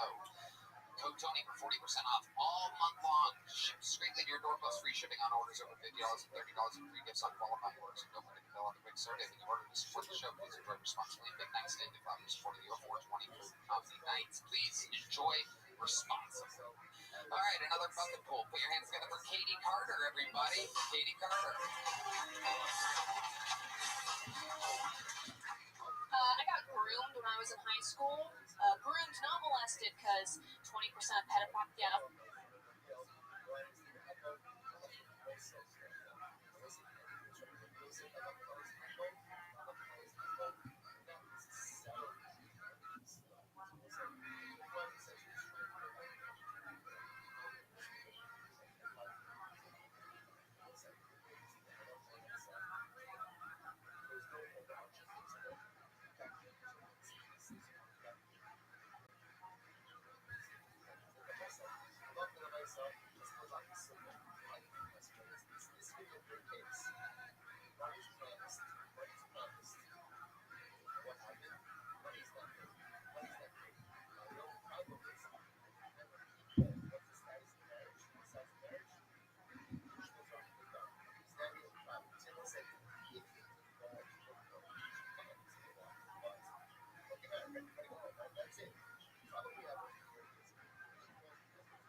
It's apparently week's legal for now, so.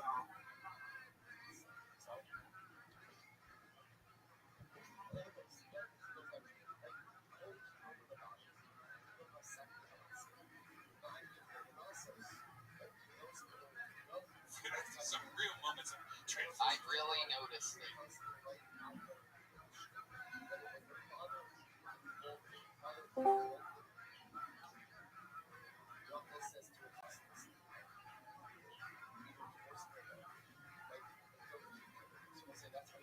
I have never lived in a city.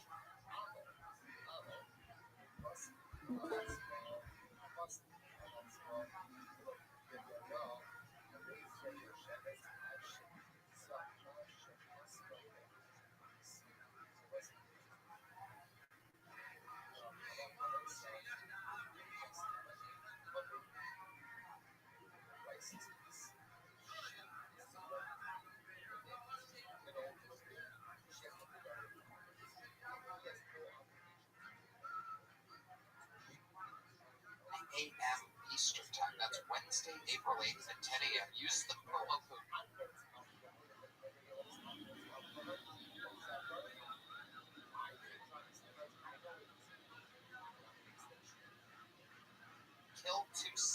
Kill 26, and you can get special 2-day passes, or you can get a 1-night pass, but you might as well come both nights. You're going to be in New York City. Make a trip to the greatest arena in the world. Support your favorite show on Facebook and see all your favorite talents of the future, the past, and the present in Kiltone, live at Madison Square Garden. Tickets go on sale Wednesday, 10 a.m.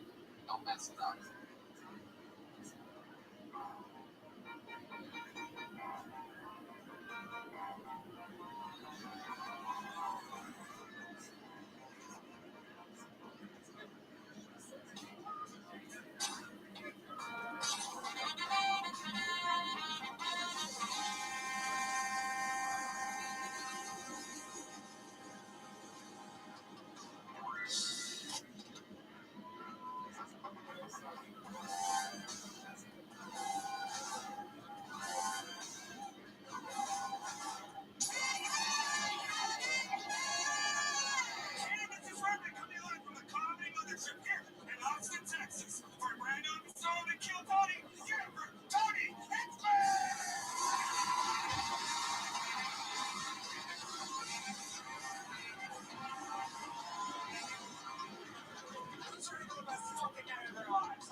How we fucking feeling tonight, huh? Here at the number one live podcast in the world, Kill Tony, brought to you by Shopify, Tacopas, and ZipRecruiter. Oh my god, it feels good here. One more time for the best stamp in the land, everybody. Fernando Castillo, Raul Bonejo, Carlos Sosa, Michael Gonzalez, and Nachos Belgrande. Great Matt Mueling on the electric guitar, John Deese on the keys, and this, believe it or not, live in the flesh is Steve Madness. Oh my goodness, what an exciting episode we have for you tonight. Before we get started, here's a little bit more of the amazing sponsors that made it all possible. Look, I work with some big name CEOs, founders, Fortune 500 types, and you know what they all have in common? At some point, they Google themselves and they're not like what they found. Maybe it's a competitor narrative that's taken on a life of its own, or a bad quarter in their company that somehow becomes its whole identity, or a leadership story that has decided to write for you without asking. That's where net reputation comes in. And no, this isn't about hiding anything. This is about making sure that before your investors or your next big clients search your name, they see the whole picture, not just the one paragraph from 2021 that will not die about that time in a comedy club. Net reputation works with executives, corporations, and business leaders to build, protect, and manage how you show up online, because your reputation is the most valuable asset to you. More valuable than your LinkedIn profile. Definitely more valuable than that company headshot you've been meaning to update since 2017. And the Vision Digital PR team about the $800 an hour retainer and the assistant who never responds.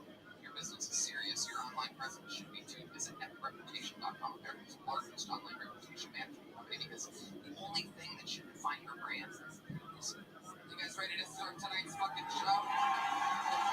Wow. Every single week I'm booking. You've seen it before. Sometimes it's 3 guests, sometimes it's 2, and then every once in a while you're on a night where it's so magical that I have one guest that I love so much that our chemistry is so good.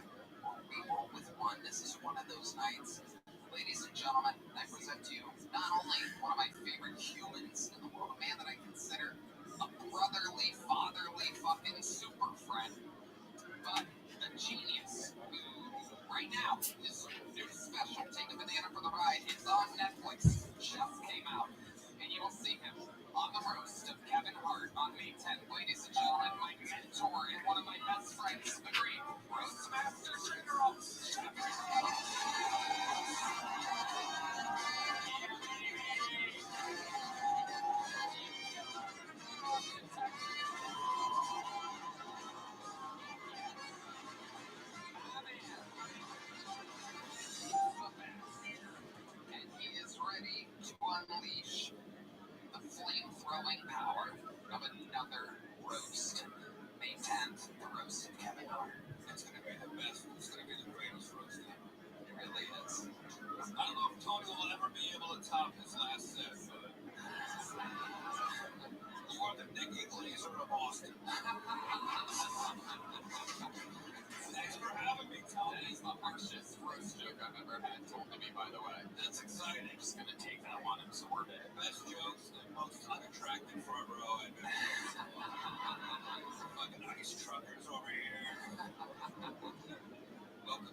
writers' rooms early on Monday. The rest of the writers used to make fun of me, going, what is a stupid pod? You think you get to leave at 7 p.m. to do some stupid fucking thing? They would bust my balls about it. Great memory.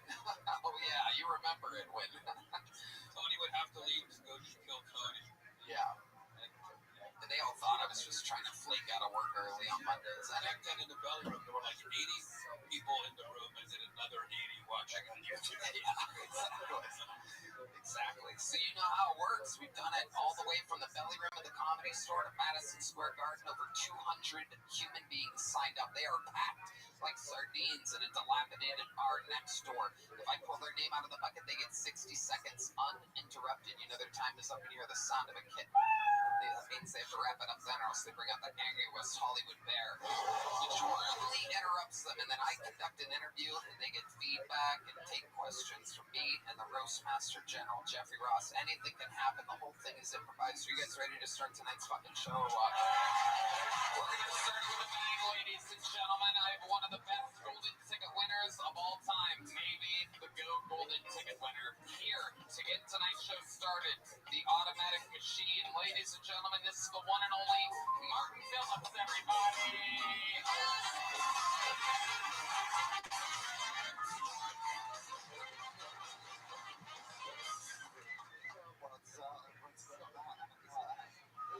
I flew with my dog and he was freaking out. I was like, man, chill. I hadn't even hijacked the plane yet.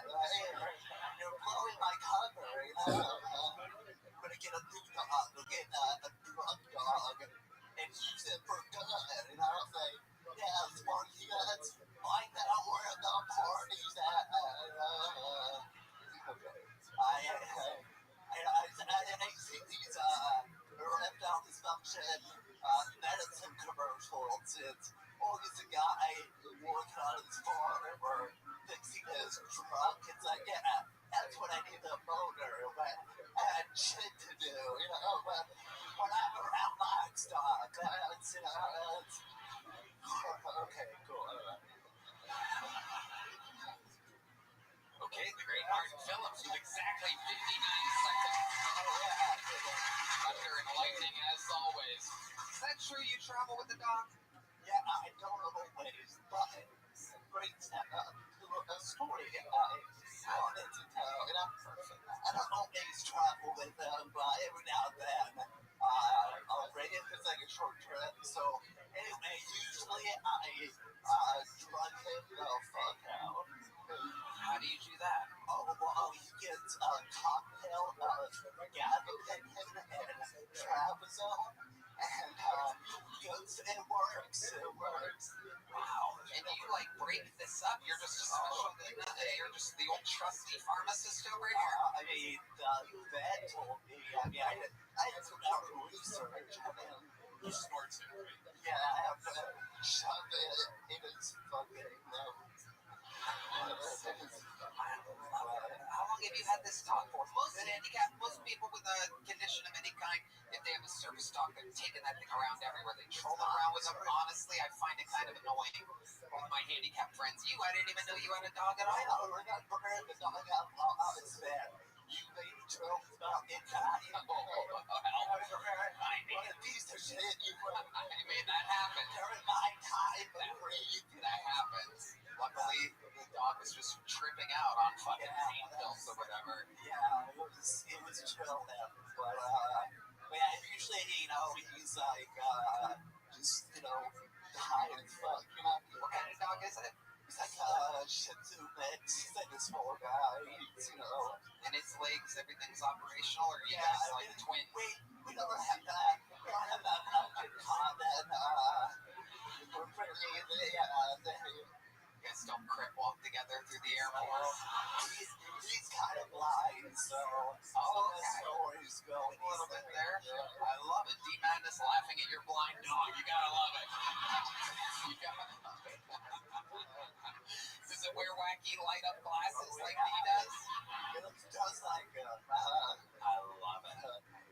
But yeah, anyway, so usually he's, you know, sleeping and stuff. And then we're on the plane, and we're for some reason, he started to like freak out or something. I don't know what was happening. He was trying to get out of the carrier, but I calmed him down. The truck says that the 2 minutes later, I had like a hoodie on. I looked up my sleeve. I was like, is this shit? Yeah, taking a took a shit. In the carrier? Carrier. Oh. During the fight. During the fight with you? The flight. Oh, okay. I thought you guys got into a fight, trying to keep him in the carrier. Yeah, because he was shitty. That's why we were fighting. Yeah, he did a terrorist. I know. And no one said anything, but I'm sure they're looking at me like, I think this guy shitting some. You didn't smell it at all? So if I leaned down, I could smell it. I definitely was like, oh no, but there's nothing we could do. What airline was this? Delta. Oh, okay. Normally you can pick up a scent on Delta. Southwest, it always smells like dog shit. Yeah. So, it's a downgrade of scent on Southwest. Delta, that's interesting. Yeah. Were you in business class or normal? I think I was just normal thinking back. So, oh, cool. Shit goes down back there. That's right. Literally. He lived up to the shit suit name. Yes, indeed. Really, so that's incredible. So you had it on your hoodie. Yeah. Were you a little bit insecure after that? Was anybody sitting next to you? Luckily, there was nobody next to me. Amazing. That would have been great if it was like a Indian guy or something, and you're like, God, it's this guy over here. Did you turn it inside out? Good question. Shitmaster Brian Redman. Master of having poop on him, everybody. Our senior poop correspondent, Brian Redman, with the tough questions. I just want to let this new time roll it up. So, amazing. What the hell is Jeff, is this your first time seeing Martin? I've seen Martin before, never this close. Is your dog, maybe your dog thinks you're wet all the time. I know why. He's always like shaking, like the way dogs shake when they're wet.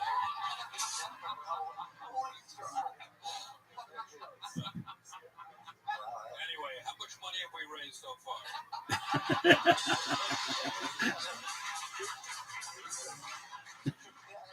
For such an important cause. You look sicker than I do.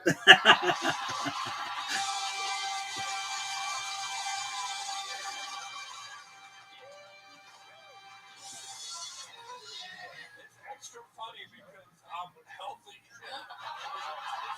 I just had my chemo port taken out a week ago. I got the scar right here. So I love that joke. I love you for that joke. Okay, sorry. Everyone is the healthiest I've ever been. Wow. Bruce Willis, if his trainer, also had dementia. So how's my hair? Is my hair okay? Martin Phillips, what a way to start the show. You are unbelievable. The automatic party started. Martin Phillips has done it again, ladies and gentlemen. He is the man. Hell yeah. And now to the bucket we go. You guys know how this goes. It could be an insane person trying it for the first time. It could be the future of comedy that's been signing up for 2 years in a row, waiting to get pulled, and it hasn't happened. It could be anything in between. We're going to find out all together. Your first bucket full of the night goes by the name of Aaron Smaller, everybody.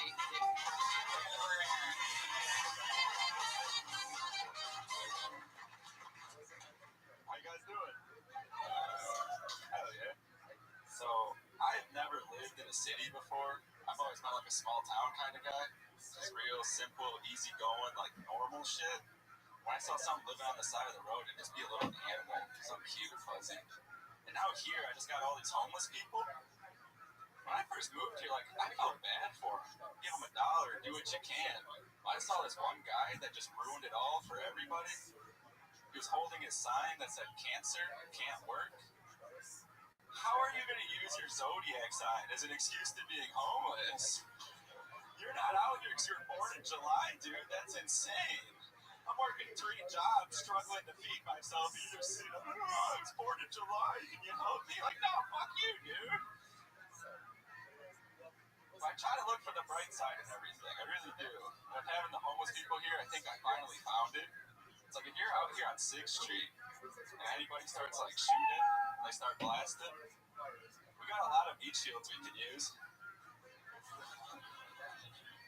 I'm grabbing the guy in the wheelchair. I'm charging straight at him. We're gonna be the heroes of the day, man. But I'm just fucking with you.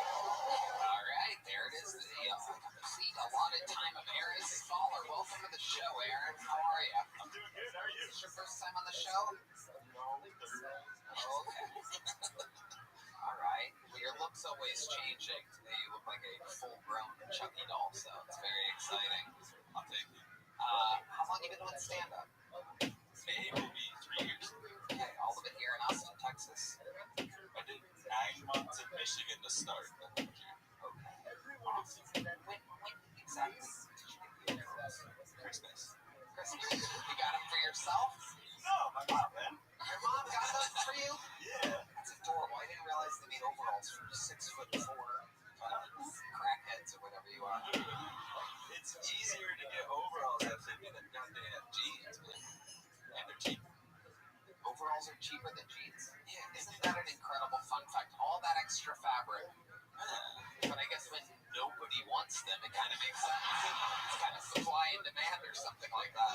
Cigarettes are hundreds when they cost the same. It's a really great point. Our senior cigarette correspondent, Brian Redman, full of cigarette analogies. Aaron, what do you do for work? I do valet. You do valet? Yeah, or some tractors.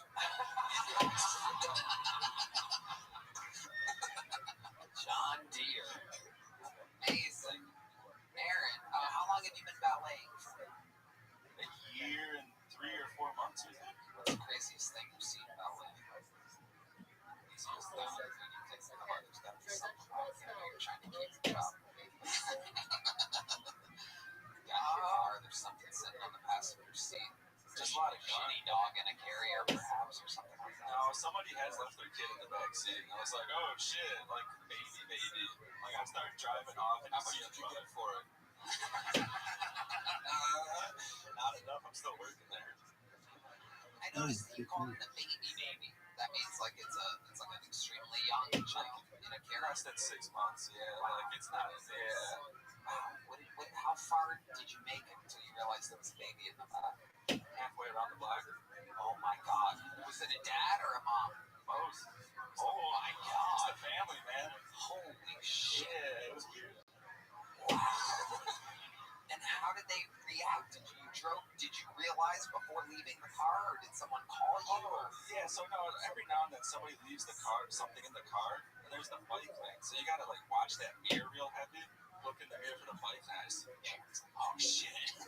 Oh. I'm like, what's going on? And then you hear the, I'm like, oh yeah. Extra crazy because they had to hand you the keys or something, right? And you look like the last guy anyone would want to leave their little baby with. Luckily, you guys were dressed the same, so it was perfect. Absolutely incredible. Probably wear the same brand diapers, too. Aaron, what do you do for fun? What do I do for fun? Mainly like hunting, golfing, working on cars, going fast. What do you hunt for? I've done deer pretty much my whole life because I was born and raised in Michigan. That's pretty much all that state. Deer, ducks, simple shit. Do you play music or anything? Why do you look like that? I don't have an answer for that. It's just free will. Yeah. Don't like going to get haircuts. Haven't had it in like 6 years. I just go for as easy as possible. Like I hate putting in effort. Tell us what else you do in life in which you're going for easy as possible. Easy as possible. 1-ply toilet paper? Jeff, what were you going to ask? Joke writing. Sure. It was so quiet during your set, I could hear the guy painting.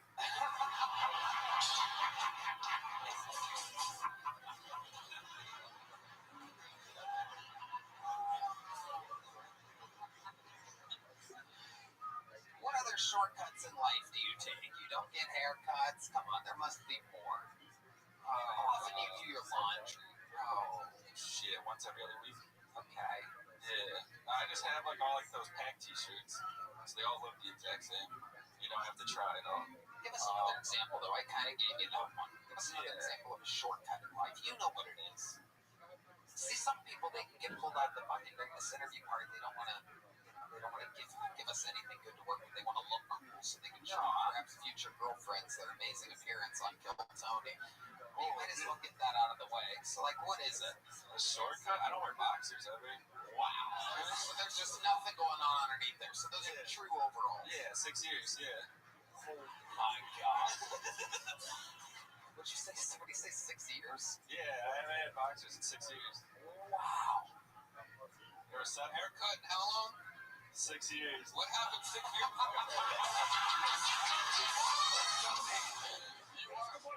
You're cracking the case. Turns out this guy got raped by his barber 6 years ago. What happened 6 years ago? Fuck, it was the pandemic. I just gave up. Oh, okay. I mean, nothing like serious. I think it diddled or... I was living with my mom. Life was easy. I don't know. Living with your mom, just free balling. Yeah. Wow. She's like, here's some overalls, dude. For the love of God, cover that shit up.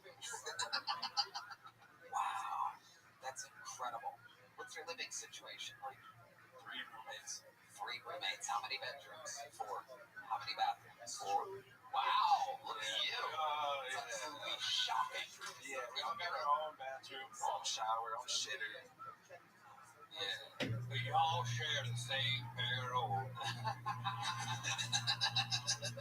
Aaron, Tonight was my chance, my night out. Aaron Smaller, anything else absolutely crazy about your life we should know about before letting you go? I mean, I crashed a tree going 90 miles an hour. You crashed? You were driving a tree?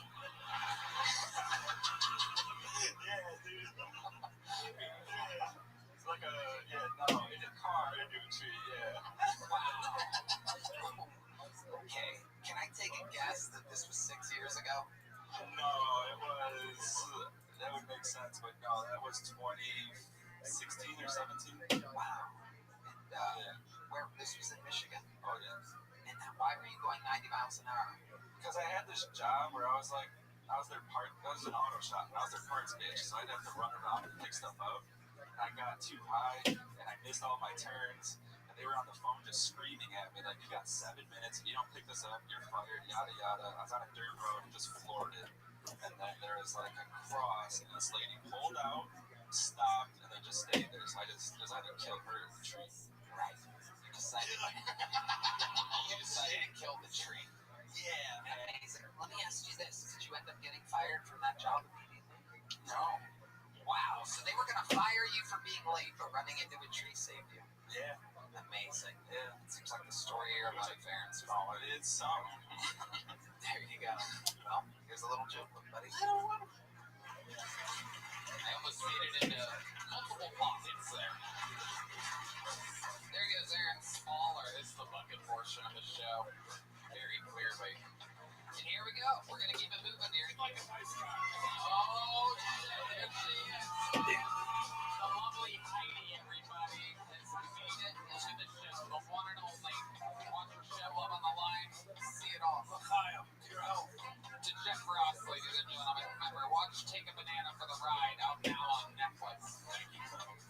Thank you for coming to opening night and everything. It was awesome. That was so cool. So cool. I found a cool picture of us backstage. Yeah, that's the best. You guys have to watch it. It's a heartfelt and hilarious one-man show. By the way, I tried it out in this room like 3 years ago. Oh, yeah. I did some run-throughs a couple years ago, and some people earlier told me they were here. So, yeah. Kind of a full circle moment. But I love it. I love it. We're all doing it. Hello there. This podcast is sponsored by Prize Picks. Playoff push is heating up. Tournament groups are here. Every bucket, every dime, and every win means more when you're playing on Prize Picks. With their brand new Team Picks markets, you can help pick game winners, spreads, and totals, and cash in. All the country buckets, ducks, and Cinderellas this spring with Team Picks on Prize Picks. Great night. Tony, I love Prize Picks. I always loved making player picks are prize picks, and now the team picks, there's so many more opportunities to cash in if you make the right picks. I even won my first bet. Oh, wow. Pick winners straight up on prize picks. Back your takes with real money. Prize picks has team picks here. In my state, I downloaded the app and I've been picking winter sprints and totals ever since, whether it's battles for playoff seeding or tournament groups. All your winners right in the same prize picks app. Team picks are available now in 35 states, including California, Texas, Georgia, Washington, and more. It makes it super easy to pick game winners, spreads, and totals all on prize picks. Download the prize picks app today. Pick your first game winner, spread, or total as the playoff push rolls on. Get $50 in daily fantasy lineups when you play your first $5 lineup. There's no doubt about it. When you use code TONY, that's the code. It's Tony to get $50 in daily fantasy lineups when you play your first $5 lineup. Howdy, Cal Focus podcast is sponsored by Talkspace. Talkspace is the #1 rated online therapy, bringing you professional support from licensed therapists and psychiatrists that you can access anytime, anywhere. It's easy to get started. You can easily sign up online and get paired with a licensed provider, typically within 48 hours. You can take your appointments in the comfort and privacy of your own home, and you can even talk it up between sessions by sending text messages to your therapist, unlike other telehealth companies. Psychiatry is available through Talkspace, so you can get the medication you need to supplement your talk therapy if needed. Talkspace makes getting the help you need easy, accessible, and affordable. Plus, most insured members have a $0 copay. I'm not letting my man rent dance. I'm like, hey, Talkspace. Tony, I fancy me some Talkspace. It provides some of the best mental health treatment out there, and therapy has led, for me, to some real moments of transformation. I really noticed it ever since you started using them. It's been amazing. And as a listener of this podcast, you get $80 off your first month with Talkspace. When you go to Talkspace.com/Tony and enter promo code SPACE80. That's SPACE80 to match with a licensed therapist. They go to Talkspace.com/Tony and enter promo code SPACE80 right now. Do it. Support your show. Ladies and gentlemen, your next fucking poll goes by the name of Vanessa Scudo, everybody.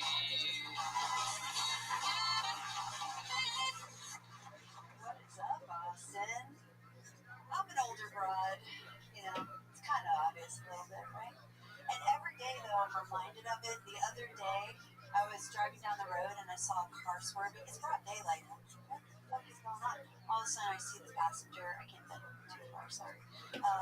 Pop up and do this. And I was like, oh, fucking roadhead, dude. I used to do that, you know, before I went to therapy and realized my dad does love me. He just doesn't know how to show it.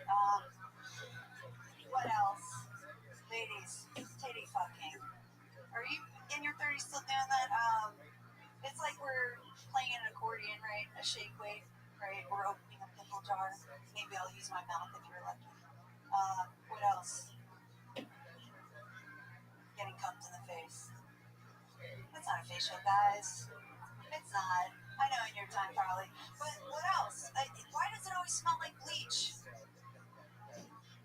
I'm waiting. Nobody's been able to dispel that mystery. But the one thing I know that never changes as I get older is the shame I feel after coming in the shower by myself. My name's Vanessa Scudo. Thank you guys. Appreciate it. Vanessa Scudo. Welcome, Vanessa. What's up? How long have you been doing stand-up? I honestly didn't think I'd be doing it this long, so like 7+ years. I don't have an anniversary. Yeah, I know, right? That's the story of my life, dude. Where have you been doing stand-up at? What hospice have you been doing?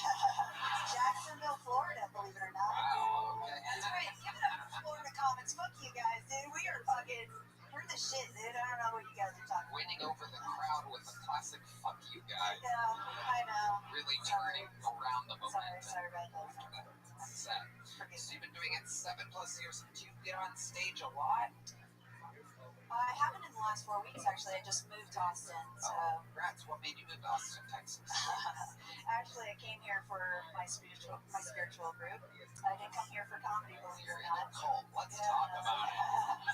Amazing. Tell us about this spiritual group. Yes, you were right. I knew you were in it, just like your parents and your siblings have told you. But yeah. It's really just a community. It's not like we have a... They are weeks away from a massive inside, ladies and gentlemen. It's a community, everybody. It's just spiritual. We just all wear the same outfits. At least there's a record of this, right? If something happens. No, I mean, it's literally, you guys may have even heard my mentor, her name named Sarah Reed. She's been on the Night Owl podcast. Can you explain to us what it is? It's basically just a community of different practitioners of different things. We just support each other and we develop our intuition. What type of practitioning do you do? What's your specialty? I can do a lot of things. I can do medium work. I can do. This sounds exciting. What type of? I can do healing. Medium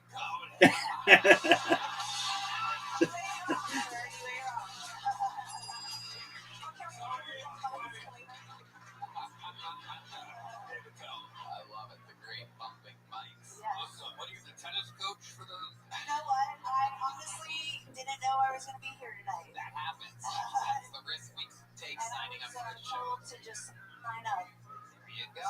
Who told you? Your master at the spiritual world. My buddy. You should have known you were getting called being a medium and all. Yeah. Well, I did.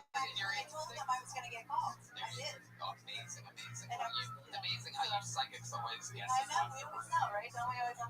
Amazing. I didn't know. Oh, I mean, I totally knew, but I didn't know. Oh, shit. Oh, cigarette. Out of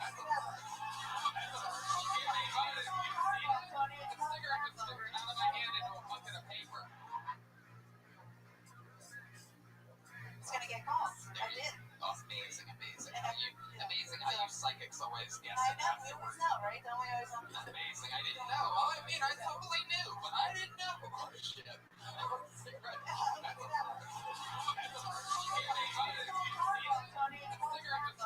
my hand into a bucket of paper. I'm just making fun of you. You are an angel. I'm joining the spiritual group. Appreciate that.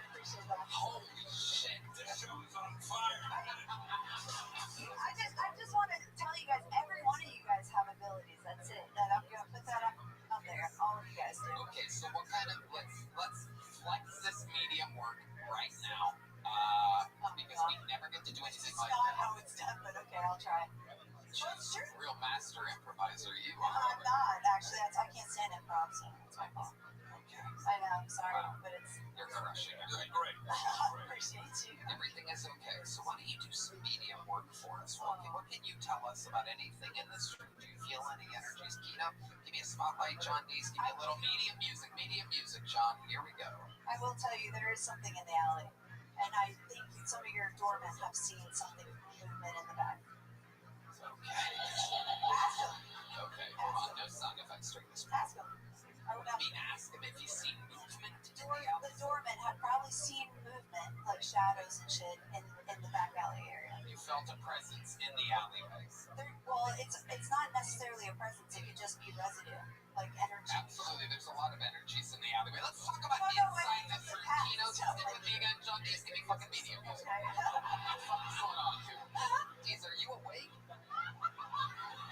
Did you put my keyboard player to sleep with your powers? My super stoned fucking keyboard player? You made him fall asleep? That's incredible. No. I'm sorry if I'm flashing my twat at any of you guys. I did not. Apology accepted. All right, here we go. Medium work with Vanessa Skidoo. Oh, God. Tell us something. You feel anything from the energies out here in the audience? I know they look very unhappy right now. It looks like. No, I don't really sense anything. Okay, great. Well, amazing. Can you explain to us something that you've done before, medium-wise, which was a breakthrough, in which everyone was like, "Wow, you're so powerful." I mean, I have a daughter. I mean, pushing a child out of your kitchen is pretty powerful. How about the medium stuff? I mean, I saw her before she was born. I knew what she was going to look like. I don't know what else to tell you. She had brown hair, brown No, skin. no, No, you saw a blonde child. no, she does not. It came out looking like Jeffrey Ross. Right, exactly. It was a little more smushed, but yes, her nose was a little more smushed when she was out. Okay, why was her nose smushed? Your vagina? Yeah, well, I guess I had a tight womb. So Whoa. you're trying to push. See, now that is something I wouldn't have guessed. I wouldn't have guessed that medium is an extra large. Well, I had her at a very young age. Okay. So my daughter's in her 20s now. Okay. Yeah. All right. Other than mediuming for the spiritual group, is there anything else before I let you go, Vanessa? Vanessa? For the spiritual? Do you have any special powers or? Well, yeah, a lot of them we can do healings and stuff. You guys can do Thank you. What have you healed before exactly? Oh, like if somebody had. I know, this is. Dude, I knew I shouldn't have brought this shit up. Vanessa, this is so entertaining. The last guy's a ballet guy that wanted to look cool and gave us nothing to work with. You're killing the interview part. Yeah, I'm sorry. You can heal almost anything, so it depends. Sometimes you can see, well, I would have to go into a lesson. Like, we have auras and shit. You can see when people's auras are broken. You can clear them for them, and you can remove certain energies. I mean, yeah.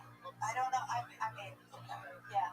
But have you ever, is there anything you can cite, something that you've done? Like, have you ever, like, was there ever, like, a person? Yeah, my friend Scarlett, I helped heal her. She's an artist here, too, in Austin, if you guys want to check her out. Like, Spirit Whisperer, you just need She had a pain on her back, and I removed the pain from her back.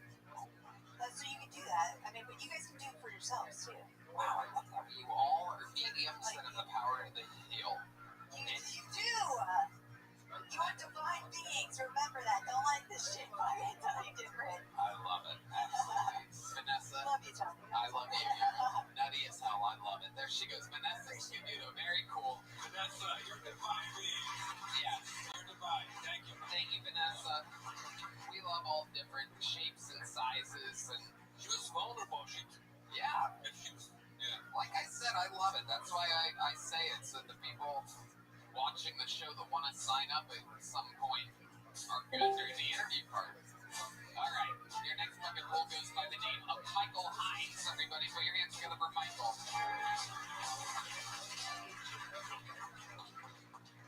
I got cheated on by a Native American girl. She was a Navajo. I've been getting a lot of Andrew Tate alpha male content in my feed lately, so the algorithm hasn't figured me out. Just because I hate.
show you copper cup. Hey,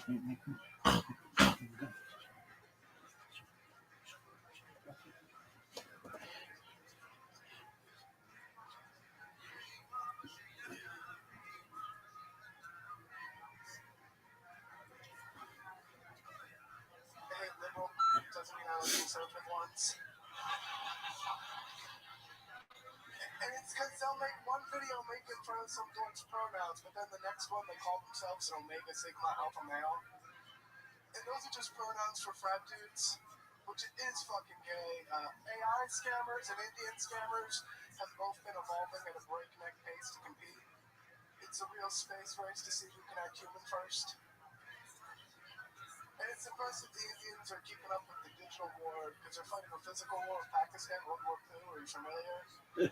Let's hope it doesn't go nuclear, you know? Every trans woman I've ever met has been mentally ill, so maybe they are women. Michael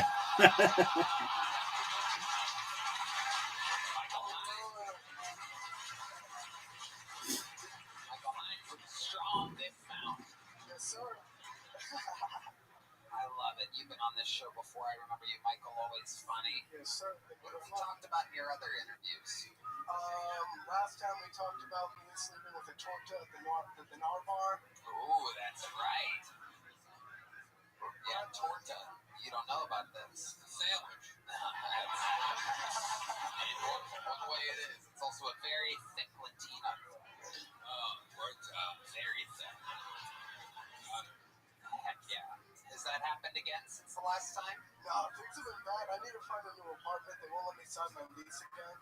Oh, tell us about that. Well, my downstairs neighbor called the cops on me over 200 times in the last year for smoking weed. Wow. Came to London Concrete. To the leasing office, apparently weed's legal for now, so. Wow. Very But they interesting. won't let me stay. Wow. Do you ever run into this neighbor? Do you ever see them physically? Oh yeah, all the time. Yeah. What are they mean to you? She used to yell at me a lot, but now I think the apartment told us we're not allowed to talk to each other. Oh, great. You love it. Oh yeah, it's nice and quiet now. You smoke indoors. You don't have a patio or anything like that. No, I blow it outside. So you smoke indoors and you blow it outside. Yeah, they're not letting me sign my lease anyway, so might as well, yeah. You like blow it out of a window. Mostly. So when is your lease up? 69 days from today, I'm counting. Wow. Okay. What are you gonna do? You've been looking. I've been looking, but I don't know what I'm gonna do. I'm like $18,000 in credit card debt, so maybe I'll come back to New Jersey for a little while. Wow. And how would you save up money in New Jersey exactly? What would the plan be there? I live near a vacation spot, so in the summertime I'd work there for a little bit, grind it out, and then probably get a work Work job. in New Jersey. Well, nothing. I live in Texas. So the spot in New Jersey where is next to a vacation spot, that's here? Or in New Jersey? It's in New Jersey. So what, you just said you would go there, work, and grind it out? A bar or something. Oh, you have no idea. Yeah, no idea. You're trying to make me look like an asshole. I was dialed in the I interview. have no idea what I'm gonna do. You have no idea. How did you get exactly $18,000 in debt? You're a guy that knows that you have 69 days left on your lease. I'm guessing you're spot on. 18,000 and some change. Yeah, I had a DUI. Oh, wow. Tell us about that. It was when I first came out of the Marine Corps, 3 years ago. But since the pandemic, they didn't do my trial for 2 years. And then while I was living here doing comedy, I got hit with $12,000 in bills, and now there's interest and bullshit. So it's been another 2 years. $12,000. Where was the DUI at? New Jersey? Yeah, New Jersey. What part of New Jersey exactly? Jeffrey Ross is our senior New Jersey correspondent here. Long Beach Island. Oh man, you're going to jail. Yeah. Jersey. That's Jersey Shore, Jersey. Oh yeah. I knew the cops that arrested me, so I thought I was going to get away with it. How'd you know? I used to be an MMA instructor, and they were students in the class. I did a couple things in this interview that's boggling my mind. It's the fact that you were both a Marine and an MMA I instructor. used to be in good shape. I gained 35 pounds since I started doing comedy. Oh yeah, shout out. Wow. Amazing. Tell tell us how you gained the weight exactly. Mostly eating at night, and this is a sad thing to do, man. When you're not on the other side of the microphone, this is a sad place to be a lot of the time. I don't know if you've seen, but Red Band's also on the other side of it. He's also put on 35 pounds in the last 3 months. It seems like all your problems actually stem from smoking weed, by the way. It was an alcohol DUI. No, I mean from the weight and your neighbors, your apartment, your... Yeah, that's probably true. How much did you drink the night of your DUI? Did you hit something? Or No, they just pulled me over because it was 11 o'clock on a Saturday in the summertime in Long Beach Island, and it's a beach town. My nigga, and how did the cop know you were there? I was an MMA instructor in the class. Did you taught him? Well, I mostly taught the kids, but I helped out during the adult classes. And I used to joke you could never arrest me if you wanted to because I could beat them up, and turns out he could arrest me. Wow. He got me. Did you say anything to him when it was going down? Yeah, you know, I tried to do my best. They put their knee on my neck, but you didn't see me complaining. But they were scumbags because once they were trying to book me as fast as they can because they said we got to get out there and get more people. They were fucking pieces of shit. Well, no, you could have killed somebody. Well, it was just below the legal limit, or just above rather. It was right there, so we kind of should be allowed. Right. It's an arbitrary number. It's close to it. But you were smoking weed that night as well. No, I waited till I got home. I didn't want to get in more trouble. Right. You waited till you got home so you could blow it in the neighbor's vent. That is true, yeah. All right, Michael Hines. Anything else crazy we should know about before I get you out of here? No, not really. All right, perfect. Come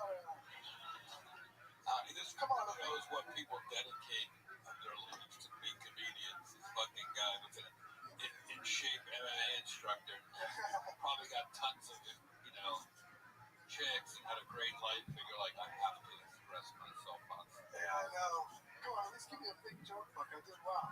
Did you get one last time? Yeah, but I wrote in it. I write all the time. You filled it up? Yeah, dude, you hear how much I write? All right, jeez. Here you go. This guy's gonna sell it. Find that joke book on eBay in a couple weeks. This guy's 18 grand in debt. Handmade joke books by the Great Boneside, available at killmerch.com. Hello! Oh! This podcast is sponsored by IndaCloud. You know when some comedians bomb so hard the whole room goes silent, getting a little buzz might be the only thing that makes that experience funny. And I'm not talking about beer or wine. If you're settling in to watch the best live podcast on the planet, IndaCloud makes it even better. IndaCloud is a fully legal online cannabis dispensary for gummies, exotic flower, premium pre-rolls, and zero sugar THC sodas. Tony, I love IndaCloud. It's the best online dispensary I've used. Everything is federally legal, hemp, THC, lab tested, and shipped discreetly to your door. And with 420 around the corner, new customers get 40% off all month long with IndaCloud's biggest deal of the year. I think he's using IndaCloud right now. If you're 21 or older, go to IndaCloud.co. That's .co, not .com. Use code Tony for 40% off your first order. That's IndaCloud.co. Code Tony for 40% off all month long. Shipped discreetly to your door plus free shipping on orders over $50 and $30 and free gifts on qualifying orders. And don't forget to fill out the quick survey when you order to support the show. Please enjoy responsibly. And big thanks to IndaCloud for supporting your 420 Cody Comedy Nights. Please enjoy responsibly. All right, another bucket pull. Put your hands together for Katie Carter, everybody. Katie Carter. I got groomed when I was in high school. Groomed, not molested, because I've never been much of a closer. So I told a comic this recently. He was like, was the guy like a real pedophile, or did you just like develop early? Yeah, that's like saying, was the guy a real pedophile, or were you like a really sexy kid? And I was, so you guys can... I read a statistic that 20% of pedophiles have erectile dysfunction, which is crazy to imagine being a pedophile and working so hard all day to get a kid to come into your van, and then you finally do, and you have to be like, oh my god, I'm so sorry, this never happens to me.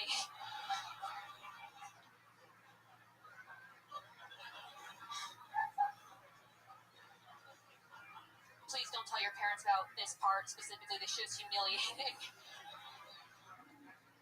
And the kid has to console you. He's like, no, this is probably just because you had like too much of the Eucharist or whatever. So, fuck yeah, right on the money. Exactly a minute from What up? Welcome to the show, Yo, Jake the Snake, why are you acting like a little bitch when I name you Jake the Snake, like Jake the Snake Roberts, and you were fine with that, but then you didn't want that name? What's going on? I'm not a snake. Okay, well then, the proper thing that you should have done was say, I don't want that nickname, Rabbi, and I'd be like, oh, I don't want to give you a nickname that you don't want. So, no, absolutely not. Okay. No. Yeah, but I want people to feel welcome. Let's change your name right now.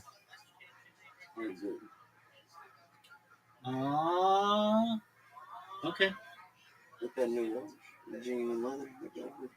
All right, but quit changing your fucking name in here. I have to. And my shit keeps getting fucking reported and disabled. Okay. Well,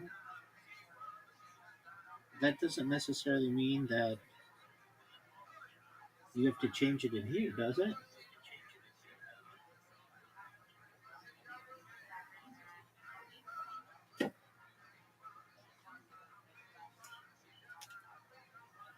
Yo, big dog.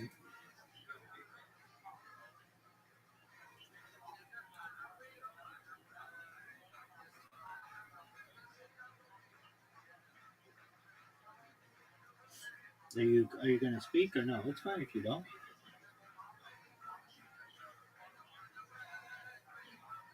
Live there? Nope, just moved here. Sweet. How long ago? Like 3 months. Awesome. Absolutely incredible. Do you have like a day job or something? It's like dumb chick shit. Nice.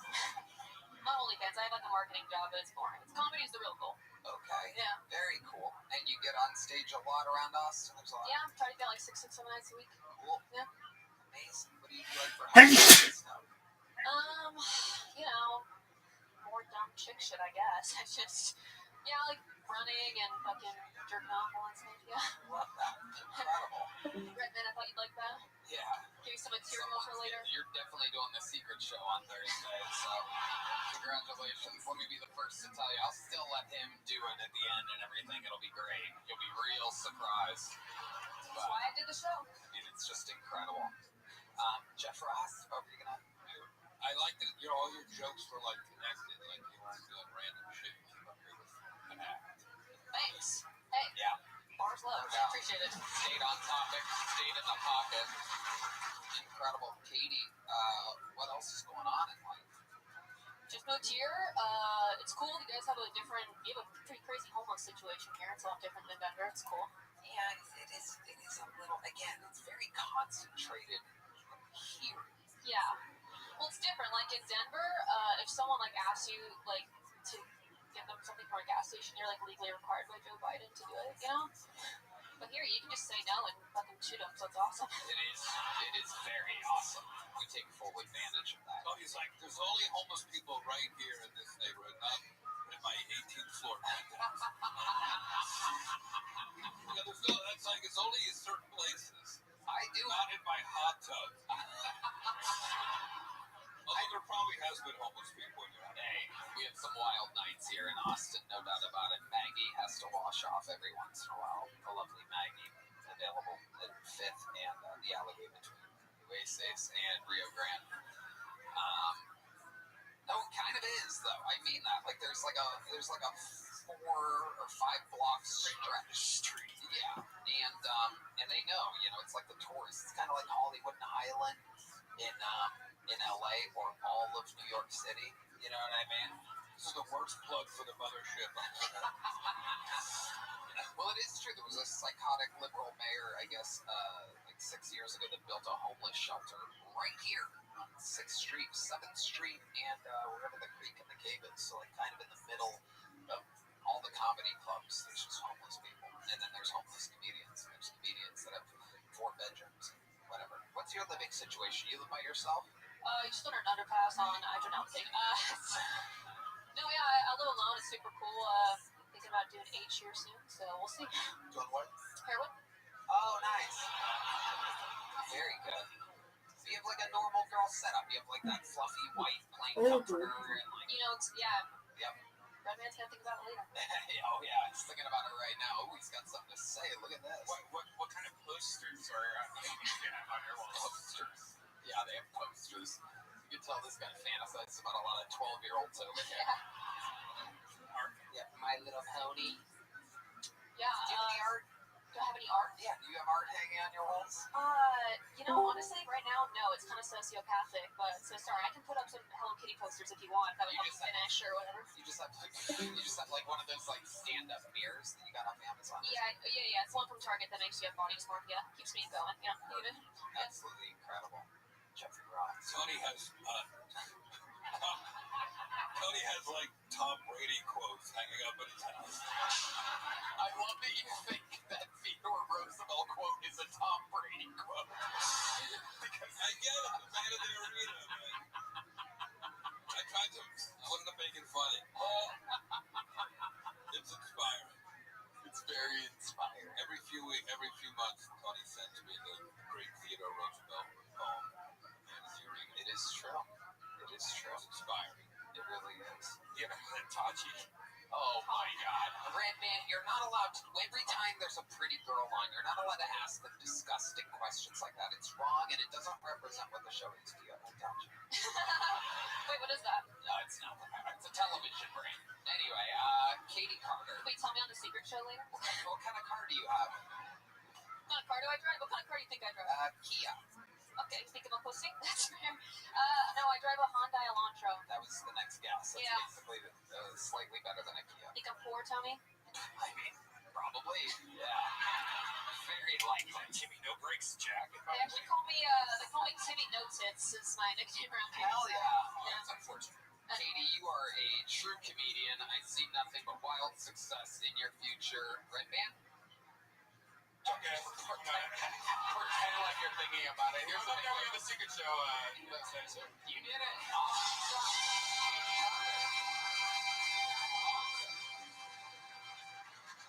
You're a dirty boy, Brian Redman. You're a naughty, naughty, dirty boy. We have another golden ticket winner, ladies and gentlemen. It is time to bring him out. He is incredible. You're going to love him. He's blind. Put your hands together for Chris Celio, everybody. Here we go.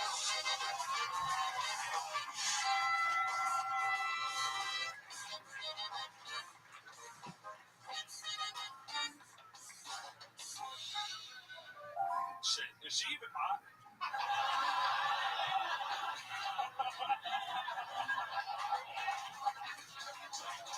I fucking can't wait for robot eyes, goddammit. I miss tits so much. Elon Musk keeps telling me he's gonna put a computer chip in my brain that'll let me see again. It's fucking crazy. He calls it Neuralink. But he says the first version of it is gonna look like old school Atari video game graphics. That's not an upgrade. I finally get to see tits in their squares. I get to go to a strip club that looks like Super Mario World in there, man. I don't want palm pussy, you know? I'll wait for Tomb Raider titties at least. Dude, people are so mad at Elon that they were breaking and vandalizing Teslas. That's so fucked up. Because the coolest part about a Tesla is that one day I'll be able to buy one and drive it home. It'll be the happiest day of my life. Somebody will immediately spray paint Nazi piece of shit on it. That's fucked up. I'm not even gonna know. I'm just gonna drive around for 2 weeks like the happiest Nazi in the world. Like,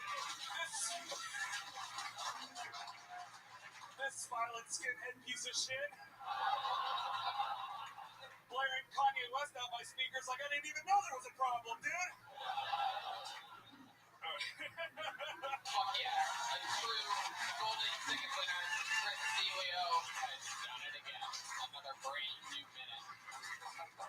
Amazing stuff, Chris. I notice an amazing quality of yours is you always have a great opening line that feels organic, and then you ride your own wave of momentum. Sheev and Hot with Heidi. I hope this is real.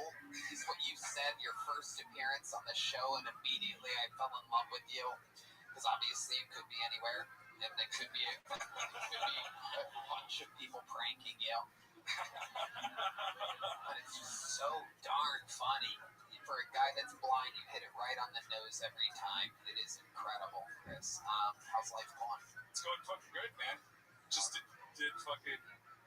mushrooms at South by Southwest, listen to bands. Wow, what were the visuals like?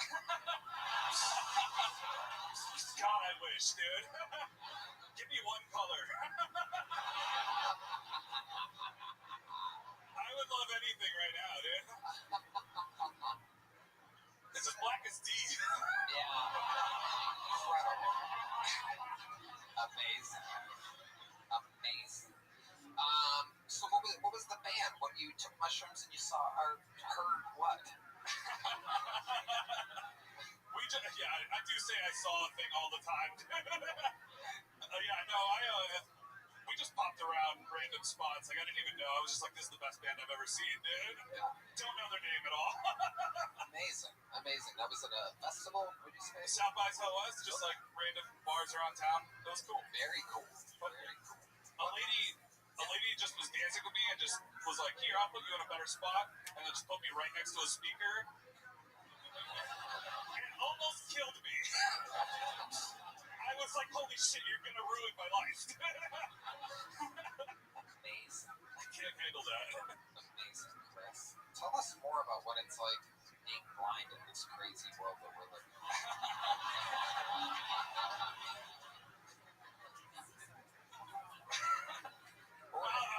or anything at all. I mean, it doesn't have to be about being blind.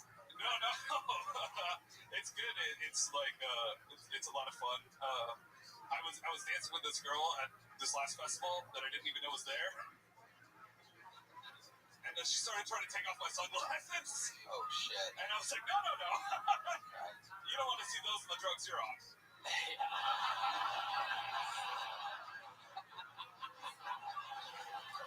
These are bad eyes, you know?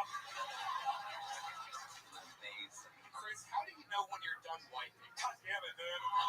God damn it. Our senior wiping correspondent, Brian Redman, asking the tough questions here today. Give me a bidet sponsorship, all right? It is a tough question. Are me and D Madness going to do a ladders match at WrestleMania? That would be absolutely incredible. That would be incredible. Chris, do you ever go on dates or anything like that? No, I don't like, it's hard. It's hard meeting girls. Like, the apps are just like, picture.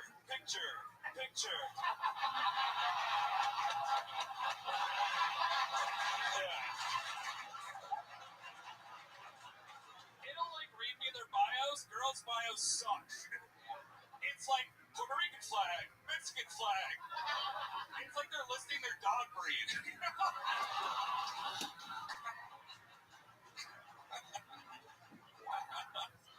Only when I like bump into girls in the world, I'm like, oh, what's up? Amazing. And remind us, how long have you been blind? It's been like 10 years now. Yeah. And you had easily detachable retinas. Super easily detachable retinas. And it kind of happened before, and then it went all the way off. Yeah. I had like one eye that like they had to remove because I just had like 4 retinal detachments and like a ton of like super painful surgeries. But you did see for a while. 18 till I was 18. Wow. So even when you take drugs now, like you did at the festival, say, you really don't see any? Yeah, I don't get any visuals. I think my imagination is shit. Now, Donald. What? What the fuck was that, man? I don't know what that was. No, it's not Rick. That wasn't Rick. That was a John Dees.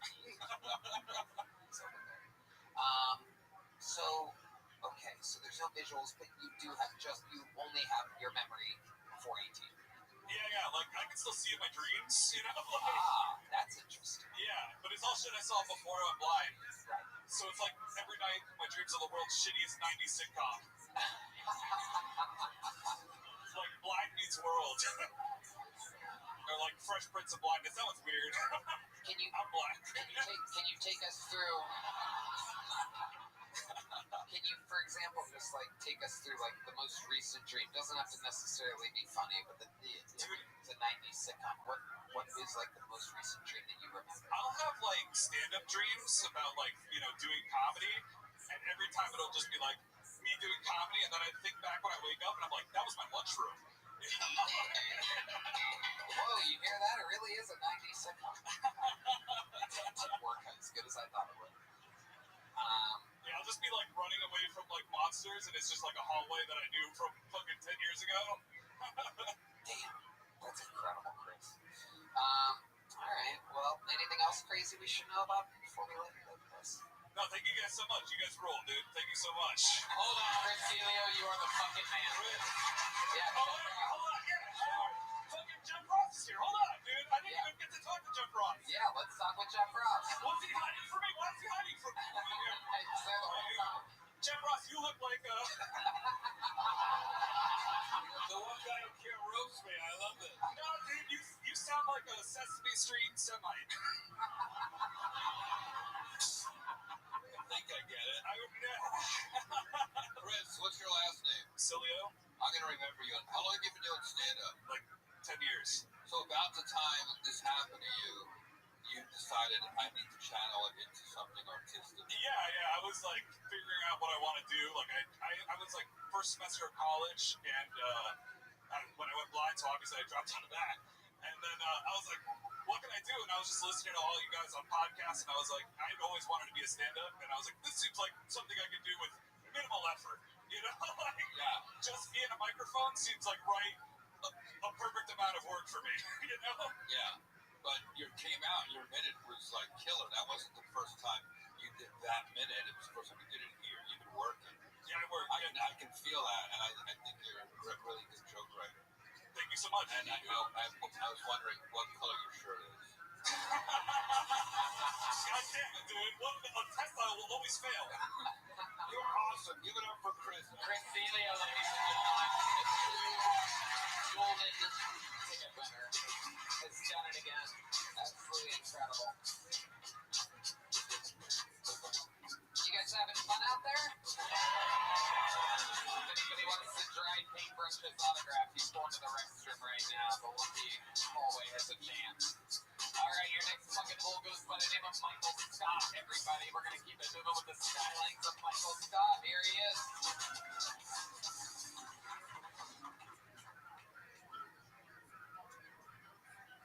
I got a Roomba recently.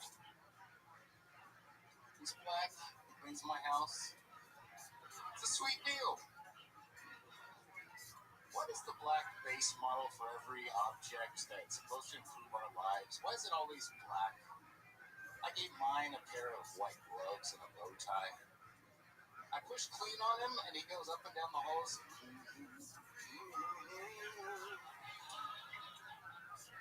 Mess will keep my batteries charged. The other day, I hit clean on Toby. Oh, his name is Toby. I couldn't name him Kunta. My mom comes over. I'm going to watch her feed. Kunta's trying to get by. So the other day, I hit clean on Toby. He goes towards the end of the hall, and he's cleaning, and he starts beeping and goes back to recharge his batteries. And I nearly spilled my sweet tea. I get up and I go, the hell you will! Nobody said you could take a break. So I got up and I watched him clean my house until he died.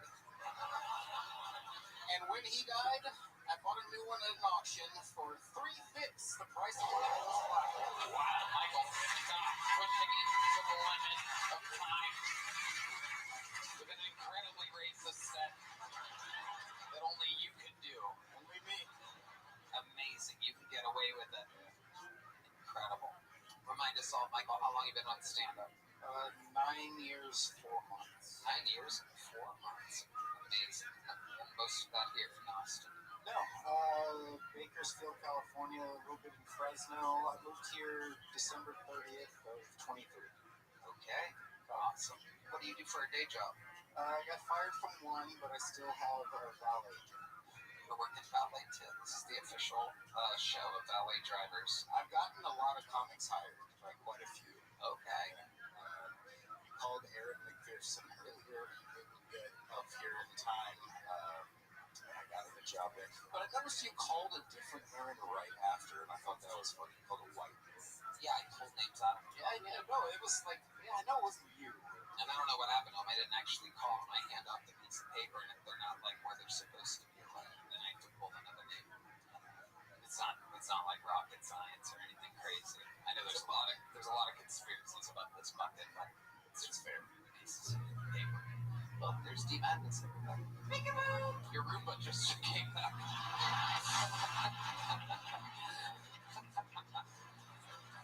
So Michael Scott, tell us more about your life. What else is going on? Your Roomba plays a hell of a bass, I gotta tell you. It's absolutely incredible. Did somebody tell him I was black backstage so that he came on back to this one?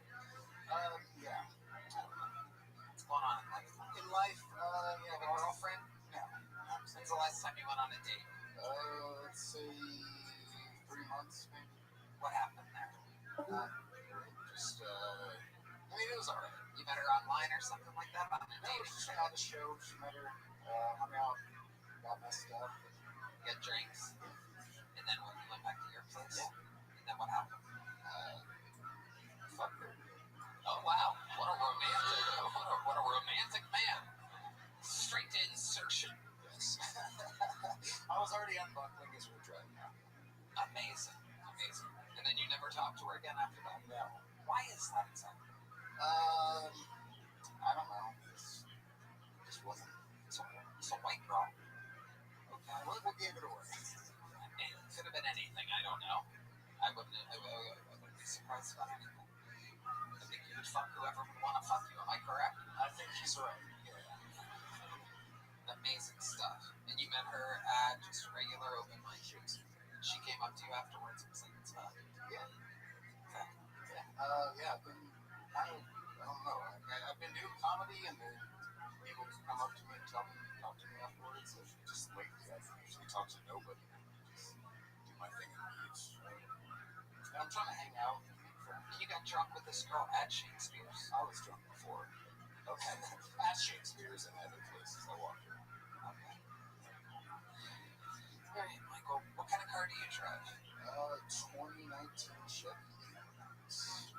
What's the weirdest thing you have in your refrigerator? A salmon. Roly fuck 3 months.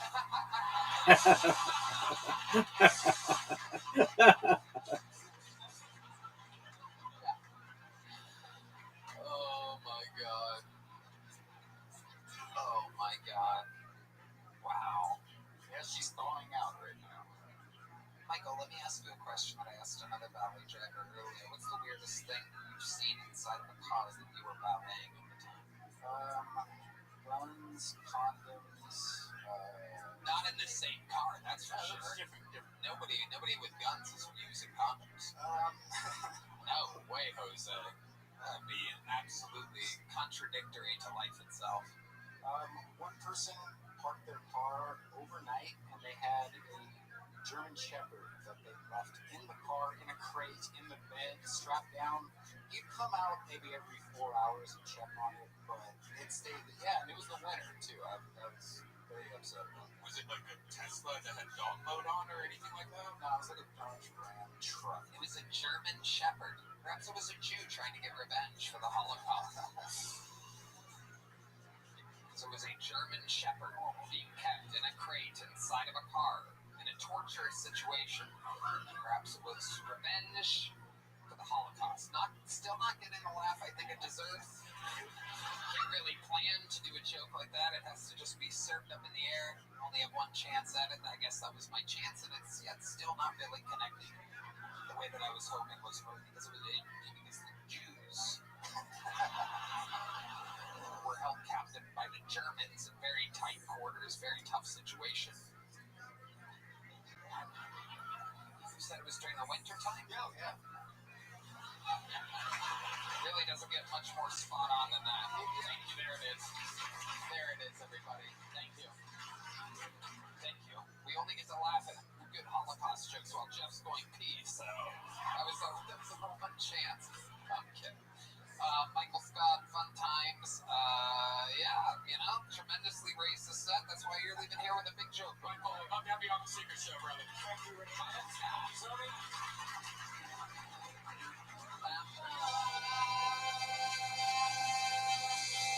There he goes, Michael Scott.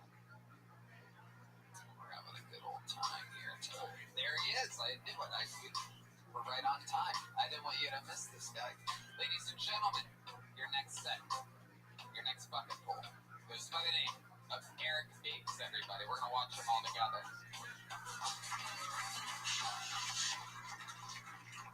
What's going on, Austin? I think too many people in this town, especially men, go to counseling. I don't like it. I'm Midwestern. I'm very Midwestern. I'm so Midwestern, I don't believe in counseling. I believe in binge drinking. Alright? You shouldn't be talking to strangers. You should be having a problem in a garage with your friends. So, because I love scamming white people, I'm always down for that. I do think I'm going to start the Midwestern Counseling Service. That's how I'm going to go and reinvent counseling. What it's going to be is you're going to come over to my garage, hang out with me, drink my beer, work on my car. It's a Pontiac.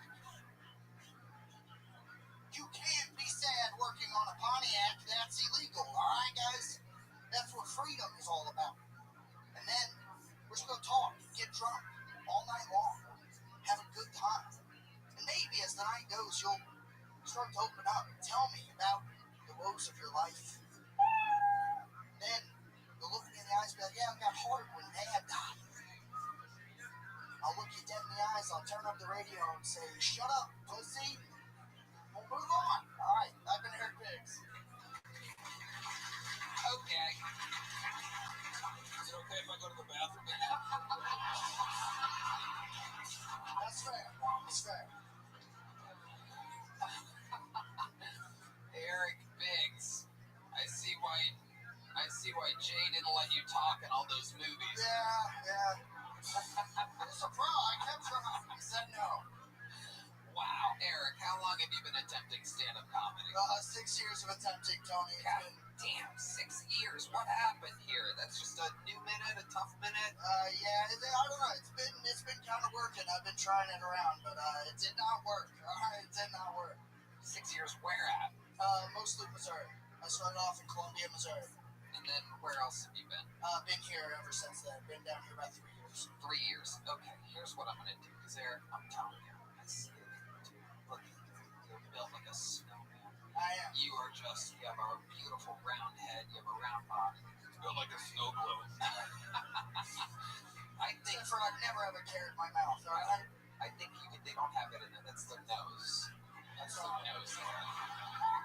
I love your like super confidence with no talent at all. It's like amazing. That's what the Midwest is all about. I love it. Yeah.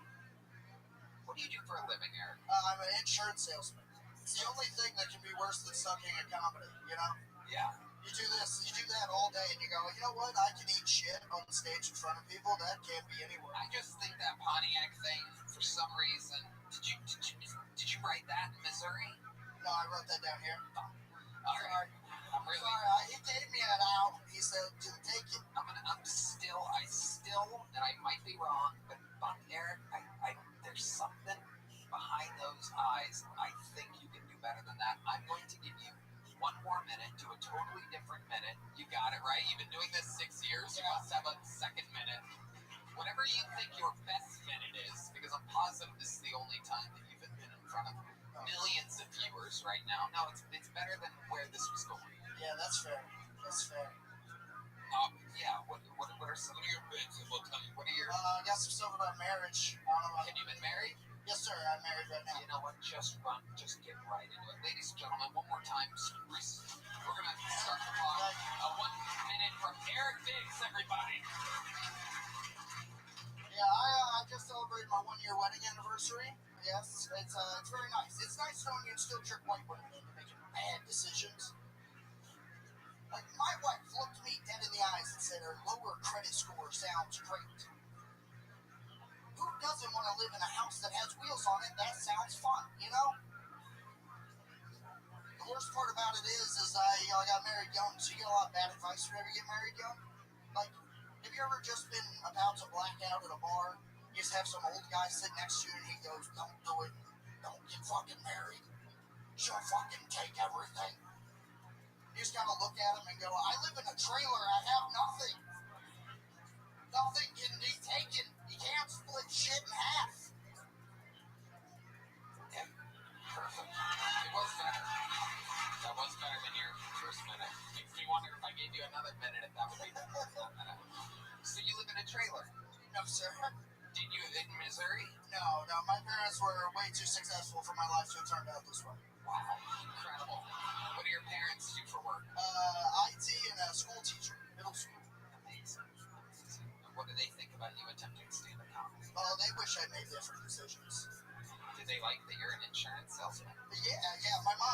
time goes, it's okay, you can back out. None of them know you do this. It's okay. And so, what else about you, Eric? What would we find interesting about your entire life? Because you're not really white trash, but you're from Missouri, kind of like a American Pie kind of family. Yeah. But yet you kind of dress like Jelly Roll. Well, yeah. Yeah, this is what happens whenever you go to a Bass Pro and go, yeah, that looks classy, you know? Yeah. A $35 t-shirt will look cool on stage, you know? You know you can buy a pair of overalls at the same price. Well, I didn't know that until tonight. What was a giant silent blob? Yeah. So what else about your life? You ever have anything crazy happen? You good at it? Do you have any other special skills or talents? Or seem like the kind of guy that wins at like a fake competition or something? No. I smoke cigarettes like an adult. I've never vaped. What am I, a coward pussy? No, I don't know. I think I got into comedy like it's, you know, because usually everyone comes from like a broken home, your dad beat the shit out of you or whatever. I didn't have that. I had a very normal family. Even had like my brother, very cool, very supportive. I think that he saw I wanted to be a comedian, so he decided, you know, I'm going to give this kid some trauma. So he died in a drunk driving accident to just really get me going. Party time. We all love a dead brother drunk driving story. A lot of tales of drunken driving here tonight. A reminder, we do not endorse that. The Kill Tony universe do not drink and drive. Absolutely.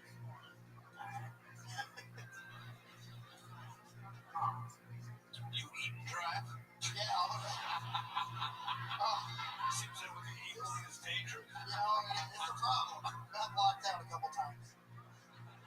See the pizzeria lights, you know, I gotta go. Alright. I'm on my way out. Alright, Eric, we're gonna keep it moving. Fun times. Sign up again. Keep writing. Prove your parents wrong. And maybe take your time a little bit more. Don't try to squeeze it all in. Take your time so that people understand you and stuff. You speak perfect English. You talk a little fast, words get together, and then you know what I mean? But I like it. Yeah. You're right. You're absolutely right. That's good advice. And also, I like that you reset and did a whole other video. Yeah. You did it. Good. Yeah. Eric Biggs. All right.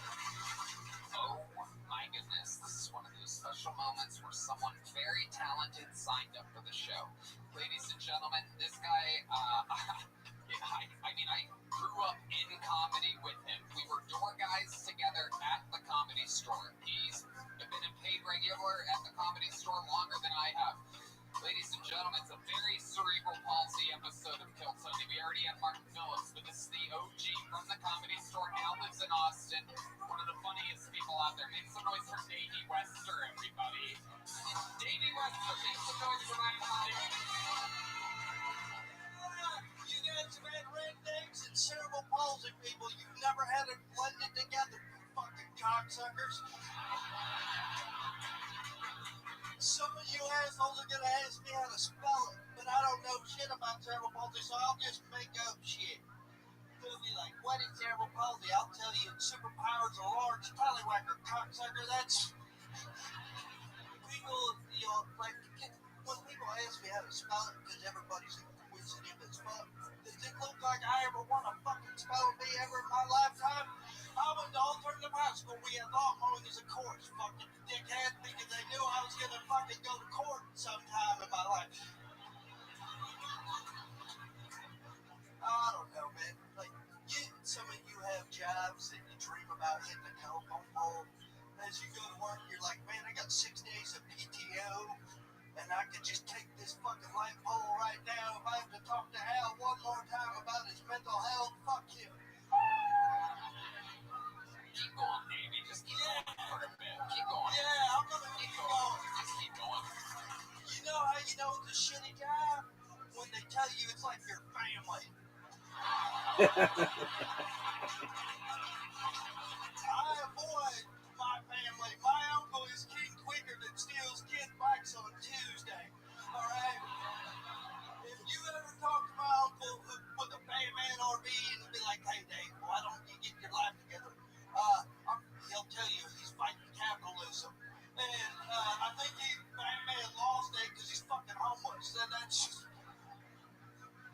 You want me me to do some more time? Or, I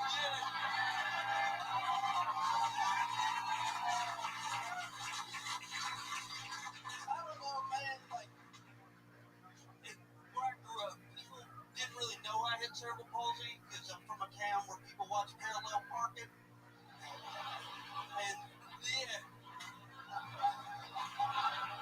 That's, I mean, one of my best friends didn't know I had cerebral palsy until she came to a comedy show. She goes, "Baby, I didn't know you had cerebral palsy." I was like, "Shannon, what do you think I had?" She goes, "I thought you just didn't tie your shoes tight enough." That's...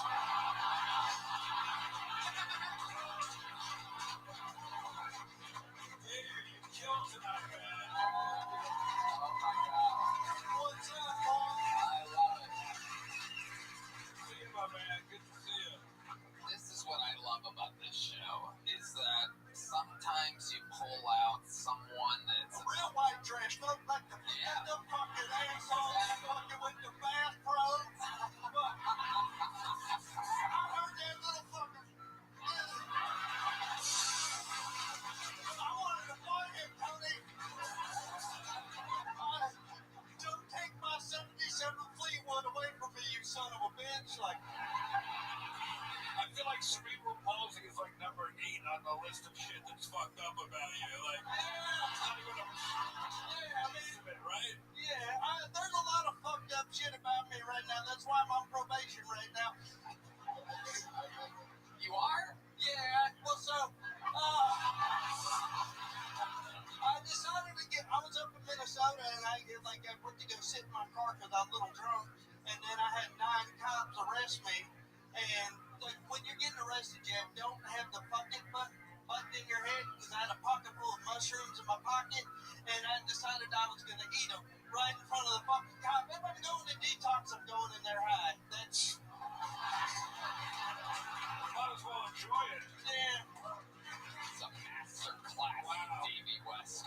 Look, Davey, you have your buttons mismatched. Yeah. That is... Why don't you go fuck your AI robot?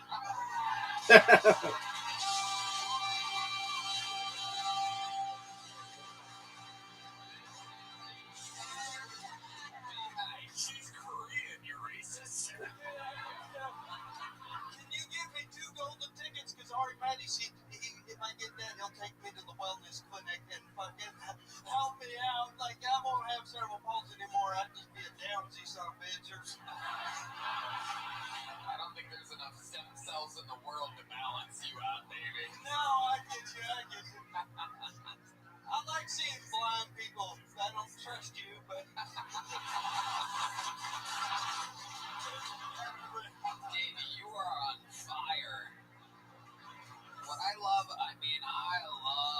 Davey Wester. I mean, this guy was one of the door guys at the Comedy Store when I got there. It was. They had crippled people.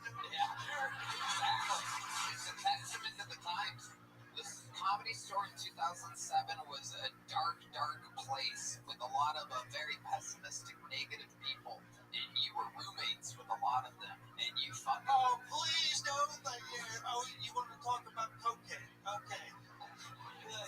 I mean, the crew was absolutely insane that you lived with. And meanwhile, you were always funny. Somehow you were almost always positive and optimistic in a very, very dark time. And it meant the world to me and the guys that I started with that were in our extremely early 20s. Starting out there, we always looked up to, believe it or not, we looked up to Davey. That's save the bears. Well, I'm a fucking hero. But here in Austin, you're absolutely thriving. You got out of LA and you've kind of become a rock star here in Austin. People are able to find you and see you and you're selling tickets and stuff. Tell us more about your life here in Texas. Well, me and Holtzman went to a rodeo. Oh my God. Can you imagine?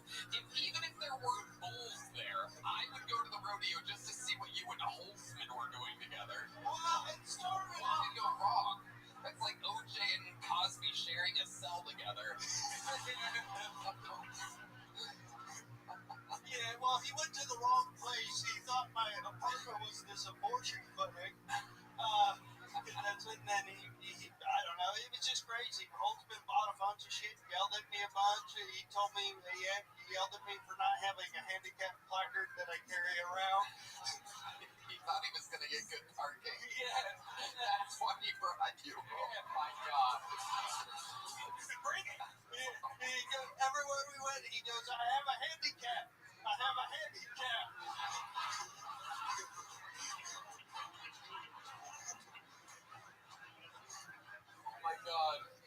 Oh my God, I almost fainted just then. Oh God, I really pick. You're not. Tell these people. It's just so you know why I'm laughing so hard. Tell them you're not kidding. I know you're not kidding. No, all these stories are true. You can look it up. Go see Friend of Washington, and you'll be like, oh, this is what they look like.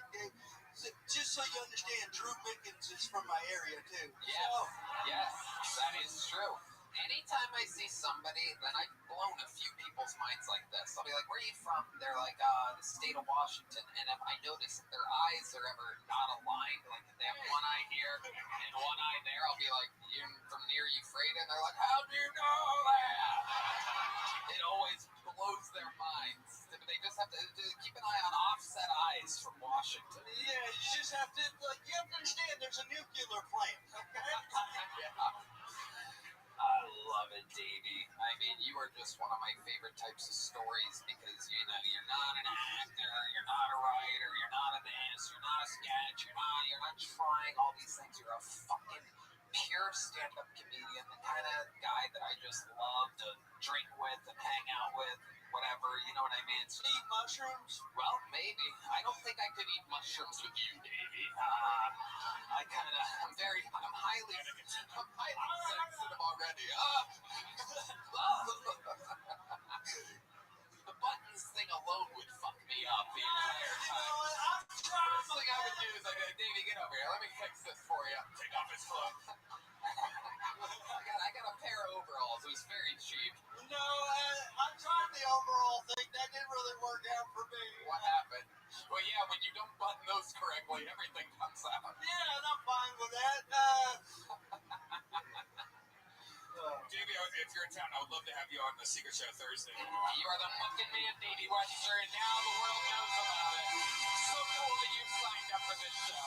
Amazing. What an honor that you signed up for my crazy show. One more time for Davey Webster, everybody. He's been doing comedy like at least 20 years. One of the first people I ever met in LA. He's the man.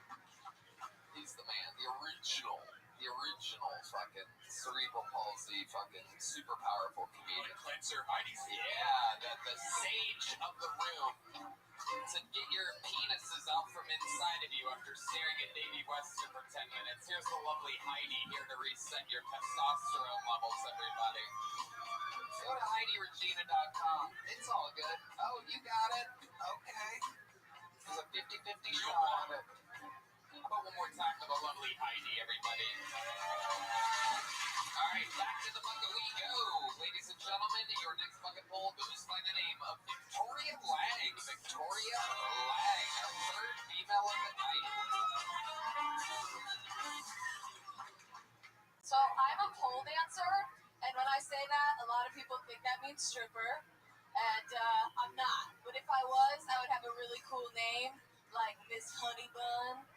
It's because I'm sweet, I'm dense, and after a couple bites, I really taste like nickels. It's like a cup holder of loose change. Yeah. I have a boyfriend, and he's a little bit of a freak, so he likes it. He's into this thing, it's called sounding. It's when you shove something in your dick. Yeah, at first I was like, ooh, too. I was like, ooh. But he makes this really cool noise. He goes like this. It's like a little kid in the fan in the summertime. You know how they go, the fucking fan? It's so beautiful. I've been calling him Urethra Franklin, and our relationship's been great. Our relationship's been great ever since. Thank you. All right, 55 seconds from Victoria Lang. Welcome to the show, Victoria. Thank you. It's your first time on, correct? It is. How long have you been on stand-up? 3 years. 3 years. All of it here in Austin, Texas? No, I'm from Connecticut/New York. I do a lot of comedy over there. Okay. What part of Connecticut exactly? Like Hartford County. Okay. Yeah. Yeah. There's a fun fact about Connecticut. While it is literally a freeway, The state is a freeway. There's a very, very, very extremely fancy part, Greenwich, there. Where, of course, like, the McMahons live and the WWE started. And then there's where you're from. Right, yeah, not over there. Yeah. Tell us what it's like growing up in the hood of Connecticut.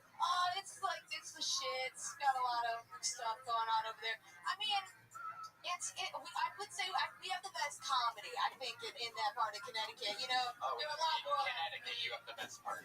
You have the best comedy in Connecticut. In that part, because they're all kind of pieces of shit like me. Yeah, so they can't be more.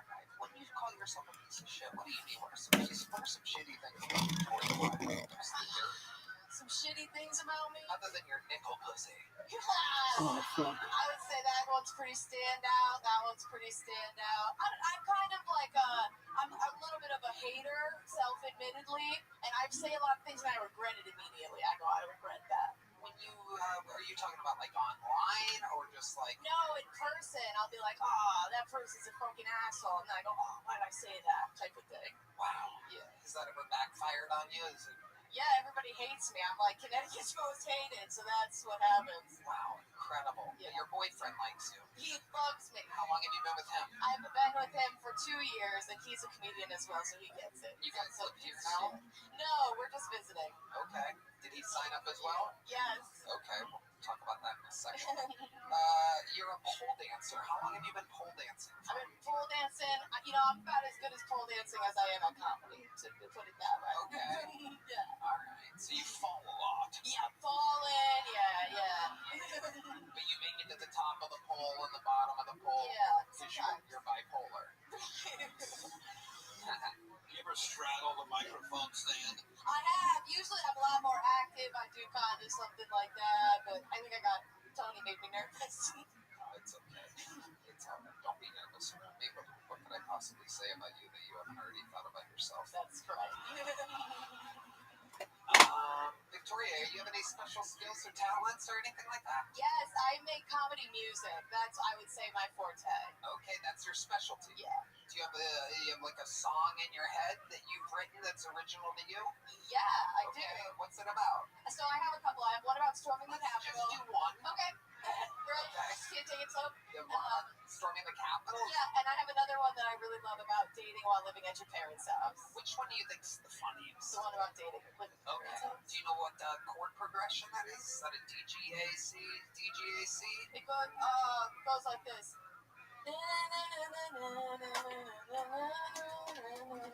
Something like that. Okay. I feel like if you play me kind of like a beat, like I can like follow it. Type yeah, they got you. Yeah. What's the beat that you like? Boom. It was like this. Here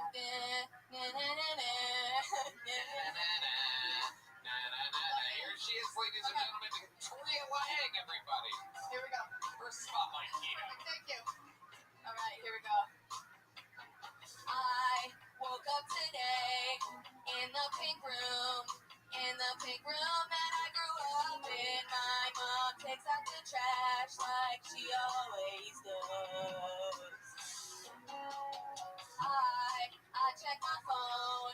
I got a text. The text is from my mom. Even though she just left, it says at least one of us is getting some.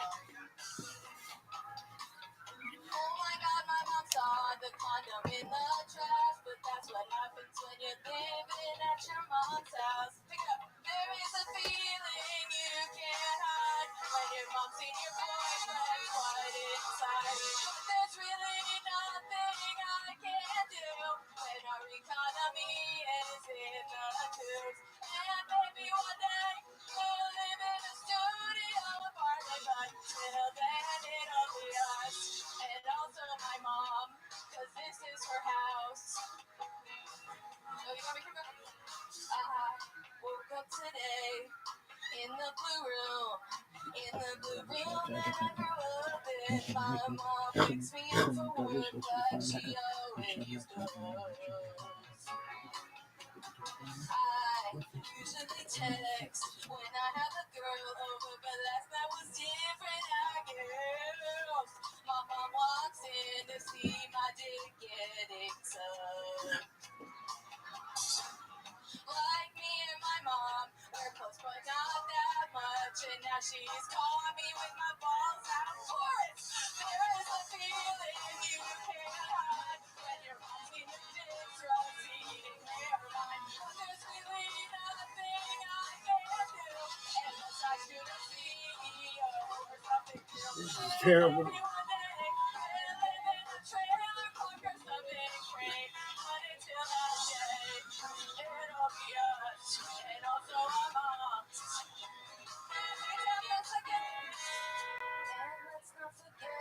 About my stepdad, sometimes when we're getting intimate, I can hear him talking through the walls, cause I share it with my bedroom. Same wall.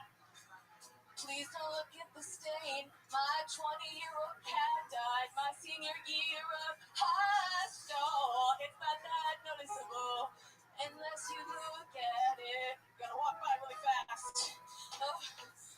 There are some sounds you cannot hide, even when the TV volume's real high. My whole family hears young Sheldon and you. That's how they all know I'm getting screwed. And if I said young Sheldon, I know that might be inappropriate, but it gets me hard. So fight me outside, let's sing a bitch. Let's sing a song.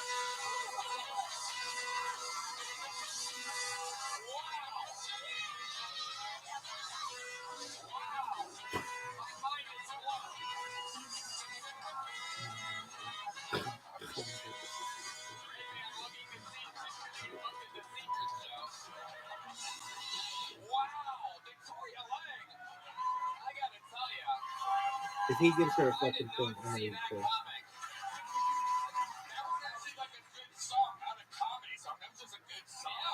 Actually good song. Thank you, I wrote it. That's amazing. And I love how you directed the band. I mean, this is that type of band that if you give them a thing, they are right there. They feel the energies and just roll with it. And I've never actually seen anyone conduct them. Thank you. So perfect. I got that later. They followed every single one of your leads. It was incredible. You're so ADD. You're talking about a lighter that's on the table right now. It's incredible. Absolutely amazing, Victoria. Comedy music is definitely your thing. Thank you. Yeah. Great. You have more stuff available online or something? Where can people find you at? At Victoria Does Comedy. There you go. OnlyFans also? I used to have a Playboy account, but they took me offline because I wasn't making enough money. That happens. That happens, Victoria. When all you can do is sing, that happens.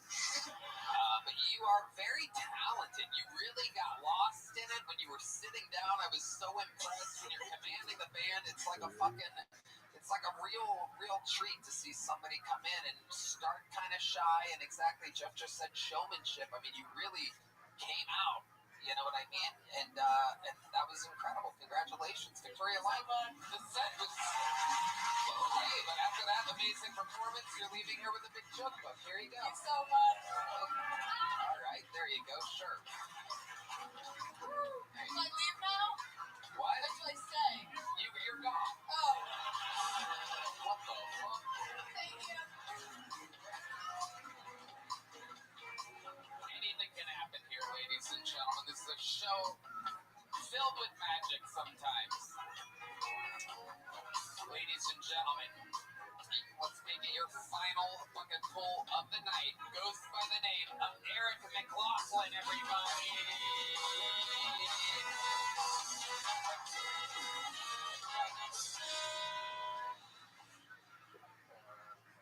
I was at the airport yesterday.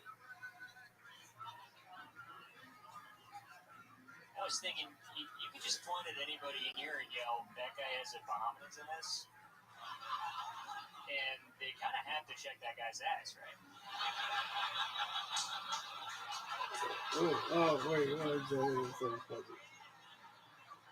They got to put a finger in that guy. But then they're probably going to put a finger in you after because you said that. Everybody stop what you're doing. Whatever you're doing, you need to stop it. My man is here interrupting Kill Tony. How you living, big man? Yo, are you ready?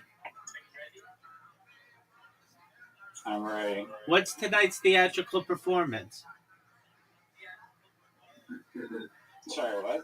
What are we watching tonight, big man? It's a Pixar documentary featuring Steve Jobs. Okay, excellent. I'm ready when you are. Sounds good. Hey, I was on a Just so you know, I was on a podcast today. did you do as amazing as Zoot did on his podcast? I mean, give me some serious expectations. That's impossible. How am I supposed to compete? Did you live up to the James Dean of comedy himself? I did what I could. I was more like the Elvis Presley of futurology.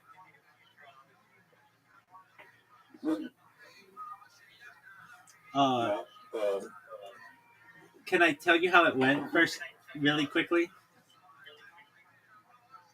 Go for it. All right, so this is okay. The way that I met this person was on Twitter.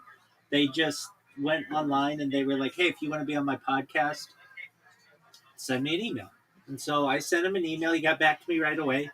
And like 2 weeks ago or so, he's like, "Okay, we'll we'll we'll do this thing." And so I initially met with him, and he recorded it, but then he's like, "Okay, so we'll do the podcast next week." And I was like, "Okay." So then this is last week. I'm ready to do the podcast.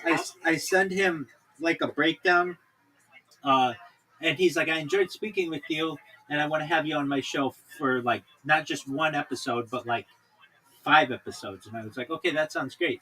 So then I thought we were going to record last week, and we didn't. He just wanted to get to know me a little bit better and what I do for his audience so that he can explain. So then this was the big week. And I was like, okay. I had sent him all this stuff on life extension technology. Not that I'm an expert on it, but, just like some bullet points or whatever. And the first question that he asked me is something I've never heard anything about.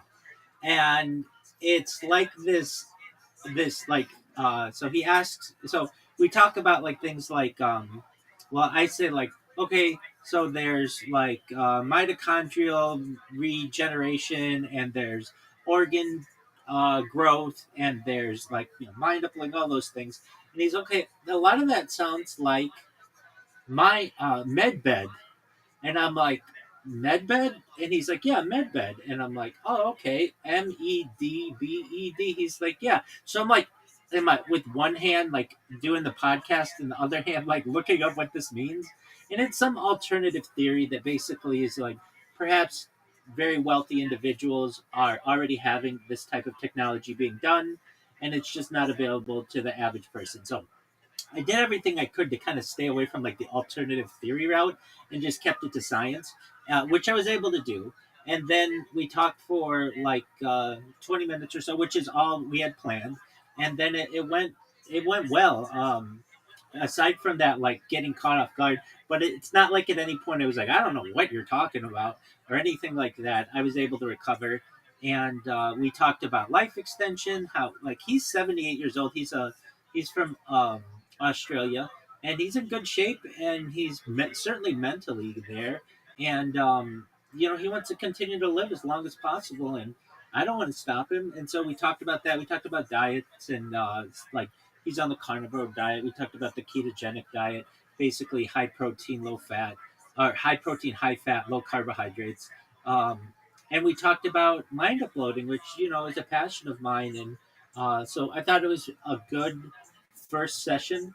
And then afterward, I emailed him thanking him, and he said it would be out tomorrow on video. And he's got like 8,000 followers on YouTube. I don't know. He's like he's like an established media personality in Australia.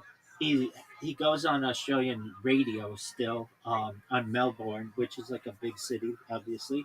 So we'll see how it goes, and I'm happy that we got one in the books. The next one we're going to talk about is Earth improvements, then mega projects, then we're going to talk about.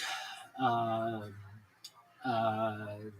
space exploration, and then finally intelligent life. Dude, did you see Bob Lazar was on Joe Rogan today?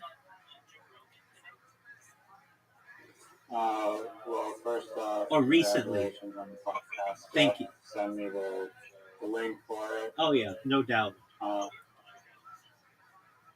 And I was gonna say, like, life extension and immortality are basically in, like, the same boot camp, right?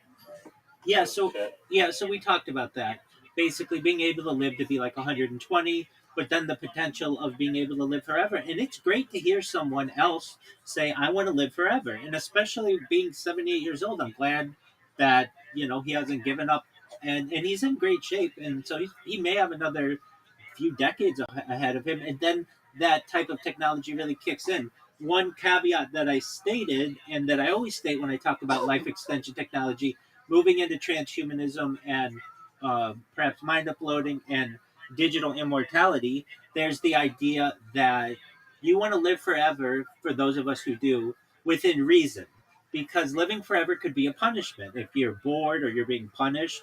So the idea is you do everything that you want to do as a robot, a cyborg, you go to every planet that you want to. But once you get bored, you should have the opportunity to stop your life as much as you want. And he agreed, and I agreed. So, yeah, those two ideas of the life extension technology and like living forever, they're most certainly related. My favorite thing in the immortality iceberg was the solar breatharian guy who was like from Texas, and basically he was charging people like $50,000 for like this crazy kook course that he was selling on. He was claiming that all you needed was the sun to live off of, and that he could kind of like Caspian Sea was saying, like photosynthesize basically all the energy. And then he had like fake videos of him in like the gym with like marshmallow weights, lifting up like 500 pounds and stuff. Apparently, actually, scam like billionaires were buying his course for like $50,000 in hopes of like achieving immortality and stuff. And then the cookie crumbled when he was like spotted outside of McDonald's and stuff, and not at like 3 in the morning, not trying to be seen. And then went on some like tried to justify it by saying that Coca-Cola is like somehow acceptable on occasion in the solar breatharian or something, but did not look good. Very well. Yeah, I mean, with that being said, I'll start the. Wait, what did you say after the interview thing? Sorry. What did I say after it? Bob Lazar. Oh yeah. So there was on today. There's a movie on Bob Lazar apparently. Right, on Amazon. I'm very excited about it. It's about S4. I talk about it all the time. It's fascinating to me. It's one of my favorite subjects in the entire world. Like, if we were sitting around a campfire, that would be a story that I would just keep telling because I think it's so important to humanity. Yeah, no, I'll watch the Bob Lazar thing with you when my mom leaves. She's not into UFOs. That's okay. She doesn't have to be. But I'm going to start the Pixar documentary. Excellent. All right. 1 moment. Sure.